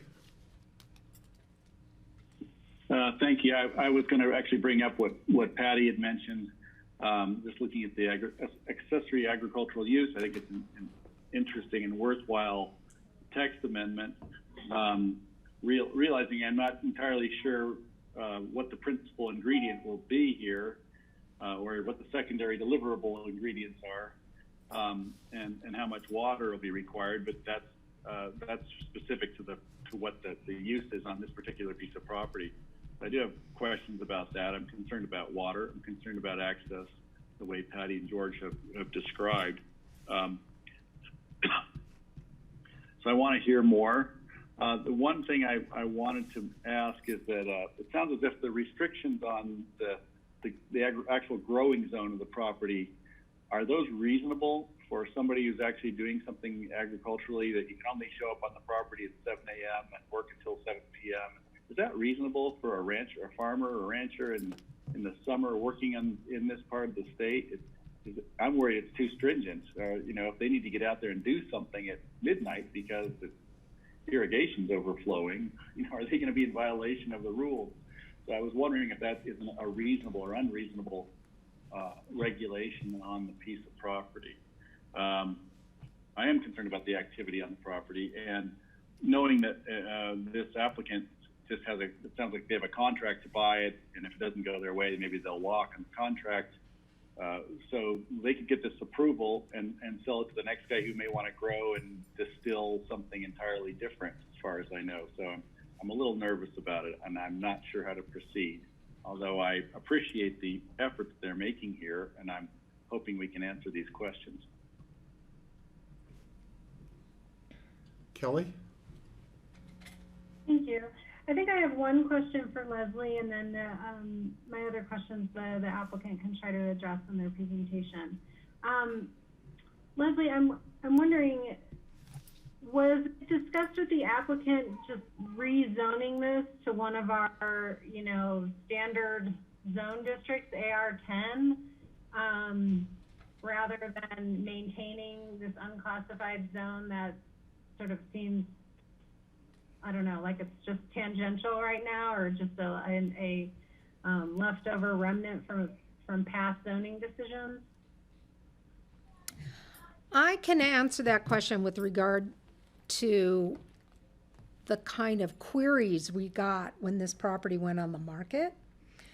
People were really looking at, and this applicant is included, as to what is the existing zoning and what can we do within the existing zoning, or how can we take what was the previously approved use and tweak it or expand it a little bit without coming in with something completely new.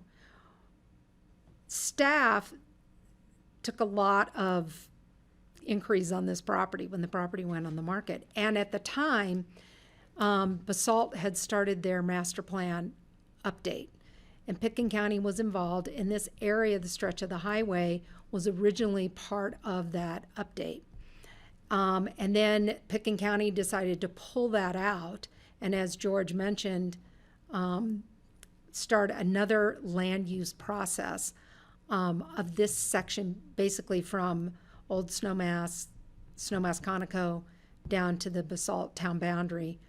And so until that master plan process is done, we didn't know how to guide a potential applicant on rezoning the property and what to rezone the property to. So we were trying to be very conservative to potential buyers. Well, this is what the approval is. This is what the zone district is.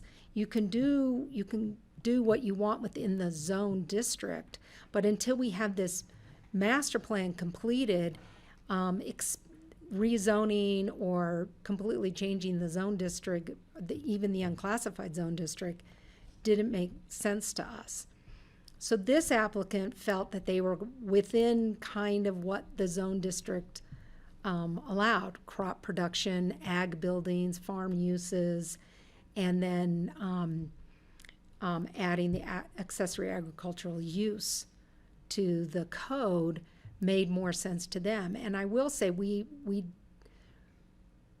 of the inquiries that we got, we did not get any inquiries, and this applicant in this application did not propose rezoning the property to AR10.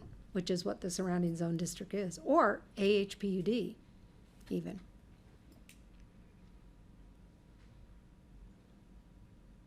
Anything else, Kelly? Okay, explaining that. Yeah, just some additional questions related to water.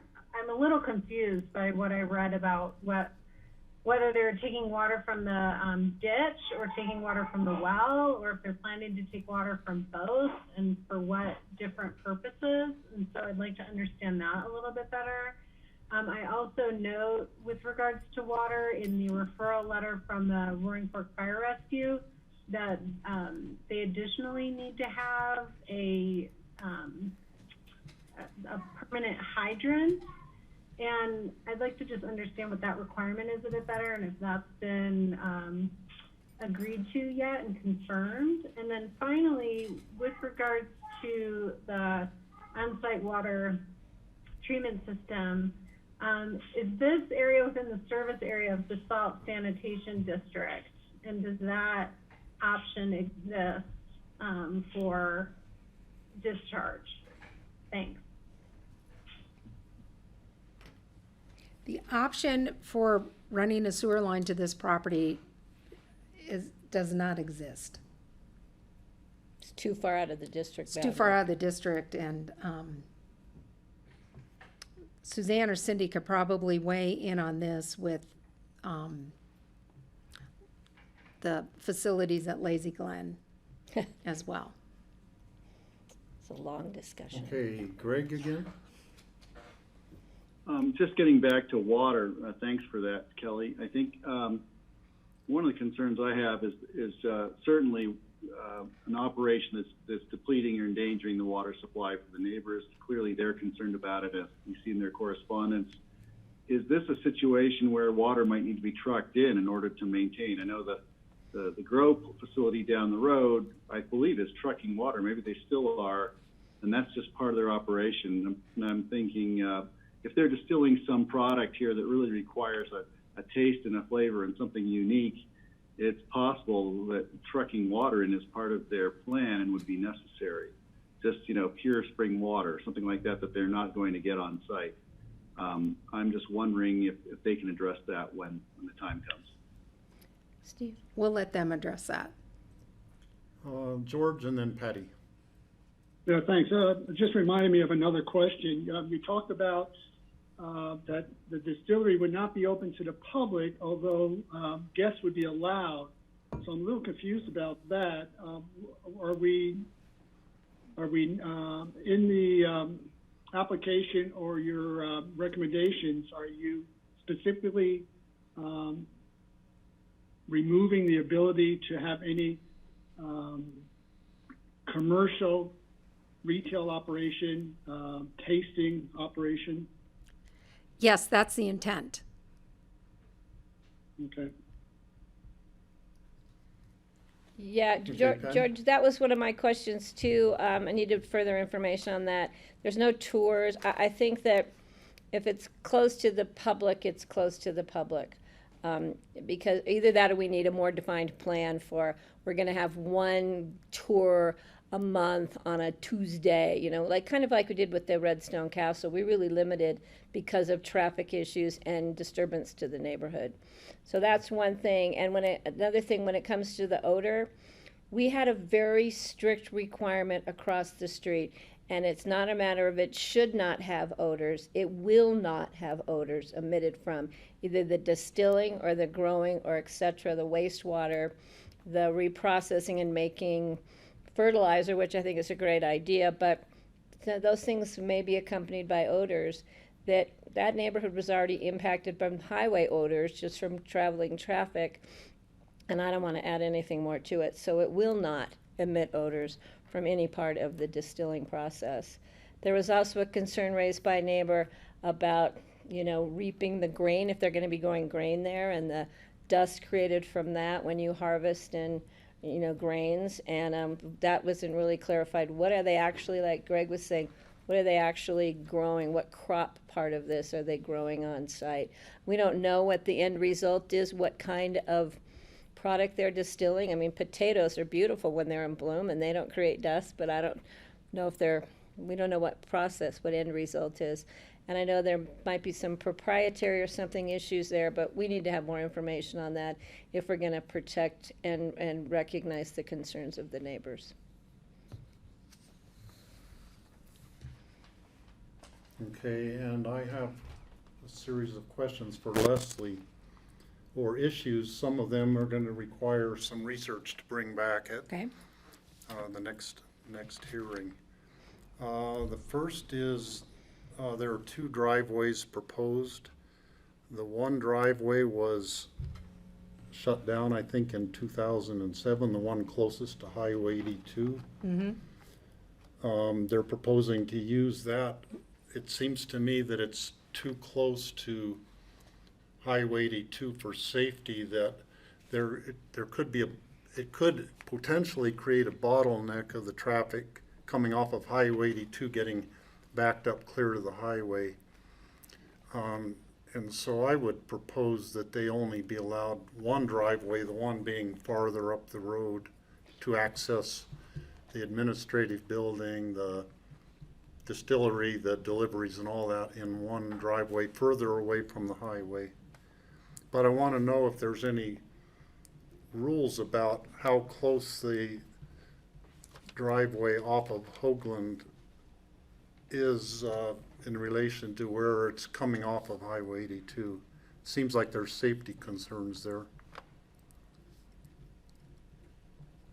The statement, the grown on the property phrase, I think it came from the P&Z, but then one place in there it said you were the one that wrote it in as if it had come from you. But I just want to verify, was it the P&Z that came up with that? It was my recommendation to P&Z. Just to make sure that there is product being grown on the property that is used in the distillery.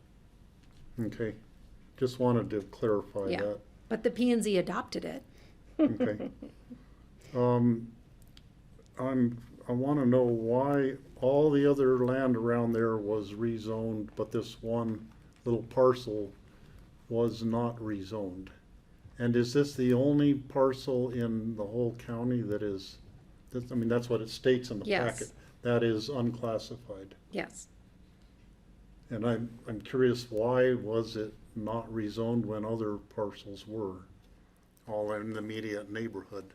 Can I get back to you on that? Yeah, Okay. definitely, yeah. No, I don't expect all the answers right now, but I want to know. From previous approvals on this property, I think it was because of the existing uses on the property, from the lumberyard to et cetera, that it was already special. But you might want to verify that, but I think that's why it wasn't rezoned to, you know. Yeah, and there's other non-conforming commercial uses down the highway that are kind of similar to the lumberyard use. Yeah, and they have a so weird zoning too, that They were stretch. sort of grandfathered in. It's kind of that same issue, but all those lands were rezoned and this one wasn't. So I'm curious about that. Does the accessory ag use definition, does that apply to all the other zone districts where agriculture is allowed also? And not just to this, or does it need to be called out for a definition in all of the other districts specifically? Right, so the definition, accessory agricultural use, would go into the code. But right now, it's only being added to the unclassified zone district as a special review. So if you approve this definition in the code, another property owner in another zone district could ask to apply this in the zone district that they are in. Okay, so conceivably, we could approve this definition of a new definition of accessory agricultural use. Yes. We could apply it to this zone district, but then not approve the Right, yeah. the special use review. I just want to make sure, that's what I was thinking were our possibilities. Another thing that would probably require some research. You could bring it back at the next hearing. It's sort of implied that this land would be zoned AR10 if it were to be rezoned. And I'm just curious what uses in AR10 are allowed by right and by special review. Is it similar? Is it way different than this? Well, so that would be okay. something I'd want to have answered. My thinking is the county should be rezoning this land to some other zone district and just get rid of the unclassified one. I don't know how that affects this application or if we could do that as part of this, but to me that's the logical thing to do, to get rid of that one unclassified zone district and rezone it something else. Okay. But then if it were rezoned, then what would somebody be allowed to do on that property is kind of what I want to know. They might be able to do all the same things, but I don't know. And my final question has to do with the water rights from the Kester ditch. In different places in the application, the applicant says they have water rights from the Kester ditch. One of the public comments say that they do not have water rights from the Kester ditch. So I just want to have, from whatever source, a clarification. Now, if they don't have water rights from the Kester ditch, it would be extremely difficult to do a agriculture thing on the 3 or 4 acres on the down valley side of the property. So they're banking their whole operation on being able to irrigate that land and grow a crop on it. But if they don't have the water right from the Kester ditch, that wouldn't be possible. So I just want to see it in the writing, in the deeds or whatever, if they did get some of that water right. Now, I guess I should do a public disclosure too, that I have Dr. Bales on that exact piece of land with Johnny Hoagland back in the 1960s. I've seen Johnny Hoagland irrigating that land with Kester ditch water, which it used to irrigate all of what is now Holland Hills.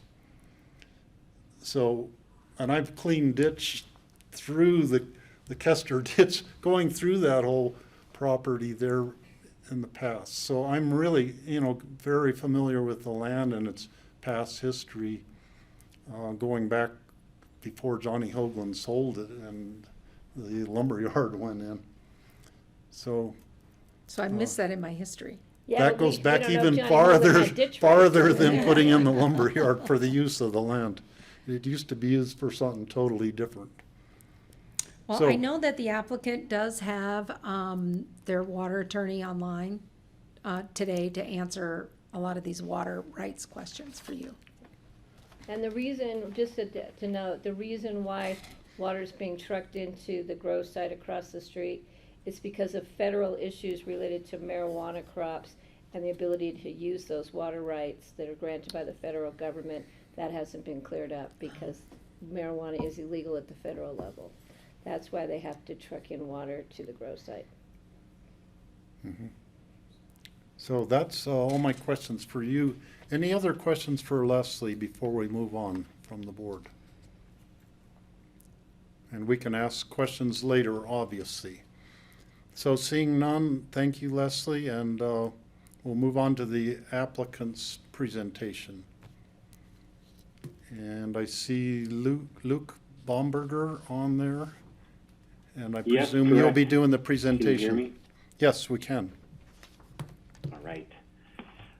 Thanks, everyone. My name is Luke Bamberger, and I'm with Anderson Masondale Architects in Denver. Let me share my screen here.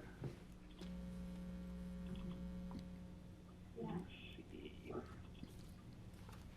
Are you seeing my PowerPoint here? Not yet. Not yet. Okay. One second.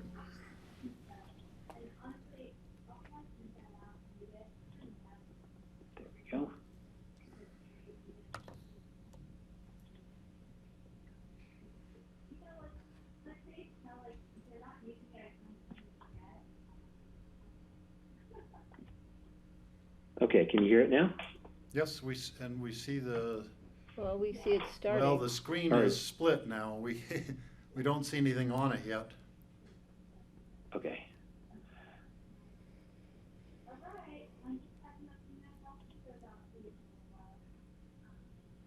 Sorry about this. Oh, Okay. oh, we see Denver. Okay, there we go. Okay, you see it? All right, great. Thank you so much for your patience here. As I mentioned, I am with Anderson Mason Dale Architects in Denver, and I'm representing Matt Patel and the Emma Fields Distillery. AMD is a 60-person firm that's been working in the Rocky Mountain West for over 45 years. And we are familiar with your neighborhood up there. We are currently finishing 3 buildings up at the Colorado Mountain College Spring Valley campus, a student center and a rec center. Specifically to this project, our goal is to make Emma Fields Distillery a beautiful agrarian distillery that is an amenity to the Roaring Fork Valley, with architecture that fits into its context through scale, materials, and form. It's a similar process that we use for all our projects. They're context-driven.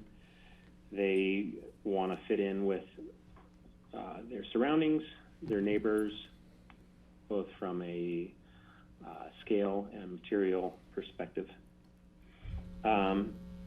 This is especially important in this on this project because it's such a picturesque place there in the Roaring Fork Valley, and it's also very important to our client, Dr. Patel, and the distillery really wants to impart this agrarian experience, and it's going to be part of their brand, part of their story. Over the last month or two, we have reached out to the neighbors and the adjacent HOAs, and we have heard their concerns. And frankly, these are concerns that we have as well.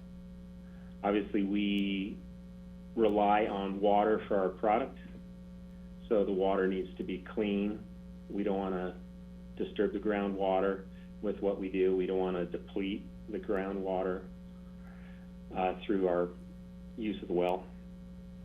So we have a great team assembled that are helping us working through these issues.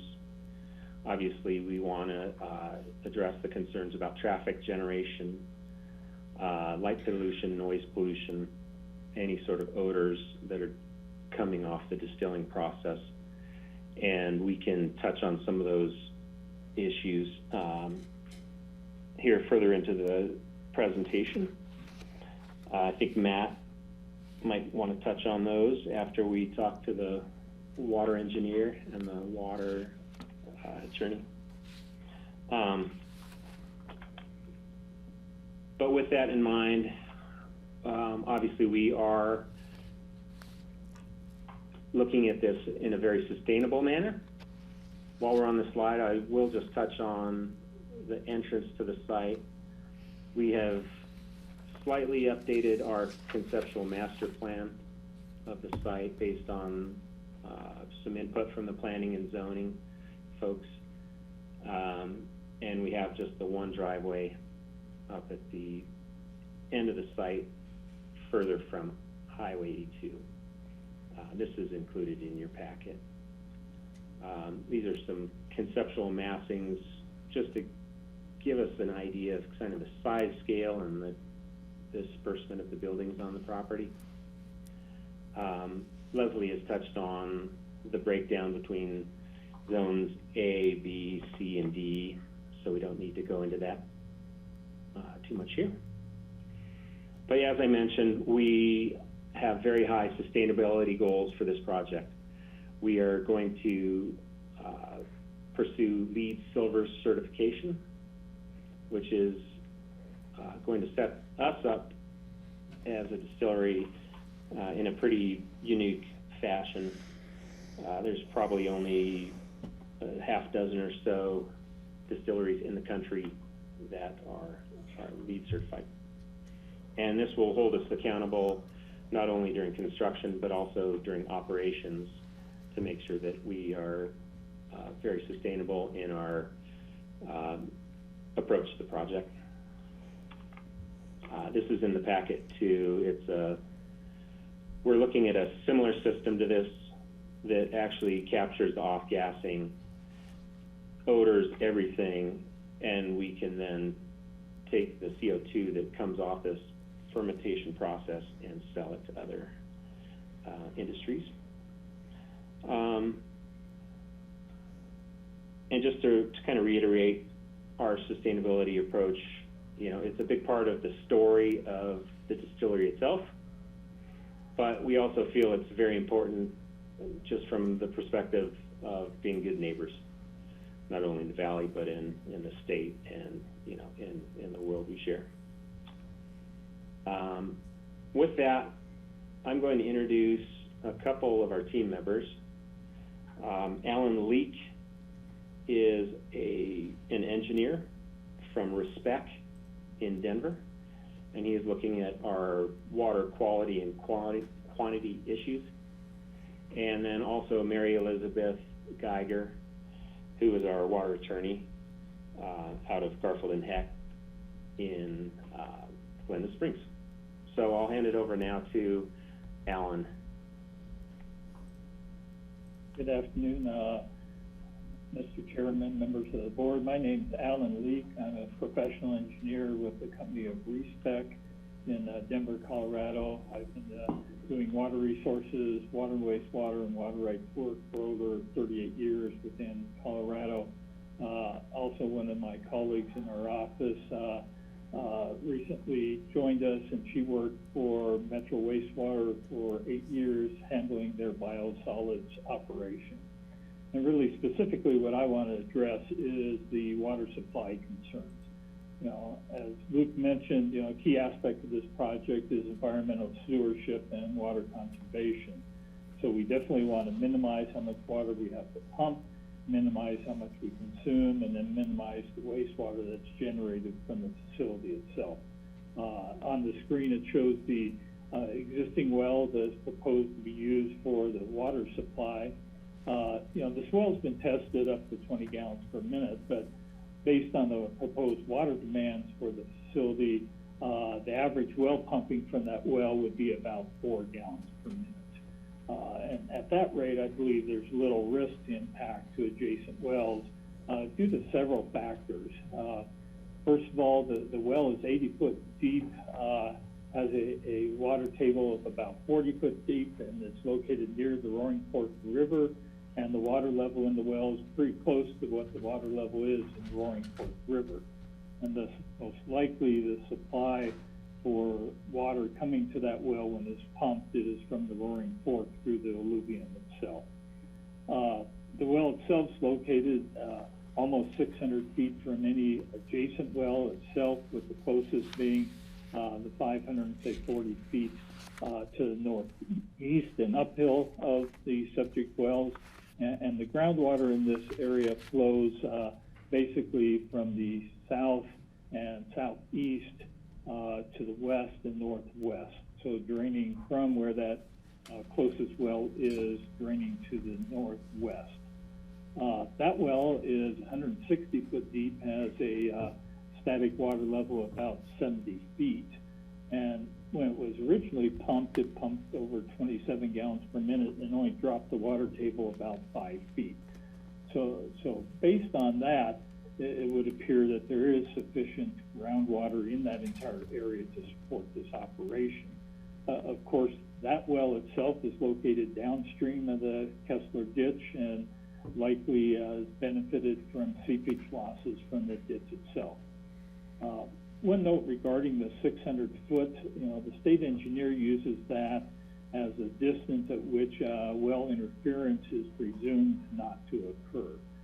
So for the state engineer to typically come and permit a well at the existing well location, this is the only well that they would look at to say maybe there isn't that presumption for that location. The wells to the northwest are all located more than 600 feet from the subject well, and actually they are all closer to the Roaring Fork River than they are to this existing well.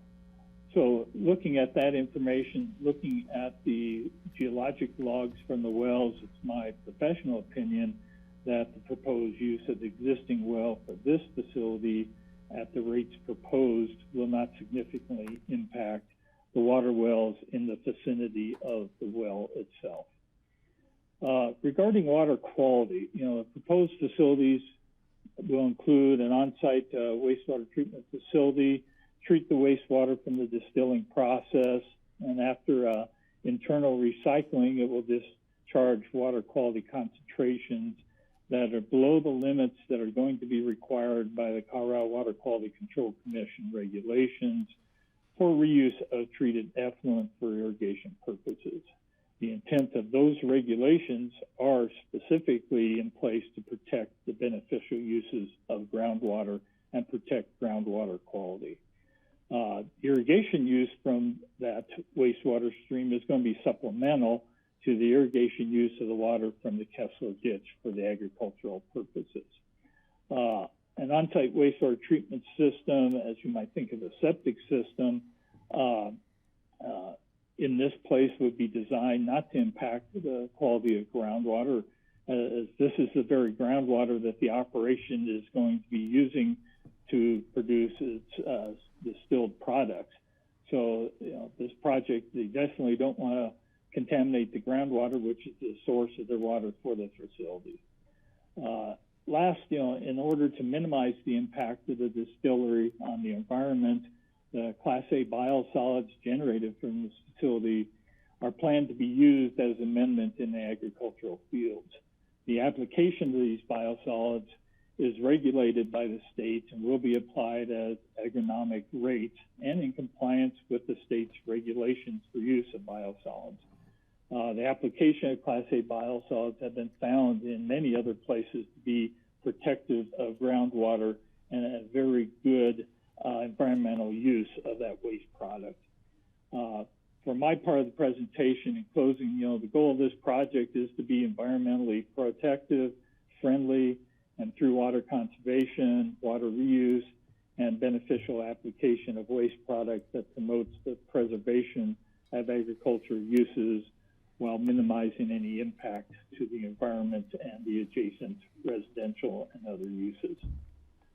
That is the end of my presentation. I'd like to turn it over to Mary Elizabeth Geiger to specifically address your water rights concerns. Hi, good afternoon, Chairman and members of the Commission. So I don't have a lot to add because Alan really covered pretty much everything, but you did have some questions about the Kester Ditch and whether there were water rights associated with this property. I have not done a full-blown all the way back to the 1800s title search, but there are water rights associated with this property. There are deeds that go with this property for the Kester Ditch. In 2006, when Four Seasons went through this process to get their approvals that I understand they didn't follow through on, but at that time, it did include use of the Kester Ditch for irrigation of about 3 to 4 acres. That's, the continued proposal here. So that's going to be the main source of irrigation, as Alan was talking about. Then also, somebody had mentioned or questioned about trucking water, and I think it was Commissioner Clapper that maybe had clarified that was because of the federal regulations with regard to marijuana and the inability to use water out of Rudeye Reservoir as augmentation water. In this instance, that won't be an issue. This property is within the Saltwater Conservancy District's Area A. So if this goes forward and is approved, if there's a need for additional augmentation water to cover the uses, then that'll be a perfunctory application to the Basalt District. To get that, there already is an existing basalt contract for this well for commercial use. So I think that's probably all I have to add at this time, unless anybody has any questions. I don't know if you guys want to wait till we finish the full presentation or if anybody wants to chime in on water right now. So, Mary, this is Steve Child, the chairman. With regards to the Kester Ditch water right, is it an amount that they would get a certain full amount of water for a limited amount of time every couple of weeks, or is it a small amount of water that they would have continuously? Well, this ditch is not incorporated, if that's kind of what you're asking. To the best of my knowledge at this point, there's not any agreement for, or, requirements for rotation or reduction. As the goal is, though, to conserve water, they're not going to be flood irrigating this. They're going to be sprinkler irrigating, from the ditch. So it would, obviously, if the water right, goes out of priority and can't be used, it can't be used, after a date certain. But it's a pretty good water right. And, they would be using it conservatively, but there's not a rotation or a limitation that I'm aware of. Okay, so it really amounts, the question is about sharing the water with the neighbors. What protocol, how much water would be available for how long on this property, and that maybe is yet to be determined. Yes, I think, they're probably, and it's been a while because you could tell this, the property hasn't been actively used for years, but I am sure there will be discussions with the neighbors. I'm sure the neighbors, other users of the ditch, our intention is to be a good neighbor and to work with folks to make sure that we don't disrupt, usage, while at the same time this property is entitled to water, though 3 to 4 acres of irrigation is not a ton. Okay. George. Oh, thanks, Steve. Just to follow up on your question, do we know historically, has there ever been a call on the ditch? That's a good question. I can easily look that up.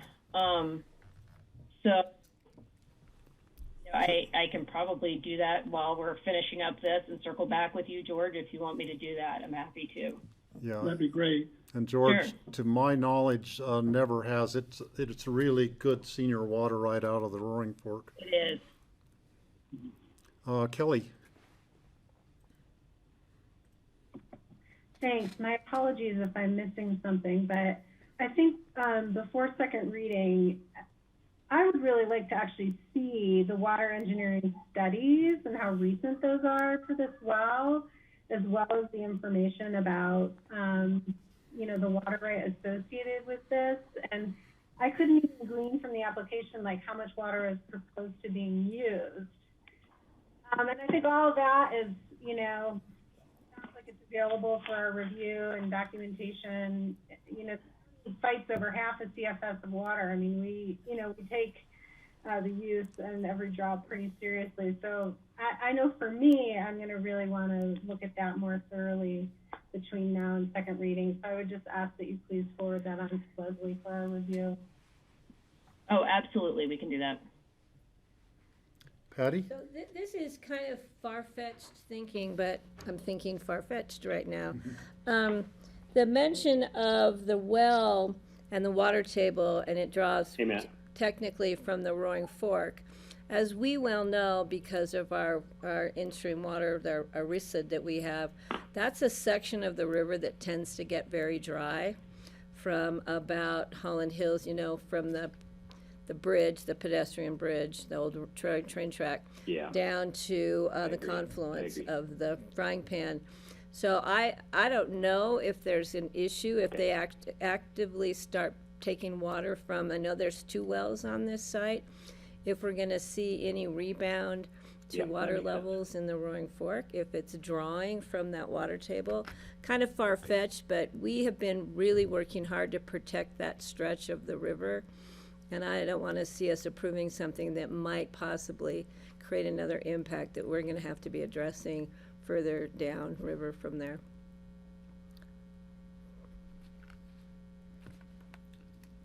Okay. Sorry, I was pressing the wrong button there. I can speak to it quickly if you'd like me to. I definitely understand those concerns. I don't think there are 2 well permits for this property. There's one of those wells has been plugged and is not in use. The well that is in use has been in existence since 1967, I believe, and I again realize it hasn't been pumped on a regular basis in recent time, but the good news is, as I was discussing earlier, with the availability of water from Rudai through the BOCC Water Conservancy District, we have the ability to release water, which I know is going to be downstream a bit, but I just don't think that this use, especially once you see the numbers, and Alan can speak a bit more to this, but is going to have any direct effect on that water table, especially at pumping 4 gallons per minute. Well, I appreciate that information, but maybe it ties into with what Kelly was saying as far as when we see the numbers of actual water use. And you're right, it hasn't been used for a while, but we're not actually sure how much was used, when it was used.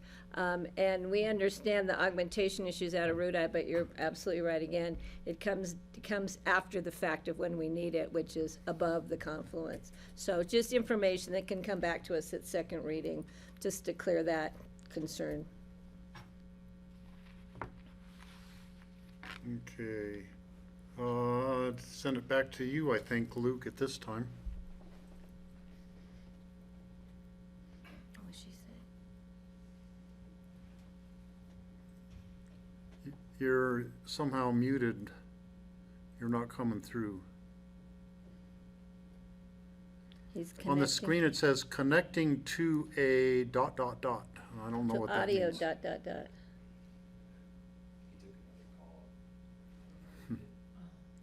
So we're not hearing you, Luke. I think you need to reconnect somehow. There, I think we got you. No. No, we're still not hearing you. I love technology. Well, while you're waiting for that, this is Alan Leak. I just looked up the diversion records for Kessler Ditch, and basically since 1954, there have been diversions in almost every month of the typical agricultural time period from May through October.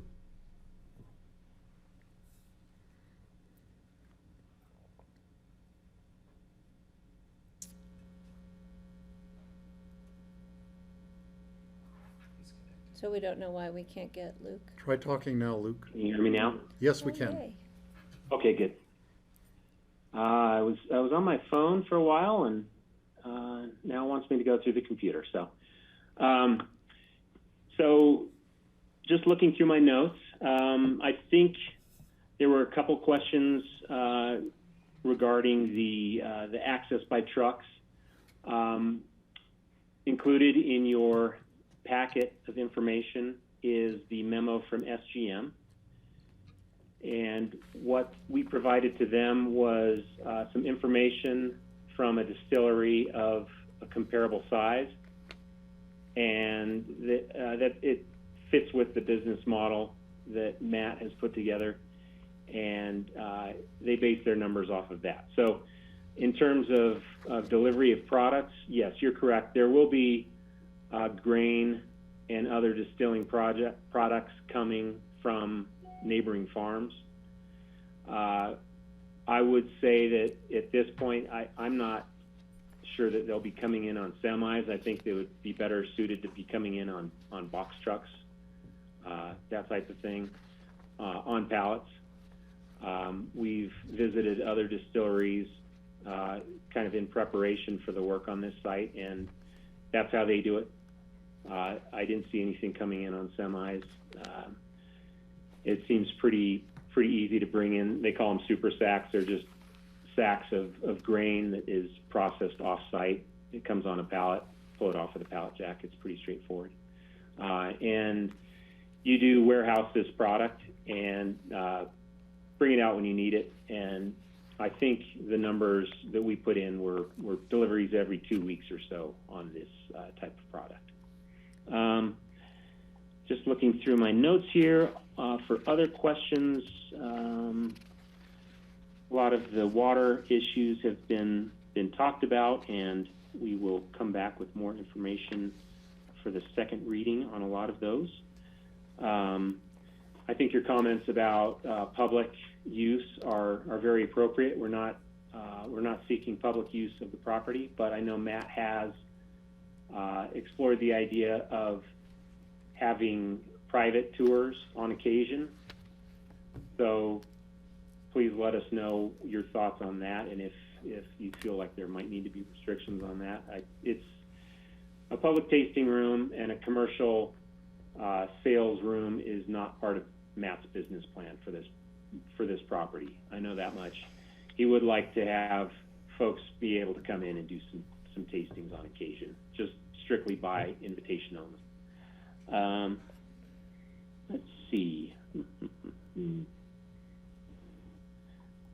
Odors, yes, like I touched on before, we're very concerned about those, and you know, I think Leslie, in your restrictions that you've put in place within the language of this special review use, I think that will hold us accountable and make sure that we adhere to those restrictions in terms of odor from the distillery, dealing with wastewater, dealing with the waste stream, that type of thing. I think that's really about it on our part. I appreciate all your time. I know it's been a long day, and I'm sure there's a number of folks on the phone waiting to comment from the public side. So I was going to just add something very quickly to follow up on the water, that this was, you know, in doing a little looking and actually hearing from Paul Noto, who may be on the phone right now. The Kester Ditch is incorporated, which means obviously we would then, and I apologize for that, Chairman, for being misspeaking in that regard, but then we'll be bound by the rules and regs of the ditch company, which in some respects makes things easier because it means everything's set up with the neighbors already. So. Okay, questions from the board for the applicant and all your different presenters. So George, first. Yeah, thanks. Luke, so one of the key questions, what's the crop and what's the end product? Sure. I know Matt might want to weigh in on this. It's part of his business plan. He's talked about, to me, gin, whiskey,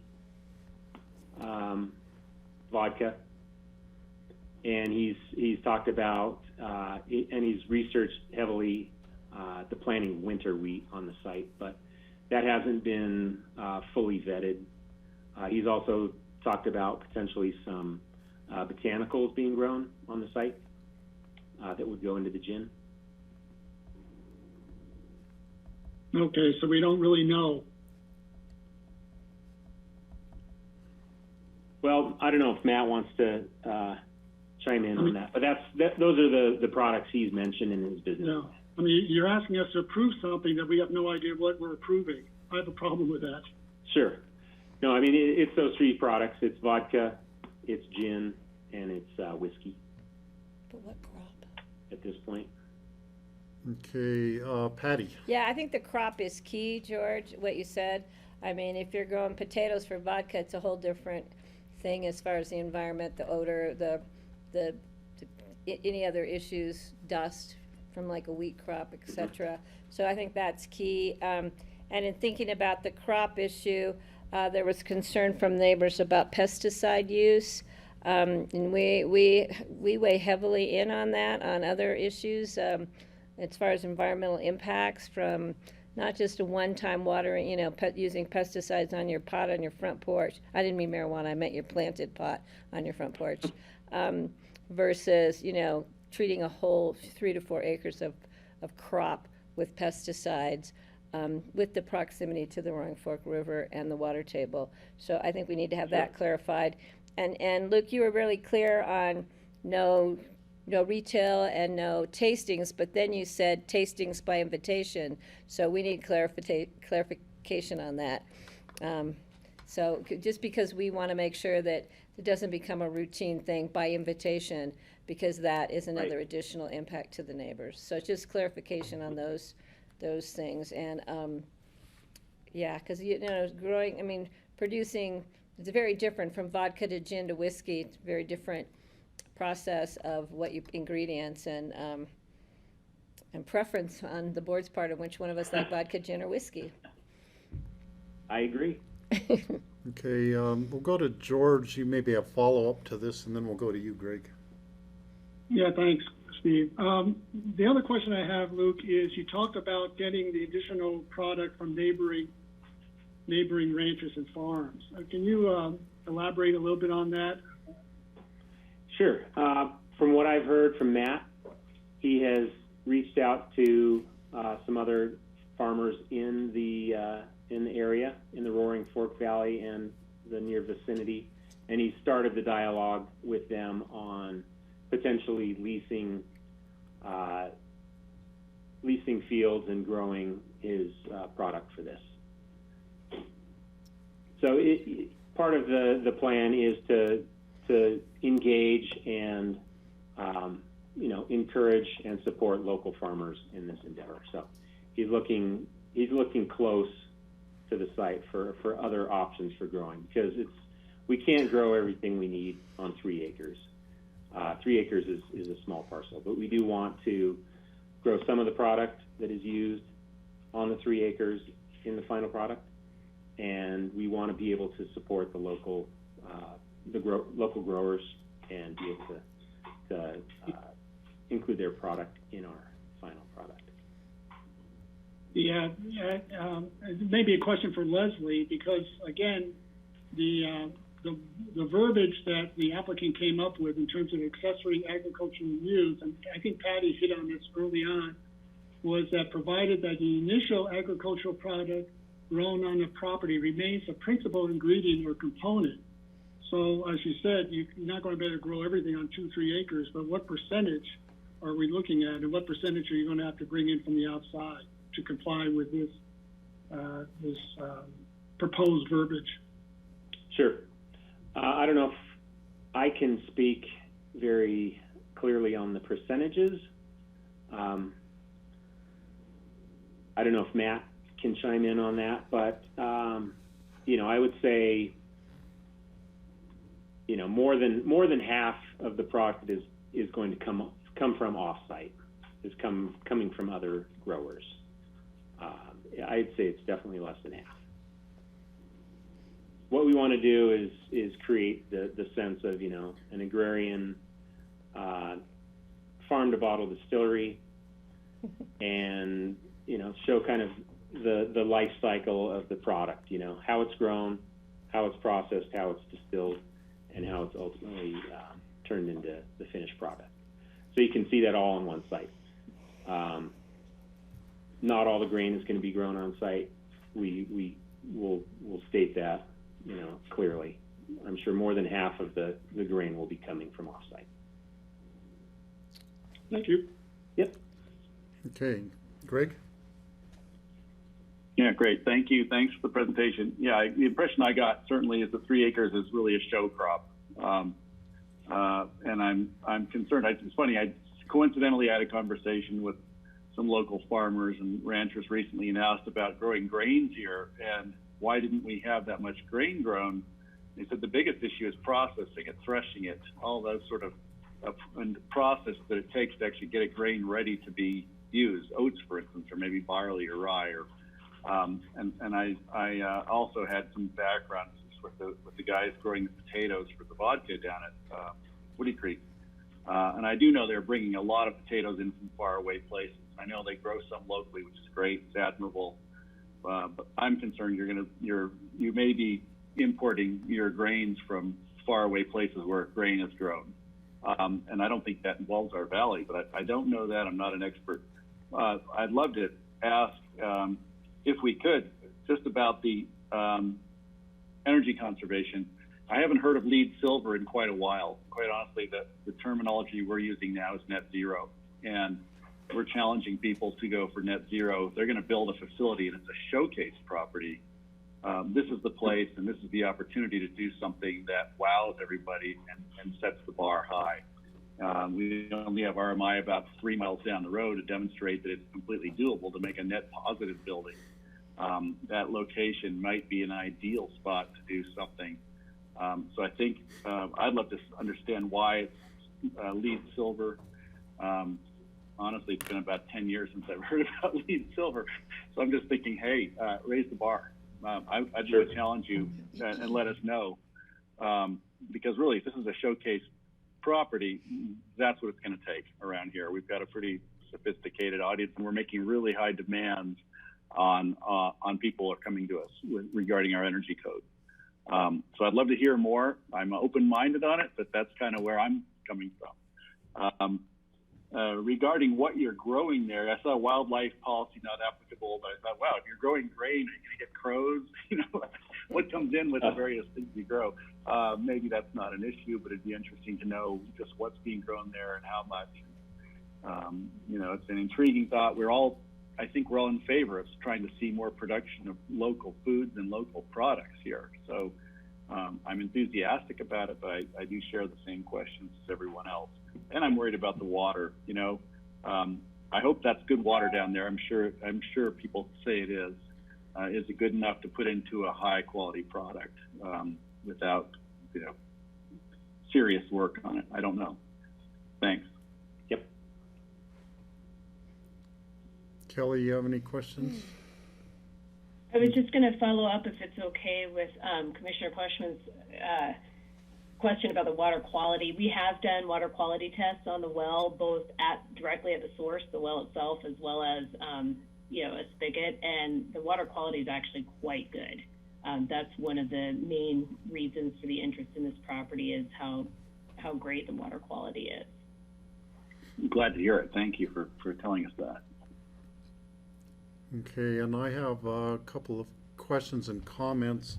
First of all, in terms of growing wheat, there used to be a lot of dryland wheat grown in the Roaring Fork Valley, down by Rifle, up towards Meeker, up towards Craig.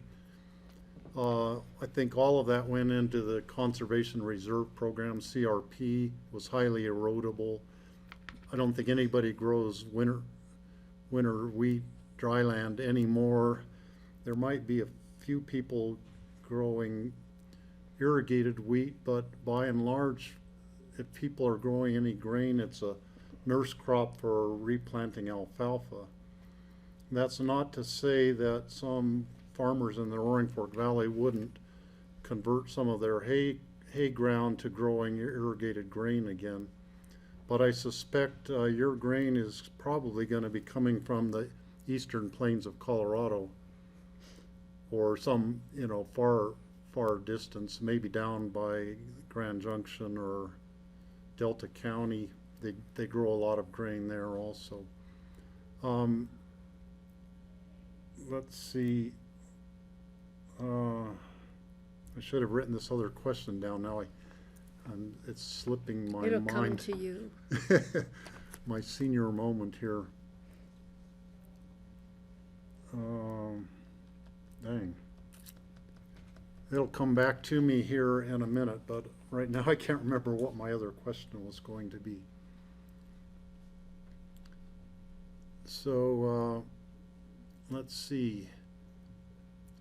If there are no other questions from the board right now, I think it's time to go to public comment. And so I will open the public hearing, and we have a long list of people on here. And now a question for Andrew, is that the order that people connected at all is that you have on the screen? Hands, it will move them up, as well as the folks that we've already unmuted will be towards the top, so we may have, in general, the people we saw before towards the Okay, so I'm going to call on Paul Noto first, who is a water attorney, and he might be able to answer some of the questions or ask other questions. So Paul, welcome to our meeting. Yeah. Thank you, Steve. Can you hear me? Yes. Great. So I have a few points to make, and some of which are just clarification. So I represent a couple of the neighbors of Holden Ranch Holdings and Roaring Fork Meadows Homeowners Association. And so one of the points I wanted to make is that the water augmentation contract that the applicant currently holds, or the owner holds, was from 2009, and it's for a warehouse use that they had planned at that time. We haven't yet seen any analysis of what the distilling use would require in terms of water quantity from the aquifer, and whether or not the existing water augmentation contract is sufficient to cover that use. Another point of clarification is that any water augmentation contract from Root Eye Reservoir obviously is not replacing water to the local surrounding wells. So we'd like to see analysis of how much water the distilling process will use and whether or not the augmentation as it exists is sufficient. We also heard from the applicant's engineer that an average pumping rate would be about 4 gallons a minute, but the way these things typically work is that you're not pumping water continuously 24/7, rather you're pumping a larger amount for a shorter period of time for when you need the water. So what is your instantaneous pumping rate? What's the greatest amount of that? And also, if the distilling is going to be pumping, say, I'll throw out some numbers that are just hypothetical, 20 gallons a minute for, 10 hours, what's the impact to the local aquifer? I will note that to say that this aquifer is just fine without analysis is, in my mind, insufficient, because just across the road, my firm was involved in a very contentious well spacing hearing for the marijuana grow, and that well, which is right next to the river, did cause neighboring wells to go dry. And so they were not allowed to increase their well pumping to support the grow facility, and rather had to switch to pumping from the river. The other issue that I noticed was that the applicant's engineer presented what we call a 600-foot spacing map. Basically, you draw a 600-foot radius circle around the proposed well and see what wells are within that radius. But the location that the applicant is using for that well is different than the well permit itself. And so the question is why? Because when you use the permitted location, you actually draw in a few more wells to within that 600-foot circle, including wells owned by my clients.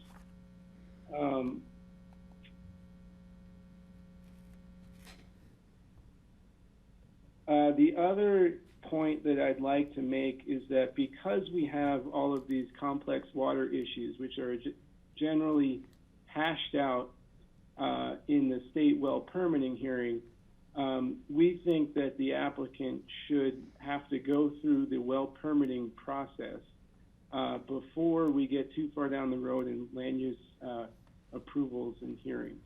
Basically, let's make sure that the well permitting is final before we're granting land use approvals. Okay. And that's all I have at this point. Okay, thank you, Paul. Appreciate your comments.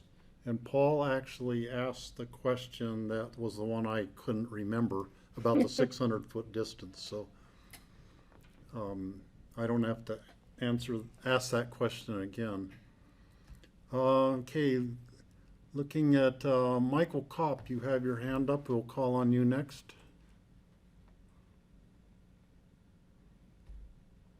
Yeah, thank you. Can you hear me okay? Yes, we can. All right, great, thank you. Yeah, I'm commenting as a concerned neighbor. I live in Holland Hills. I actually received a letter about the meeting today, indicated my house is within 300 feet of the Emma Fields property, and therefore I was notified. Also, I hold a position as a member of the board of directors for the Holland Hills Metro District. And so in the Metro District, we manage water supply for the neighborhood. That consists of well water that's used for household consumption, also for our fire suppression. So that well water feeds our fire hydrants that are located throughout the neighborhood. We also manage the Kessler Ditch irrigation water. And we do have senior water rights for Kessler Ditch irrigation water. Regarding the Metro District, a letter was sent to Leslie on July 6th, so I believe that's in the packet. That summarizes the district's position on the application. Specifically, we do have concerns about the water. You know, and I think, you know, primarily it's about consumption. So what we've not heard is just how much consumption is planned by the distillery. We're consuming, or we're assuming it's a significant amount. You know, the primary ingredient in liquor is water. I would also challenge the statement we heard earlier about wells being located within 600 feet. So as I mentioned, I got a letter indicating I'm within 300 feet of the property. And I can tell you the Holland Hills well is adjacent to my property. So I would expect it's also within 300 feet of the Emma Fields property. It may be more than 600 feet from the actual well location, but if so, it shouldn't be by much. Also, our well does lie at roughly the same distance from the river. Our assumption is that we do share the same underground aquifer as the Emma Fields property. And so I think the concern is, you know, I heard a lot of comments from the Emma group about opinions of why their water usage would not affect the neighbors, but there's been no data, there's been no research to back that up, and I think that's what we'd like to see. And then I think the other thing I would mention is the Kessler Ditch rights. We did include in that letter on July 6th some question about whether the Kessler Ditch water rights did pass to the current owners of the property on a prior sale. I think that should be looked at, as well as understanding what the actual rights are. So I can tell you in Holland Hills, if I'm not mistaken, we have rights to 10% of the water that flows by our head gate. And I can tell you in the year of the fire a couple years ago, the Kessler Ditch Company did lower down the head gate as water in the ditch fell. You know, that was quite a low water year. So it helped understand, you know, how much water the Emma Group actually has rights to, and how, you know, how they may be able to use that for their operation. So that's really it. You know, I guess the request is this really is an outlier zoning request. Everything in the area is residential, and so I don't think I'm necessarily opposed to a distillery, but I would like to see some specific assurances as to how this distillery can operate without impacting the neighbors. And as of yet, I don't think we've seen that specific plan. So that's the request. Okay. Thank you very much, Michael, for your comments. Maybe we go to Butch next. I've got 4 names that were on the line earlier. Yeah, Butch has been there since the get-go. So Butch, so should we go to Butch next? Butch called really early today. I don't know if you're still on there, Butch, but. We are. Okay, you're on the air now. Oh, great. Can you hear me? Yes. Oh, okay.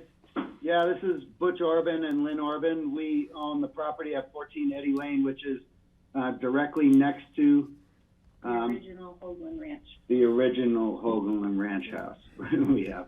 So we're going to be the most affected by this proposal because we're about 20 feet from the parking lot and the entrance. I have a fence up, an old barnwood fence. We're opposed to it. We would like it to stay residential. We're really concerned about the water being drained out since the Metro just said that the pot farm drained the two neighbors' water. We're going to be affected by the smell. There's fire hazard with producing liquor. You remember the Jack Daniels distillery blew up 2 years ago? Or so, we don't know for sure. Or, close to that.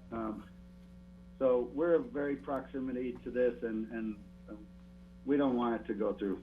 And we're also wondering, when you say you're gonna grow wheat, the soil isn't really conducive to wheat. I know you can change the soil, but that seems like a big job to change it to loamy soil, which we don't have. We have hard clay, rocky hard clay, so that's an issue. And then also, when trucks are coming in and out in the winter of our driveway of the Hoagland Road, it's super steep and slippery, and even four-wheel drive trucks slide into the highway from there. And I can't imagine a semi trying to come in and out on that entrance and exit. Chain up. I mean, you'd have to chain up, and where you're gonna pull off the road right there and 82 and chain up to try and come up and down, because people slide in and out of there all the time. We have to put gravel down, and it's an issue. And what else? The trucks would have to chain up in the middle of the highway or something to get up. Just for the But record, could we get the name of the Mrs., what your name is? Lynn. I'm Lynn Orban. Okay, thank you. You're welcome. And we also have a question about the wells, because when we purchased our property, it was originally 145 Hoagland Ranch Road, the original Hoagland Ranch property, but now they changed it due to 911 fire. We're 14 Eddy Lane officially. But we have actually a well that we purchased with our property to drill another well on our personal property. So that is a conflict. I think it definitely would be within that 600-foot radius of the wells that they're proposing if we decided to dig our own well. So that's an issue. And basically, we're just not sure a factory distilling any type of liquor is appropriate for this particular area, because it is all residential. Yeah. And there's kids and there's families, and it just seems a little out of place right here. I mean, it just seems like not great. And we just want to thank the board for, staying in there so long. I think that's all we have to say, right? There. We're good. Yeah, so that's my input. Thank you. Thank you. Okay, thank you so much for calling in. Thank you for your patience today, too. Okay, let's start at the top of the list. Elizabeth McCracken. Hi, I'm actually Michael Murison. I own 24 Eddy Lane, which is also part of the Hoagland Ranch Historic HOA. I too have a lot of concerns about having a distillery within my neighborhood and the residential area. First, I'd like to start by saying that I have a child, and having an alcohol-based business within 200 feet of my home is definitely an issue for me. Second, I'm having a hard time understanding this accessory to agriculture use. When the verbiage says the principal ingredient needs to be grown on the property, and there's 3 to 4 acres of land designated for growing the product. I find it hard to believe that that's enough acreage to grow the ingredients needed, especially when we've heard that more than half will be grown off-site. So my concern is that the actual verbiage doesn't support what's trying to be passed or zoned. So moving on, another issue is the traffic. This section of 82 is a very dangerous section. We just had an accident down the road coming out of Holland Hills that claimed lives, and we've had accidents right down the whole area where it's just a very dangerous section. Under the bridge creates an ice field due to the shading right at the bottom of the hill, which is an issue, and I'd hate to see our road become a hazardous situation more than it already is. Looking at the plans, I'm wondering where are the trucks going to come in and turn around? If they drive into the area, it doesn't look like there's a designated turnaround spot for semis or box trucks and the like. So where are they going to do that? Where are they going to come in, unload, turn around, and leave? So all around, I'm opposed to this project. It's not, just doesn't feel right for our neighborhood. I'm worried about our well. The well that feeds my house is the well that was part of the demonstration, or it's the one within 600 feet, and I'm very much concerned. It's the well that I use for drinking water and all my residential use. So yes, I'm very concerned that this well is going to go dry or have issues because a business is allowed to disrupt my use, and that is a huge deal for me. So all around, I have a lot of concerns, and I'm hoping that the board takes all these concerns of all the neighbors surrounding this property into seriously. So thank you for your time. Okay, Michael, thank you very much for your comments. We appreciate it. We'll move on to the next caller. The 8020 number.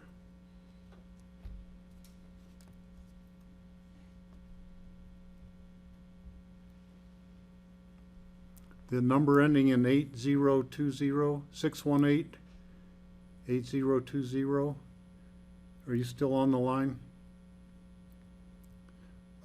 Maybe we'll get back to her. So let's go to the number ending. Yes, can you hear me okay? Yes, we're here. We can hear you. Sorry. It's so weird because if you do it on the computer or you do it on the TV, it's actually got a delayed response from the phone. So, so you can still hear me? Yes, we can. Okay, good. And I'm going to change rooms because the TV is so loud.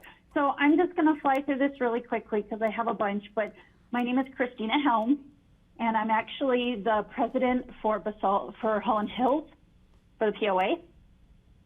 And so we are, and you've already heard a few people, but we are representing, over 50 people in Holland Hills, 50 homes. And so one of the things I, wanted to address is, yes, the water, we're very concerned.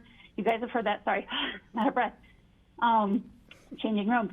But yes, we're very concerned about that. And it's not only just water runoff, it is if there is pesticides and, just having the water that's going through the soil go back to the wells. So that's a big one. And I did get to see the presentation from Luke and the silver idea, and it sounds really, really great. It makes them not affect the neighborhood as much, or take the water from us or take supplies that we need, and in return not put some bad stuff in. You know, I guess all I would ask is, how do we hold their feet to that? You know, how do you stay, you know, a zero net or a silver? And, you know, if they do get to that, then how do we stay there? Because if they sell the property, I know I've got people who are concerned about, you know, the next buyer and what are they going to do? And so these are things more for you guys and, you know, what we do with that zone and if you change the zone. The other thing is, you know, I don't know if we can do a natural crop or something organic so we don't have to worry about pesticides. But it is something to talk to them about. The other one, and no one's brought it up yet, is the barrier, the natural barrier between the home and the site. And the fact that the other guys promised it as well, but you can see on all those maps, the trees are very bad. And it's just very thin and sparse. And with any grain blowing around, we have to worry about the neighbors' yards. And they're going to have to now maintain their yards from seed spreadage. So we just don't want to, you know, impact neighbors that way. So if we can get that under control, that would be great. And then, again, I think everybody's touched on it. You know, just the fact that they are not going to be a self-sustaining agricultural use like it says. So where do you go forward? And do you throw the baby out with the bathwater where you say, okay, we're allowing this?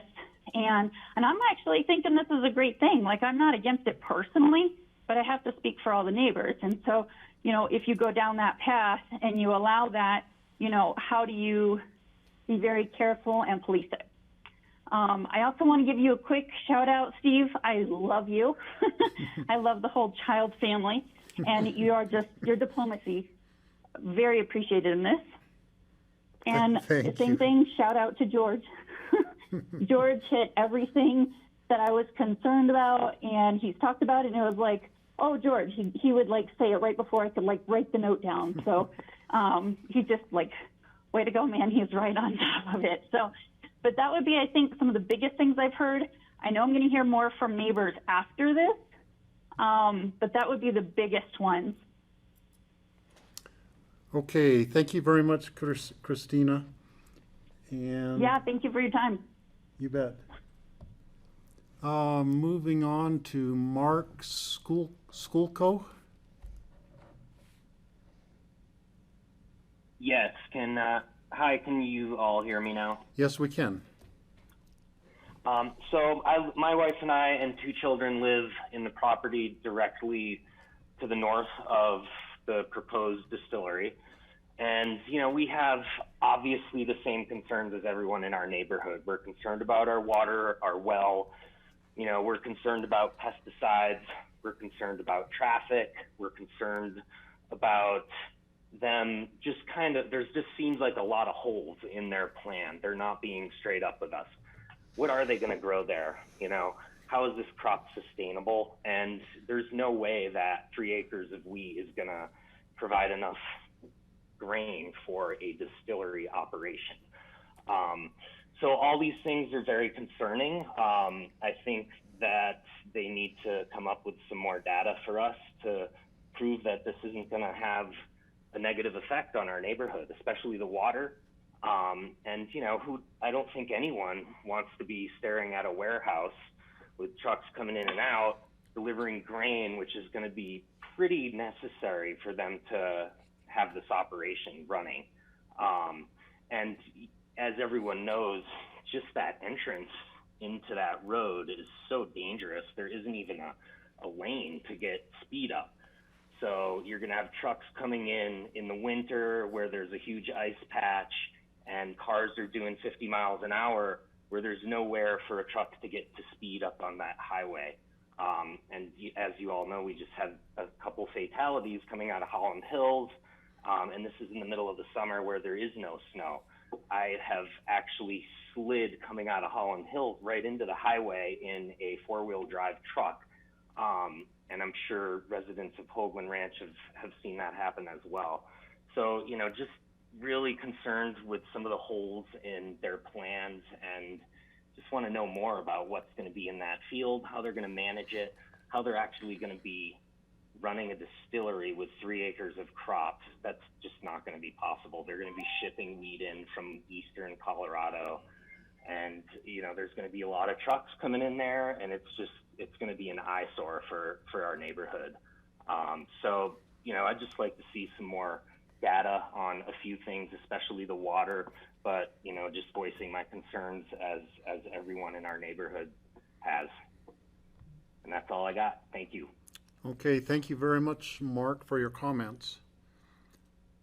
Next, we will go to 8771, the number ending in 8771.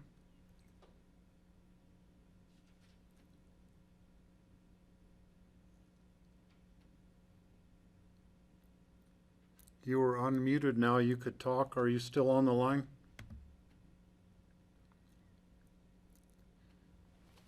Let's come back to them. We'll try them again. Let's go to Dave Hodgkin. So I think Bart is his attorney, and he wants Bart to speak. Yeah, I realize that.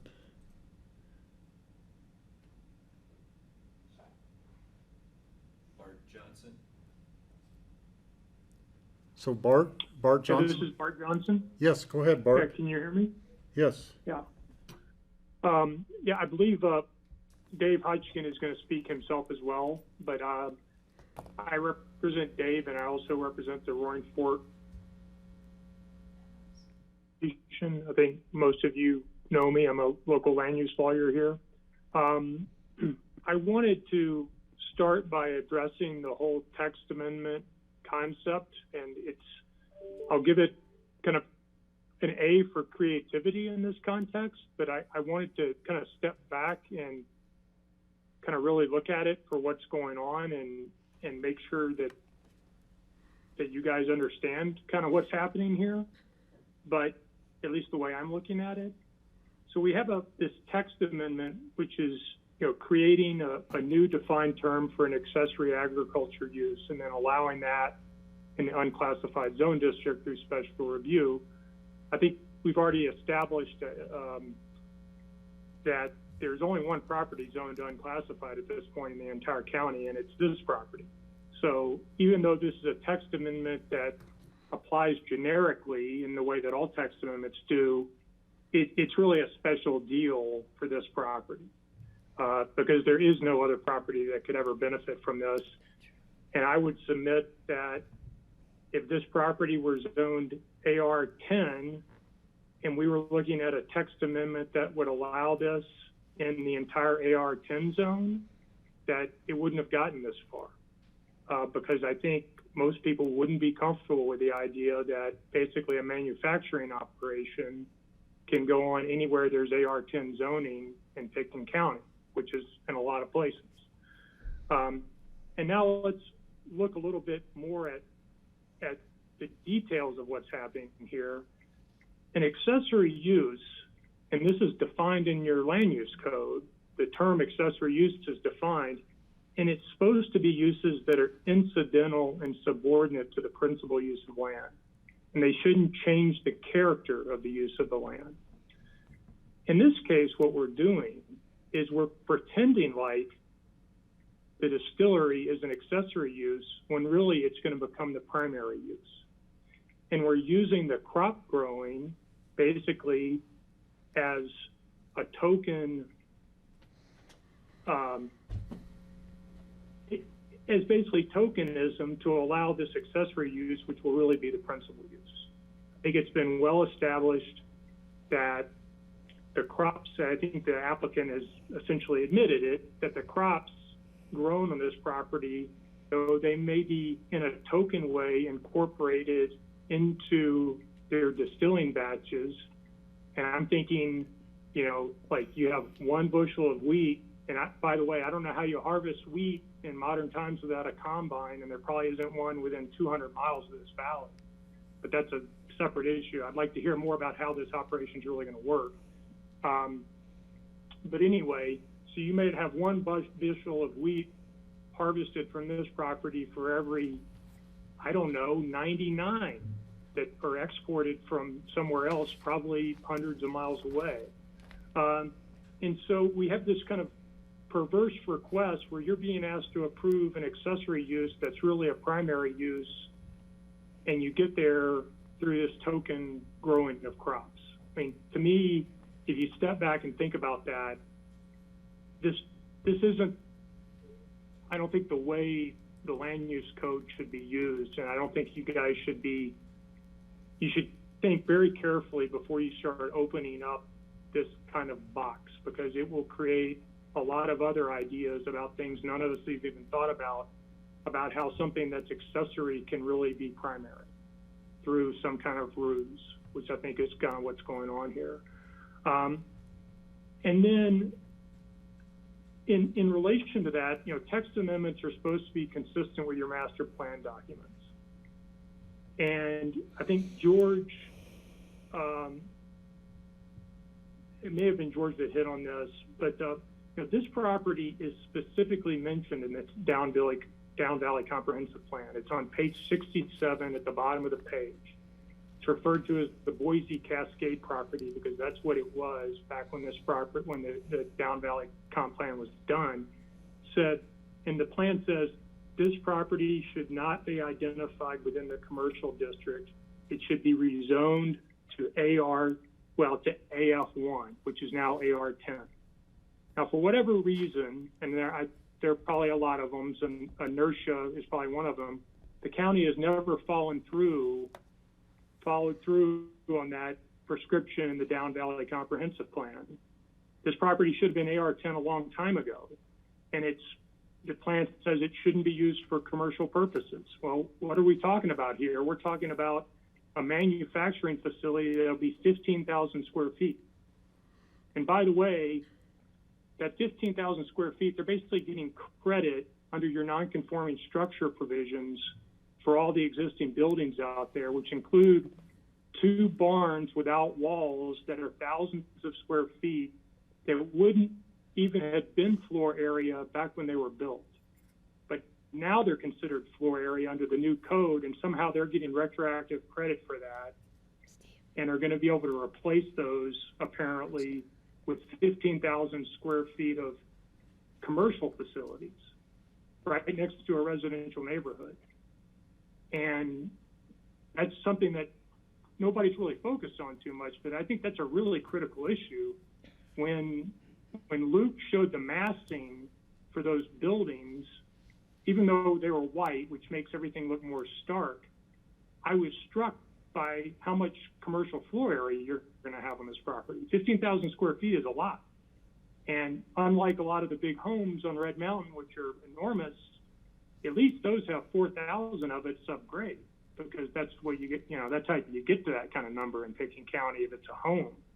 We're talking about 15,000 square feet above grade in commercial facilities that will probably have security lighting, loading ramps, things like that, that I think you really need to understand better before this gets a lot farther. Okay, Bart, if you could wrap up your comments now. Sure. I'm sorry I've gone on kind of long. I have 2 more quick comments. Well, actually just one, because Paul Noto, fortunately, covered the water stuff. Hours of operation. If there are going to be hours of operation on this, we think it should apply to the whole site, not just the wheat fields. You know, having 7 a.m. to 7 p.m. in wheat fields, that doesn't do much good for anybody. I guess, you know, people probably aren't doing a lot out there after dark anyway. It's really the commercial facilities that should have the hours of operation limits on them. Thank you very much. All right. Thank you, Bart, for your comments. Appreciate it. And let's go to Dave Hodgkin next. Hi, this is Dave Hodgkin. I happen to own properties actually in all three subdivisions surrounding the property. I also own the 6 acres that's immediately adjacent that actually was at one time owned by Henry Boer and High Country Tree Farms, and Henry Boer then carved off and built in order to get permission to do my property for it to be free market lots. he had to build 12 affordable units, which is the Hogan HOA. And as I pointed out in my correspondence before, Emma's not giving anything for its 15,000 square feet. And so, but I have 3 points really to go through. If you decide to move forward and approve this, there's a couple issues, one of which is landscaping. And we've tried to get Emma and staff to commit to having irrigated landscaping on Hoagland Ranch Road, because right now it's nothing. It's not irrigated and looks awful. And Four Seasons promised to landscaping it, and they did at one point landscape part of it, but then cut off the irrigation to it. So, but we've got a non-committal response from both the staff and Emma. And of course, I understand they're saying that they want to make that part of the site plan review process, but it's not that difficult for them to say, yes, we will give you, we don't care what it is, we just want sure that it's continuously irrigated on Hogan Ranch Road frontage. And I previously brought up, some of the neighbors talked about perimeter landscaping that was supposed to surround the property, which the irrigation for that was turned off years ago too. On my property that's adjacent to it on the Hogan 6 acres, I've had to turn my sprinklers around so that they irrigate landscaping that is on this site. In front of you, you see a site plan. It's on the screen, and I appreciate that being brought up. I've circled one building. If this is an accessory use to agriculture, then why do all the other buildings even be needed? Because what they say that they want to do, if you go back to the other one, and what they say they want to do is manufacture their product.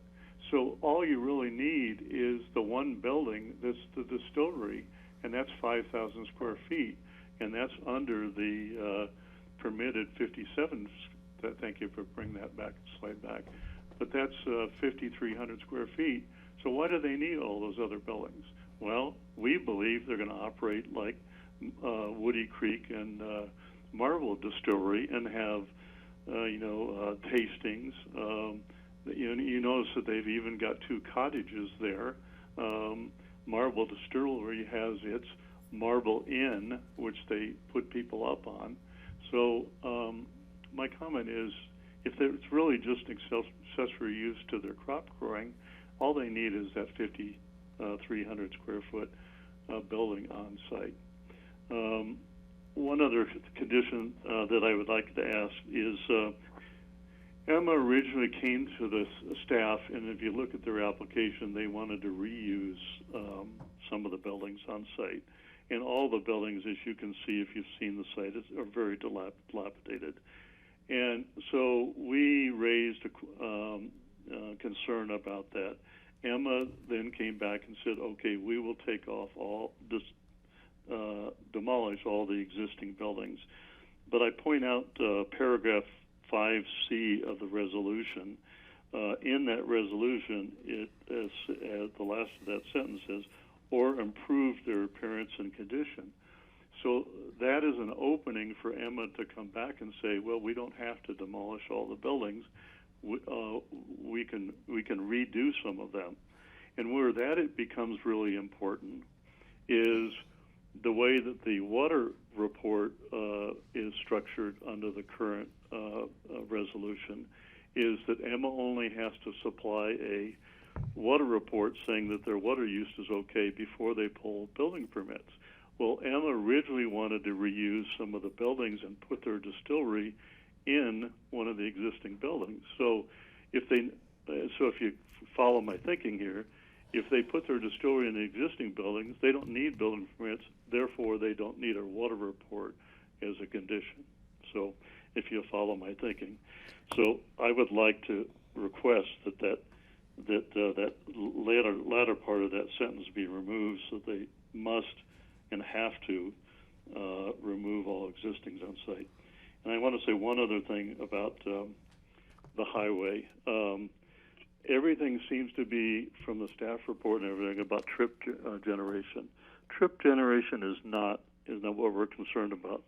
We're concerned about big trucks being on an icy slope and having a semi trying to stop behind us and pushing us onto the highway, which all of us experience on Hogan Ranch Road because of the bridge that overhangs our intersection and creates ice.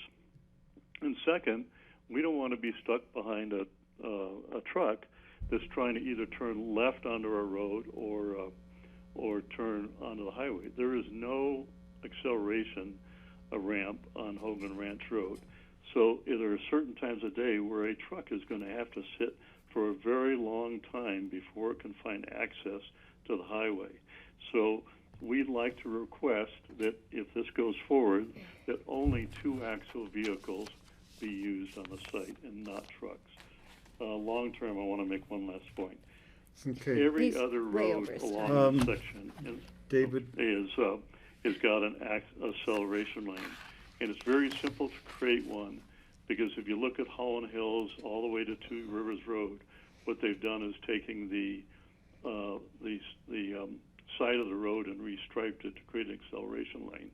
So we'd like to see that done for our Hogan Ranch Road to create. Dave, so we don't Dave, you've run over your time. Oh, okay. You've made Thank some, you very much. You've made some good for points, and thank you very much for your comments. All right, thanks a lot.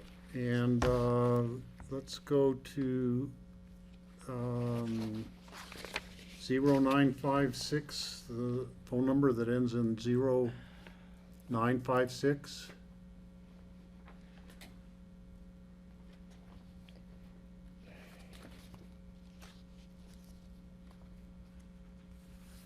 Okay, let's go to Margot Pendleton. We'll try going back to the 0956.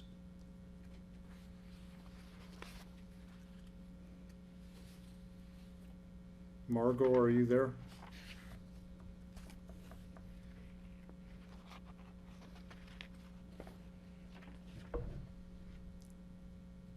Can you hear me? Yes, go ahead. 3 minutes. I didn't know I was going to be called on. I didn't know I raised my hand, but. Well, you I've been hadn't listening raised your carefully. hand. You don't need to talk if you don't want. Well, I'm just going to make it, since you called me, and I'm going to make a comment. Okay. I've heard a lot of what's been said today. I've been listening very carefully. I am on the board of the Holland Hills Homeowners Association, along with Christina. I've seen this presentation probably 4 times now, and there's a lot of stuff that just doesn't come out. Dave Hodgson has made a lot of good points. The water has really got me worried, and especially taking water out of Kessler Ditch, sort of hogging more water than they probably allowed to. Needs to be figured out. The thought of some of my neighbors having their wells go dry is disheartening. I mean, it's crazy, and including the Holland Hills people and the people across Highway 82. I guess I would implore you guys, it seems like the second round is coming up pretty soon. I would implore you guys to let's get into this a little deeper and postpone the second reading, because, this is coming up way too fast. There's a lot of research that's got to be figured out right now, and everybody's saying we don't have it. And the water issues are the biggest to me, and the traffic and the smell. It just doesn't add up. And I really am curious, again, after listening to Dave's lawyer talk about how you're arriving at this change of use. It seems to me you're stretching it quite a bit. But I would implore you to hold off on the second reading, postpone it, and get some more of this information out, especially about the water, so we're sure that if this thing does go through, we're not kicking ourselves afterwards saying, oh hell, I should have thought of this, I should have thought of that. That's it. Okay, thank you very much, Margot. We'll go back to the 0956 number, are you there right now? That's my phone number, and I already spoke, so I'm not sure why my phone number is showing up in there. Okay, thank you. You can move on. So I think that we have talked to everybody who is, has called in on the phone at this point. So at this point, I will close the public hearing and bring it back to the commissioners.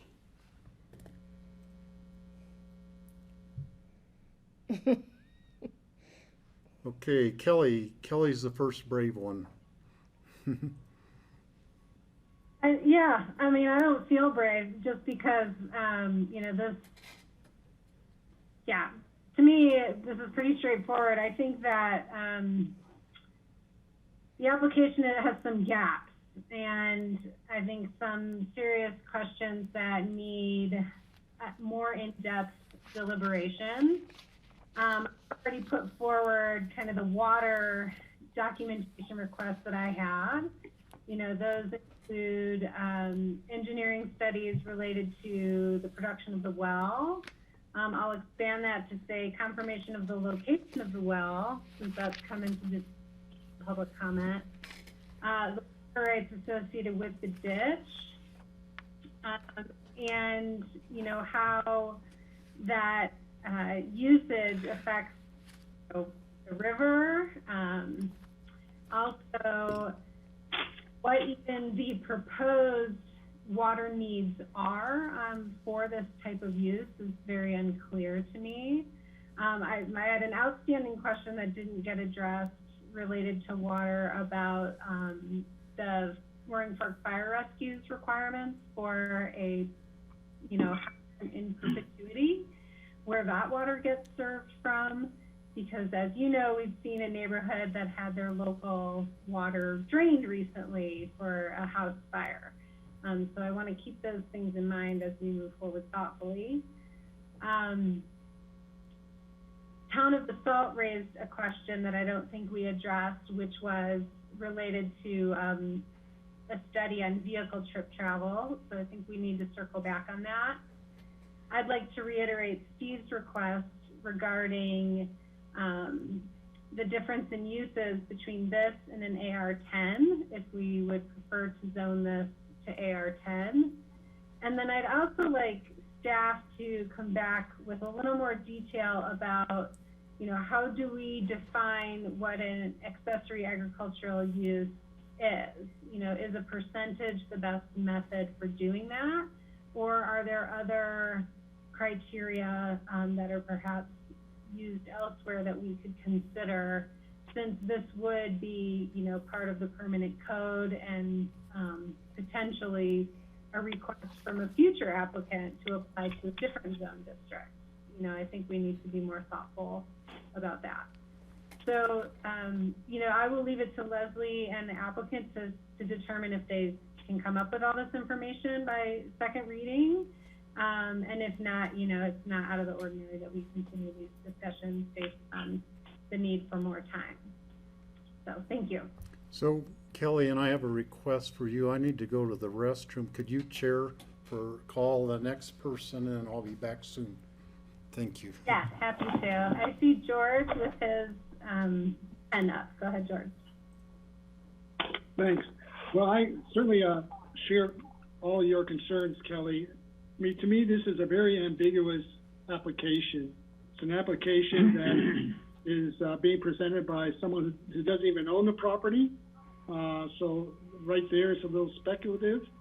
There are a lot of gaps in this.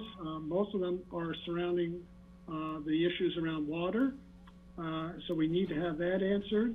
It's very ambiguous in terms of, even though they've sort of given me somewhat of an answer, what they're going to be growing, what the end product is going to be, where the additional resources are going to be coming from to produce that product. It's just a lot of ambiguity. And the text amendment, this is something that they proposed. It's something that, no offense to Bart Johnson, but In other cases, Bart may be coming before us with a proposed amendment, and we said, wait a second, this is a one-off. And you're looking at trying to propose something for one particular property just to meet the needs of the applicant. And I'm not sure that's our role as county commissioners representing our community to meet the needs of one particular applicant and one particular property. So I have a problem in terms of moving forward on the text amendment, and I have a problem moving forward on the special review usage because of all those concerns. Okay, thanks, George. It looks like John Ely wanted to weigh in on something George said. John, go ahead. That's always... Thanks, Kelly. I just wanted to point out that what I would recommend to the board is that this matter be continued for at least 2 regular meeting sessions, at least 4 weeks. Primarily because of the issues that are outstanding, but also it's just unrealistic to think that Leslie can turn this thing around given the time constraints for producing material for a package and so forth, to think that the next regular meeting would be a possibility. And my suggestion would be, if it were to be continued, that it be continued on first reading and not accepted for first reading. And the reason why I'm saying that is because of the significance of the comments that the board has made throughout the review of this project and application, as well as the scope and the content of the public comments that have been reflected by all the people calling in here today, particularly those comments made by Bart Johnson and by Paul Noto. The comments of the board and the public go to fundamental issues concerning the project, and to pass it on first reading might be doing more disservice than anything else. The issues obviously relate to water, but also the underlying zone district that's in place and the scope of the language to amend the aspects of that underlying district. Quite frankly, based upon the comments I've heard from the board alone, let alone the public, would indicate that that code language is probably not going to be acceptable to accomplish anything close to what the board is willing to consider, and probably therefore would have to go back to the P&Z for further consideration. So, so my recommendation as far as an action would be at least to continue, unless the board has other directions to give. So I'm going to turn the meeting back over to Steve, but I'm just going to summarize what John Ely's recommendation was for you, Steve, and that was for us to continue on first reading to at least August 26th. To August 26th, okay. I have a question, comment. Okay, Patty and then Greg. Yeah, George, I was definitely going to bring up the issue of product and crop and the unknowns there, because that really makes a difference in issues, lots of issues, water use, everything. So thank you for bringing that up. As far as the language in the text amendment, it's concerning, but for me, looking at other sustainable ag efforts we've done in the valley, we need something that allows us on other parcels where this sort of language could be also adopted to, if something came forward to us in the future, to allow for an expansion of sustainable ag. So there could be something more that would be an accessory use. I'm concerned about this distillery being accessory use to what? And so without really having the fact that the crop being grown there would have a substantial impact into the distilling process, that's a little concerning to me. So I don't want to deny this at this point. I would like to continue it to a date certain, first reading, allow public comment again, because the public comment I think was very beneficial today.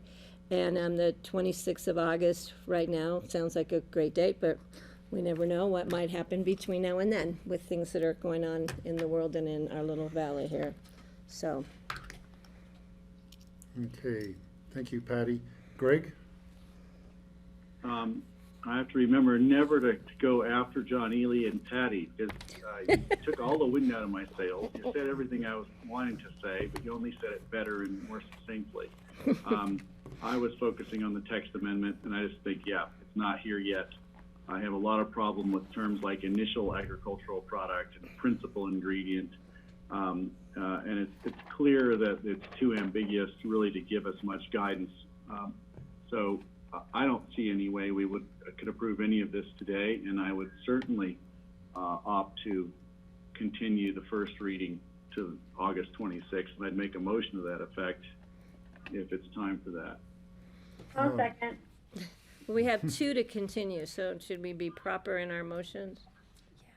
Probably. Doing one at a time, probably? So Greg, just to confirm, are you moving to continue the ordinance? I was talking about continuing the text amendment. We need to probably continue the whole 9 yards, right? Well, yeah, everything, but in two pieces is as much as I can handle. I think I'll we share should, it I think we with should do someone. two motions and continue both before us, the So ordinance let's and the deal with reso. the ordinance first, which is the text amendment Yes. part. Do we have a So motion and a is second? that good for you, Greg? The text amendment part is the ordinance. That's what I had intended, thank you. Okay. Is there further discussion on continuing the ordinance? I do have a comment.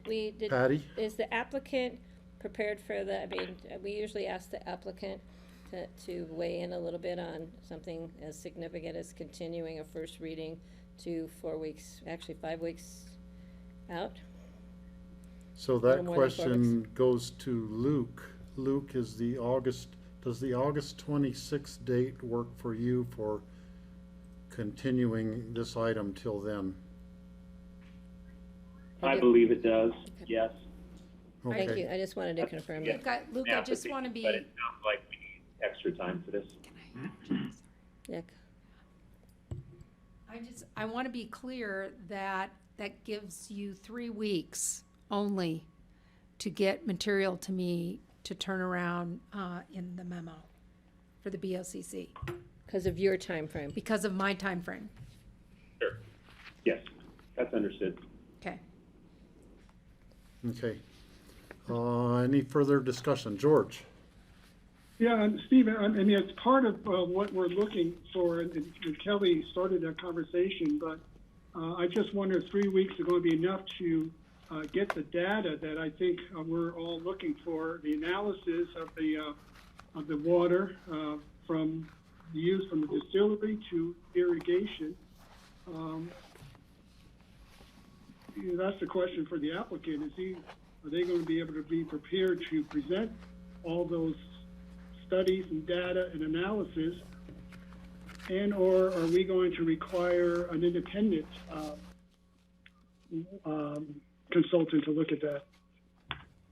Oh, yes, yes. As far as the water issues go, George, if we cannot turn it around in this office, then more than likely I'll send it out to the water engineering firm, which does work for us on a continual basis as far as engineering water projects or evaluating water rights. And they could probably look at it and get back to us within a 1 week time frame. Okay. But there's always the possibility that if things don't roll efficiently and quickly, on the 26th, we can continue. Yeah, we So could that's continue it always, that's again. always an option. So that's my thought too, that let's set the date certain of August 26th. If for some reason everything can't be figured out by then and the new data brought in, at that point we can continue it Staff could till a little continue later. for you on your agenda. That wouldn't be the first time we've ever done that. Or the last. Or the last. Okay, all in favor of continuing the ordinance part till August 26th, say aye. Aye. Aye? Aye. Aye. I'll make a motion to continue a resolution granting a special review approval to Emma Fields LLC for accessory agricultural use and continuing that until August the 26th. Okay, I'll second. okay, Kelly seconded it. Is there any discussion on this item? All in favor, say aye. Aye. Aye? Aye. Aye. Okay, any last comments from anybody regarding this issue right now? I think we just moved it, so I think we're done So for I think today. we're good.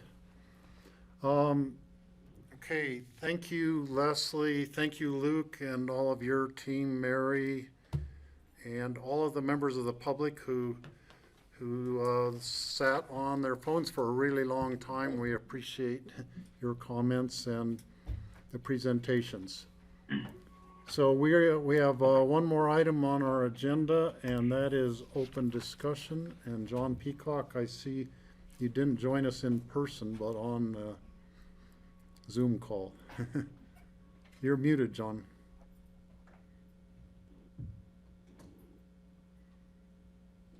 Sorry, I think I've got our other meeting running here, so let me just, give me just a Steve, if it's all right with the board, I have one item for open discussion as well, and that's the avalanche mine issue that you are aware of. Okay, so John, why don't you take up the Alabaster mine right now? Okay, this is an issue, commissioners, that came to us through Wilderness Workshop, brought to my attention through in-house counsel. Currently, the avalanche mine, some people know it as the Alabaster mine, is in front of the Mine Land Reclamation Board. There is a hearing set in front of that board for August 19 and 20. 19 and 20 is the next two-day meeting schedule for the MLRB, and it's not known which day the actual hearing will take place on. The avalanche mine, over the last few years, has been producing marble and alabaster. However, you know, the background to this goes way back in time. It's more than 2 decades, actually. And the original beginnings of those operations were very contentious and, in fact, involved protracted litigation with the board concerning the scope of their permit and what was going to be allowed and how the extraction operations were going to be conducted. That litigation was conducted in state court primarily, but there were federal issues as well that we were involved in here. The primary concerns of the mining and extractive operations were the impacts to the sheep herd, and that's the herd that is locally resident on the slopes of Mount Sopris that moves around and then winters near that site virtually every year. Also, the noise and traffic impacts on Highway 133 and those impacts affected the Swiss Village neighborhood, which is directly across Highway 133 from the access road, which is Avalanche Creek Road that goes up to the site. The mine was extracting material for a number of years, but has not been operating for more than 10 years now. As a consequence, the mine has the status of temporary cessation as classified by the MLRB. The hearing that's set in August is to consider whether extending this status. There is a specific statutory guideline on this particular issue, and state statute provides that temporary cessation is a status that should only be used to a maximum of 10 years. So what I'm doing in this thing now is to get feedback from the board as to whether the board thinks it is advisable for us to participate in that hearing, probably in just the form of a letter, although it is possible for one of the attorneys to go down and be present at the hearing in person if the board feels that's important, basically to object to the continuation of this temporary cessation status, given the specific statutory requirements and the fact that there is no present plan being offered by the mining operation to begin mining operations within any set period of time. If the temporary cessation status is denied by the MLRB, then the site will be required to be closed and then reclaimed. So the reclamation process would be commenced, and if not done by the operator, then the state would step in, funded through the bonding that is required from the operator when they first obtain their permit.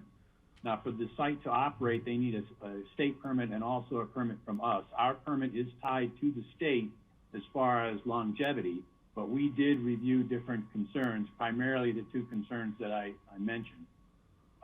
If the operations were closed and the site reclaimed, and then the current operator or some successor down the line wanted to resume those operations, we would then have an ability to review the proposed operations and extractive methods, in particular to the sheep herd and to the impacts in the surrounding neighborhood down there now. In addition to Swiss Village, it also impacts up valley neighbors quite a ways, actually, because of truck traffic. So, so that's the issue in a nutshell. And if the board is happy with us participating in the form of a letter, we'll go ahead and prepare that, and I can bring it back to the board at a work session, the first work session in August, and you can take a look at it if you like, and then we'll send it off after that. Okay. George? Yeah, I strongly support that, John. I mean, it's, I guess I would make an analogy. It's sort of like us when we contested the conditional water rights up the Crystal for the proposed Osgood and Placido dams, right? So we need to be a player. We need to be a player to be able to get our points across, and we need to do whatever we can. If this may be an opportunity similar to those water rights, or even to our work up Thompson Divide in terms of making sure that those leases were not going to be extended. So full force ahead. Patty? I agree. I agree, and let's look at the letter, and then if that time we feel stronger about it or whatever, we can see if a staff member wants to go down. But if we feel the letter has enough, we might be good with that. But yeah, I agree with George. Time has come, and they either need to get going or be done. Yeah, Kelly shaking her head, yes. Greg's giving a thumbs up. I would agree to, I mean, I would think we should write the letter, and we still could decide whether we want to send somebody in person or not. But I think sending the letter would give us standing in the issue. Is that correct, John? Yeah. That's correct. So then if for some reason it went on further than that, we would have standing in the case and then could send somebody in person later. Right, and depending what the MLRB decided, we may want to take this to a higher tribunal too. Mm-hmm. Okay. I know that George and Patty both had to deal with this as commissioners. I dealt with it as a board member of the Wilderness Workshop back in the day. So it's a familiar issue to all of us, and it really has a big impact on the bighorn herd there on Avalanche Creek. Okay. Thank you, John. Thank you. Thanks, John. John Peacock. Yeah, and I shot an email out to the board, but just in case you haven't seen it, I wanted to let you know we have been in regular conversations with CDPHE over the week, including this afternoon. That's why I left the meeting during land use. And we had a couple points clarified. Pickens County is not being asked to do a mitigation plan at this time by CDPHE. The main reason for that, or I guess two reasons for that. First, we did not fully implement the variance that was granted. We had that staged approach, and where our current public health order stands is generally as or more restrictive than the state's anyway. And so moving away from the variance wasn't going to have as big of an impact in terms of mitigation.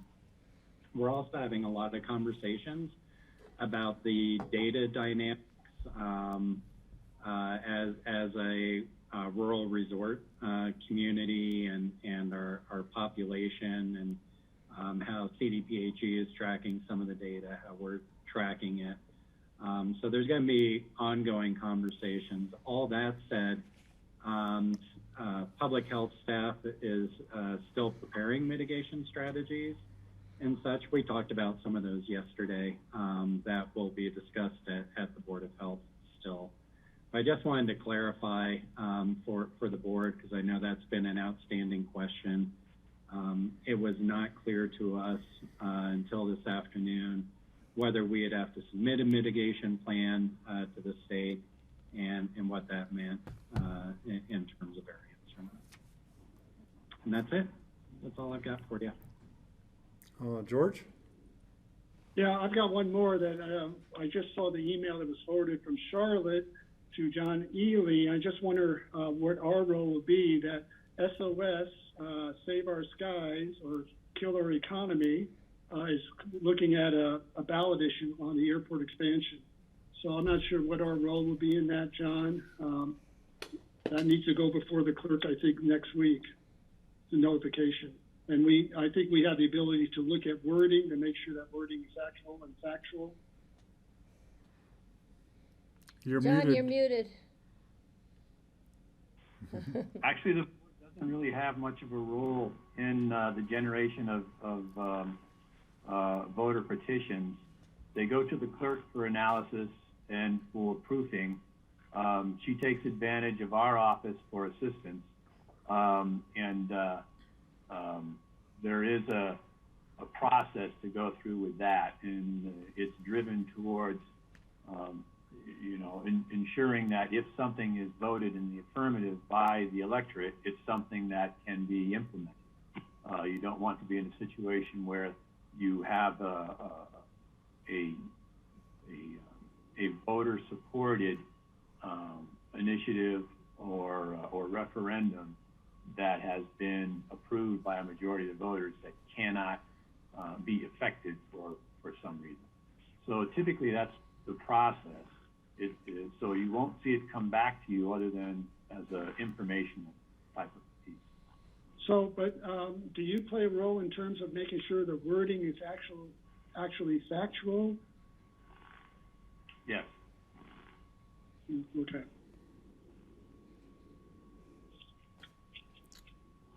Okay. Any other commissioner comments? Greg? Just that tomorrow's our Board of Health meeting. Kelly sent me questions and concerns. I often get them the night before. I know Karen would love them sooner than that, but if you have a burning question that you're afraid won't be addressed, or you'd like to throw in the hopper, please send it to me, and I'll at least bring it up in our open discussion tomorrow. Thanks. Okay, thanks, Greg. Okay, I think we're done. Would entertain a motion. I will make a motion to adjourn. Is there a second? Second. Okay. Is there any discussion? All no. in favor, say aye.